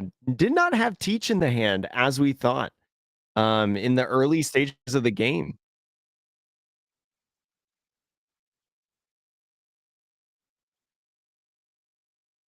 Sound was gone. Sorry, I had a noisy corgi there. Cliff notes of what I said. I think that was a really strong play from Teach. I think that was a way better play than playing the 10 drop. Identifying that that was the best way to do it, and with the numbers that we had, yeah, we could like if we had like a 2K and Gum Gum Giant in hand, we'd still have to like draw a 1K off the top 2 cards of our deck, and that's not guaranteed, especially in purple Luffy. So I think that was a great play. If you're able to get rid of the Luffy Taro, especially if they already committed with the Gum Gum Giant, that could put Jerry in a really tough spot. And I think that was a really, really close game. Yeah, definitely a good one, and one to take note of if you're trying to train up for the other regionals in the coming weeks. A matchup that you probably need to know how to approach on both sides. So we Yep. know that Plouffe is going to be in the finals of this tournament, and only time will tell what the other finals opponent is going to be, Bonnie or Newgate. It's going to be curious to see on this one. If you had to take a guess right now without peeking, what's it going to be? I think Newgate has a tough time into Bonnie historically, especially like if they're playing like 10 drop Dofi. 10 drop Dofi just gets so much value in that matchup. It's very difficult for Teach. Obviously, Teach has been around for a while. There's some new tricks and most recent stuff like 3-cost Sanji is really good too. So I don't think it's unwinnable, but definitely a tough matchup for JCM was probably hoping to dodge Bonnie of the other 2 decks that he could have faced in top 4. So we'll see how they do. Let me see if there's another like X1 game that we can jump into real quick. JCM is the Newgate player. Mm-hmm. So let's see what's that table 5. Well, we've got a Katakuri that's X1. Let's go over there. Yeah, table 2 finished. So we'll find out pretty soon if the finals is going to be Bonnie or Teach versus or Bonnie or Newgate versus Teach. It looks like we're doing some Matthew attaching Dawn to the Brulee. Love to see it. A big swing from this Brulee into the Doflamingo, trying to see if they've got any counter cards in hand. If they do have counter cards, and they do, 2K, 1K gets out of that one. What do you do with the rest of the Dawn now? You've got 3 more left. Attaches 1 to the Okiku, swings 7, what I presume is the Crocodile, to take that knockout. And you've got 2 Dawn up and left, 2 cards in hand right now for the Doflamingo. And it looks like Doflamingo going to be taking out this Katakuri with the Dawn, even though you got a couple weenies on the field in the Peronas and the Teach. Looks like it's at a pretty good spot. Yeah, so your numbers are like 7 and 8. No trigger off of life there, which is impactful. We've got 8 Dawn left, so sorry, it's 7 and 11 here. And no 0 cost to get out of the 8K attack, right? Unfortunate there. It looks like a super close game. Sorry we only caught the tail end of it, but Dofi able to beat the Katakuri. Yeah, definitely a tight one, especially with a good removal deck, right? Such as Katakuri, right? Not only being able to remove bodies in the mid game, but also with the 10 drops and the 7 drops to be able to put a lot of pressure on your life, being able to burn and or like heal in that sense. Especially, I don't even know if Katakuris are playing 8 cost Kid right now. I would imagine not, but definitely still something that you could think about. For sure. So I'm waiting for to see what table 2, what the result is. They are done, so I did reach out to that.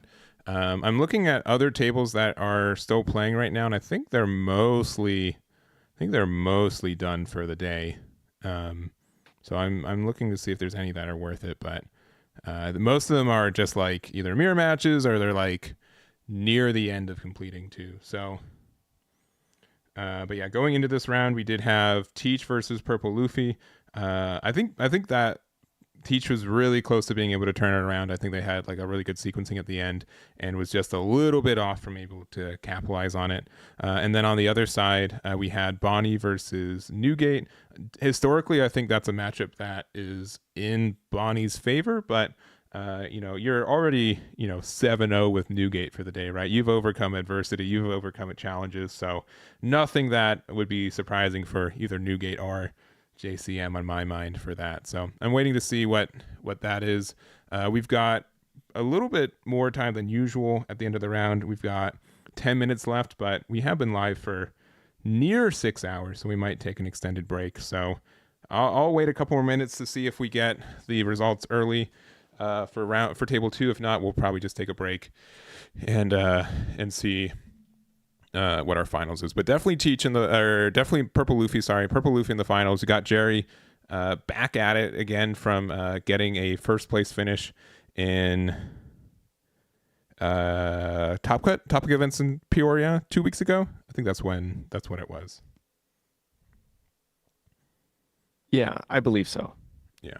So I know he's been grinding a lot. He's playing a lot of Purple Luffy, and sometimes like the Blackbeard matchup can be very, very tough for that deck if you don't get a lot of your like late game rush cards anymore or your on plays, right? Some of the things that help identify Purple Luffy is just you get so many on plays and get to play your on plays sooner that Teach taking that away can be very tough. Yeah, definitely. We saw in the beginning without using that leader effect, definitely capitalizing at a couple points with those on play effects, and it boded well for them. Swarming the board is good. Yeah, it's like a lot of things in this format right now, just swarming the board. Yeah. A 9-drop 10K rush that draws a card. Like, sure, you lose a Dawn, but you're at 9 Dawns. You're going to 10 Dawn next turn anyways, right? Like, there's no like real cost outside of like maybe if you needed, like if you're trying to use Giant, then you go to 9 then the next turn, but.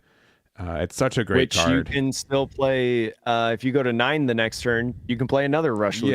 Yeah, right. Like it's great. It's just great. And then if you're playing Red Purple Luffy, we got there. And I got confirmation. JCM was able to beat Bonnie. So bad news for JCM. He's going to have to be on stream. He's going to have to overcome his stream curse. Finals are going to be Teach versus Newgate. if you watch the anime or read the manga, no spoilers on what Yeah, historically I that haven't. could I that could haven't maybe done be. it. Don't tell me. Don't tell me. But we're gonna look into that. That's gonna be our final round. We're gonna be. It's gonna be a little bit extended. We're gonna say 20 minutes. It might not be that long, but Teach versus Newgate. That's our finals. See you guys in about 20 minutes for our final round.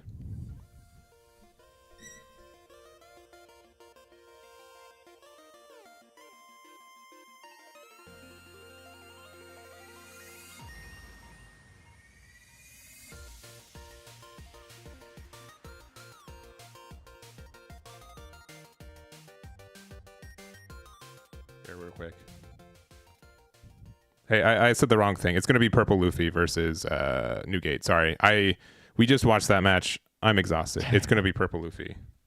It's been a long day. Blue versus Newgate. My bad.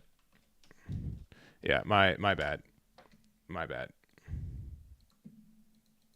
That's what you get for threatening to spoil, right? My bad. All right. That's what it's going to be. All that right, was we'll karma.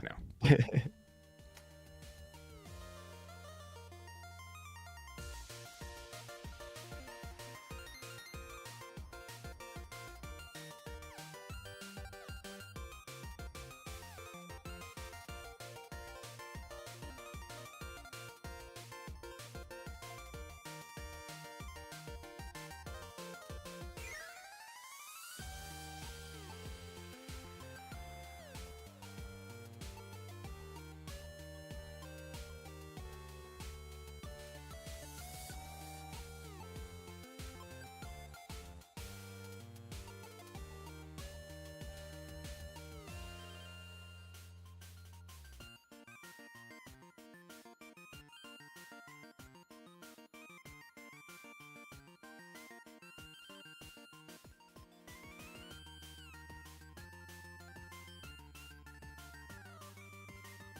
All right.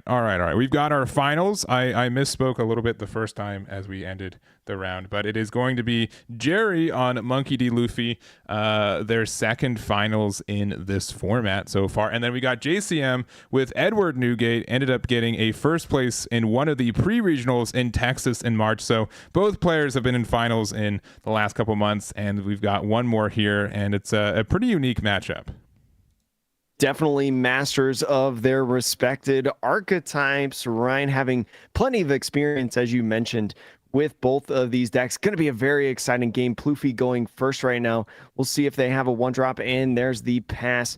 JCM getting the one Dawn for the chopper, and then taking that life due to the leader effect. It's going to put it onto the Plouffe's turn, going to 4 on taking their own life with the ramp, and a Bon Clay is going to come in and swing 6, matching the 6,000 power Newgate leader, and JCM taking the life on that one, going down to the 4. Yeah, and this, I think if we blink it, you're going to miss it. This is going to be a very aggressive game. This is probably going to be like, honestly, under 10 minutes. I could see this being within like 5 minutes. Like, they started playing on 34 minutes on time. They could play this matchup 2 out of 3, I think, in the 35 minutes that we have. So playing out the new Sanji, they must have somewhere to be, right? It's clear that it's just going to be a quick game. Both players down to 3 life. Both kind of have the same kind of ability, right? We want to be able to, get the... we both take our cards from our own life. We both want to be very aggressive. We can both be very defensive in the late game. We're going to play out the Sanji to get rid of the Sanji there, maybe trying to bait out a block, and we're going to pass from there. 2 life for Newgate, 3 life for Purple Luffy. Newgate building the hand up now on their 6th Dawn turn, still at 2, is going to go ahead and play the Ezo. The Ezo is really interesting, maybe a card that not a lot of people remember about from, I believe it's EB01. Going to get an attached Dawn to that Newgate and finish out the turn playing the Blocker Chopper. Another one of those little 1-drops. Yeah, card for Odin originally, right? But it is a Newgate pirate, right? Or I think might be former. I don't know the exact tag for it. Yeah, it is Whitebeard pirate. Okay.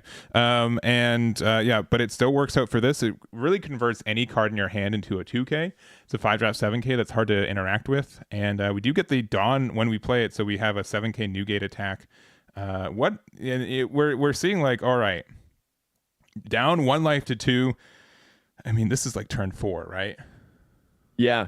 Whitebeard just finished their 6th Dawn turn. Yeah, I'm telling you, like, this game is like, we're halfway through already, at least. Like, there's going to be some decision on like the last turn if we go for game, or could we maybe survive on the other turn. But if you know JCM, he's very comfortable at being down to 1 life or 0. Making sure to explain how Ezo works. So once again, activate. I think it's opponent's attack. Opponent's attack, yeah. On opponent's attack once per turn. Yeah. So, we play so many non-counter cards in our hand, which means that this can just convert them into cards with counter, which is really great. We obviously have seen 3 of them with the Tony Choppers and the Ezo. It's unfortunately not a searchable card off Ezo because it is named Ezo, but still a cool tech choice. And discarding another one from our hand that we don't need anymore. And getting the plus 2K. Is going to use that Ezo effect here now, and the Bon Clay is going to be able to swing 7, but first play the Luffy Taro. The Luffy Taro is going to Dawn -1 right here to play out a Zoro Juro. That treasure rare there is going to search that top 5. Find a Gum Gum Giant. The defense is going to be booming for both players here now, as Whitebeard now goes to the 8 Dawn turn. Yeah, and for anyone wondering, Sanji could have attacked, but we're choosing not to attack because we know that Newgate is going to go down to 0 life anyways next turn with its end of turn effect. So we're going to keep our Sanji active, keep it, make sure that we can maybe attack with it next turn. And it's like, 8 cards to like 12 cards or something? It's absurd, like what this game looks like compared to a more standard version of One Piece. Definitely one that you probably didn't expect to have in the finals here at the beginning of this tournament. This 7K swing from the Ezo is going to go ahead and take this first life.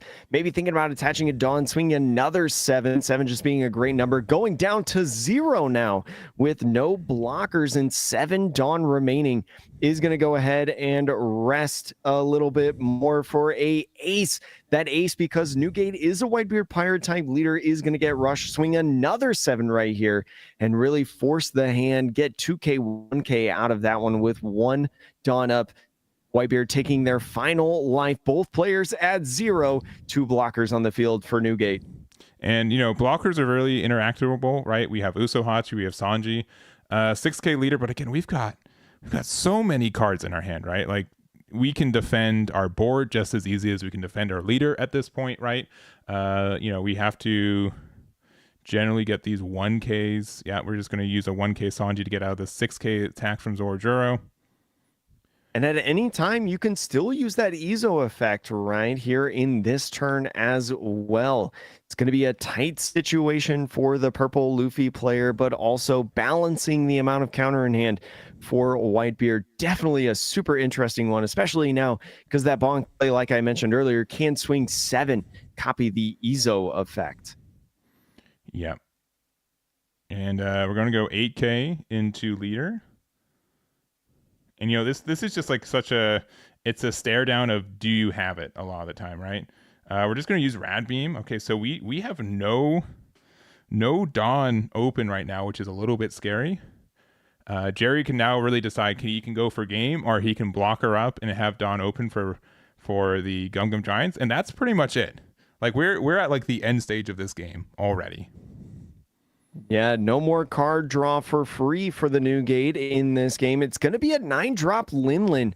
The Linlin is going to be able to put Luffy back at 1 life and put something in the life. The Ezo is the choice, the Ezo being a brick, and the ability to give a free 2K is going to be a hindrance now in that life for Whitebeard. But that swing from the Sanji just going to be a 2K to get out of that, and now the Bon Clay getting another 2K, leaving these blockers up, not letting them get KO'd.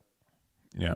And the 9-drop is a good spot because, again, like, they're going to have to like take this life anyways. Jerry might be considering taking the life to go to 1 to maybe have 1 open for the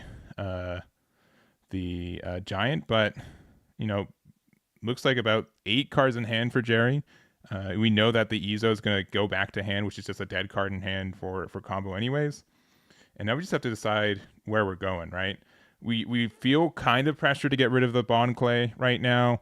We want to try to leave some Dawn open for more defensive events ourselves.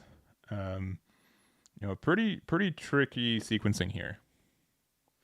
It's going to be curious on what card he plays out this turn, if any at all, and how much do you leave open for any more potential cards like Rad Beam, Guard Point, or others that are possible. Maybe even Divine Departure gets slotted in this deck, right? Another great 1-cost event for this that has some removal potential as well. Mm-hmm. And I don't know if JCM plays 5-cost Marco. That would be great here for being able to get like a medium-sized way to get rid of the Bon Clay. I think that's definitely one of the best cards in this matchup to establish because it does, hit above its Dawn curve, but it is also very easy to remove. So you could be like mildly tempted to have Chopper attack with it. If we also don't establish a body that's bigger than a 6K, right? It doesn't do that much damage either. We could pressure Jerry down to like 0 cards in hand and or like few cards in hand, no cards in life as well. Because we could do like a 10K. If we want to go for game, right? We'd be 10K, 12K. But we could also do like a 9 for 3 and then 11 for 5 and then keep open 2 for defense. Ends up attaching 1, swinging 7 with the Newgate. Looks like it's going to be a 2K, 1K, probably going at lead right now. So with 9 Dawn to work with, what do you do? Do you slam down the infamous 9-cost Newgate, right? Give your leader a nice little power boost to swing at one of these bodies on the field? Or do you try to distribute it a little bit more, as you were talking about with plays like Marco, right? A great one to get rid of that Bon Clay. Again, I don't really mind like not establishing another body because again, it just makes Bon Clay stronger on the other side. Yeah. But yeah, we don't have that many cards in hand. That Lin might have been able to save this game for Jerry.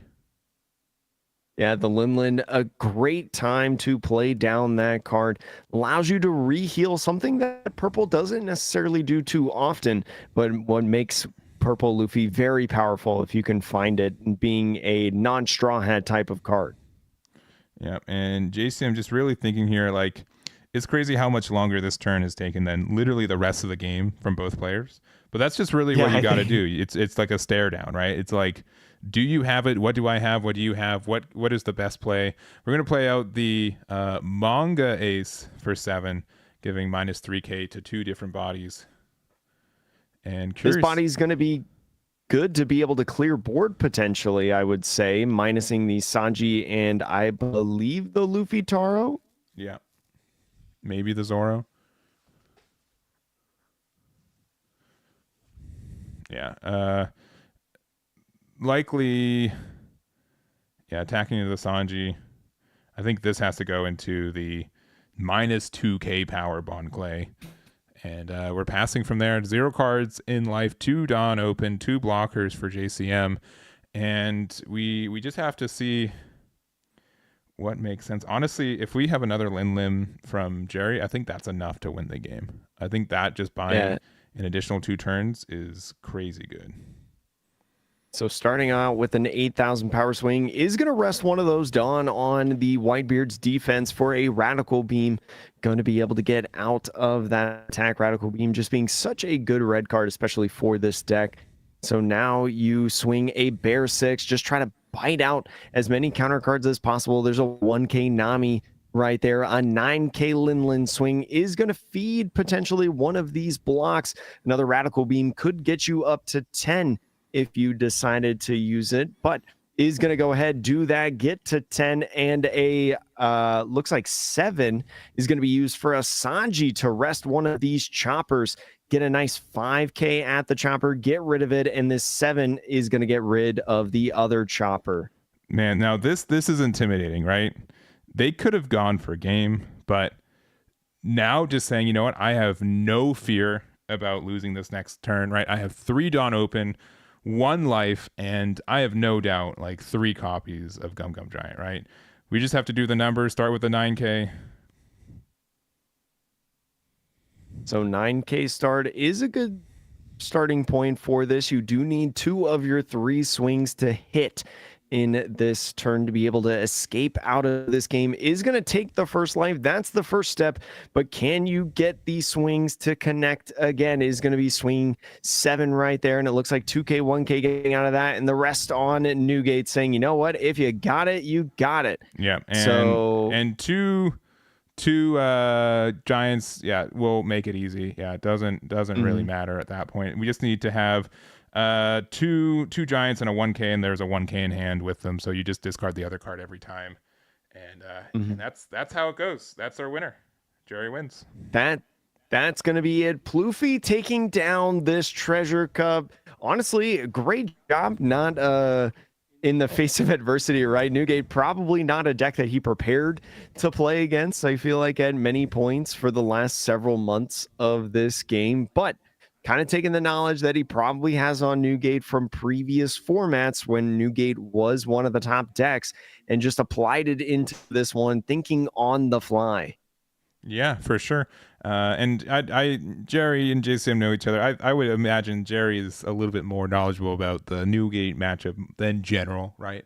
But yeah, top 8 with Newgate, I think, is quite the accomplishment. I'm interested to see what JCM decides to do in EBO2. He's going to either stay with Newgate or play an L. Those are generally the 2 decks that he plays in this format, or in this game. But really, really close game. And I really think the big turning point was the fact that Jerry was able to find Bon Clay as well as 9-drop Linlin.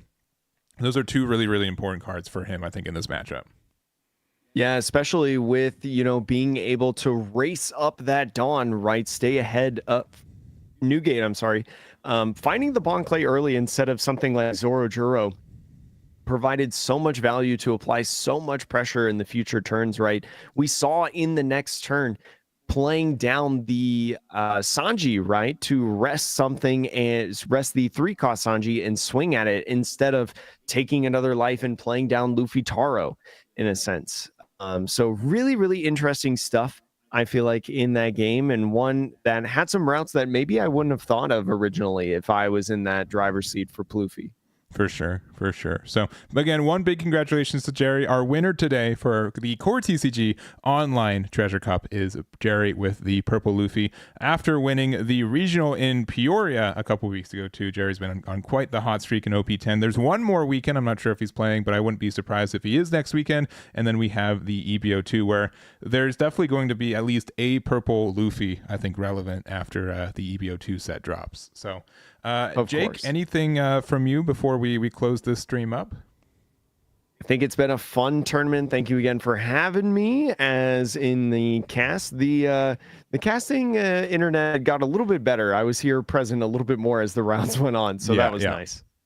Yeah, well, I really appreciate you being free for this. I appreciate your internet being just narrowly good enough at times, but definitely helpful to hear from you and see from you too. So I'm happy this all worked out as well. I really appreciate Core TCG for letting us do this too. We will have the top 16 deck lists from this event out by Monday morning, if not sooner. So make sure to check those out too. And make sure to follow Jake and myself at our socials, which is below us there. But we're in a really good spot, I think, for this meta. There's been a lot of diversity, and I'm really happy to see where we're at in OP10. So hopefully that it continues in EBO2 as well. We've got one more big weekend of OP10 next weekend too, and I think that's it. Anything else, Jake, that I forgot? No, just excited to continue on this format and the new sets coming soon. Yeah, I'm really excited for it, and yeah, it's going to be a lot of fun. So we'll see you guys in the next couple weeks. We'll see you in EBO2 as well. Thank you guys so much for watching again, and we'll catch you all next time. Bye-bye.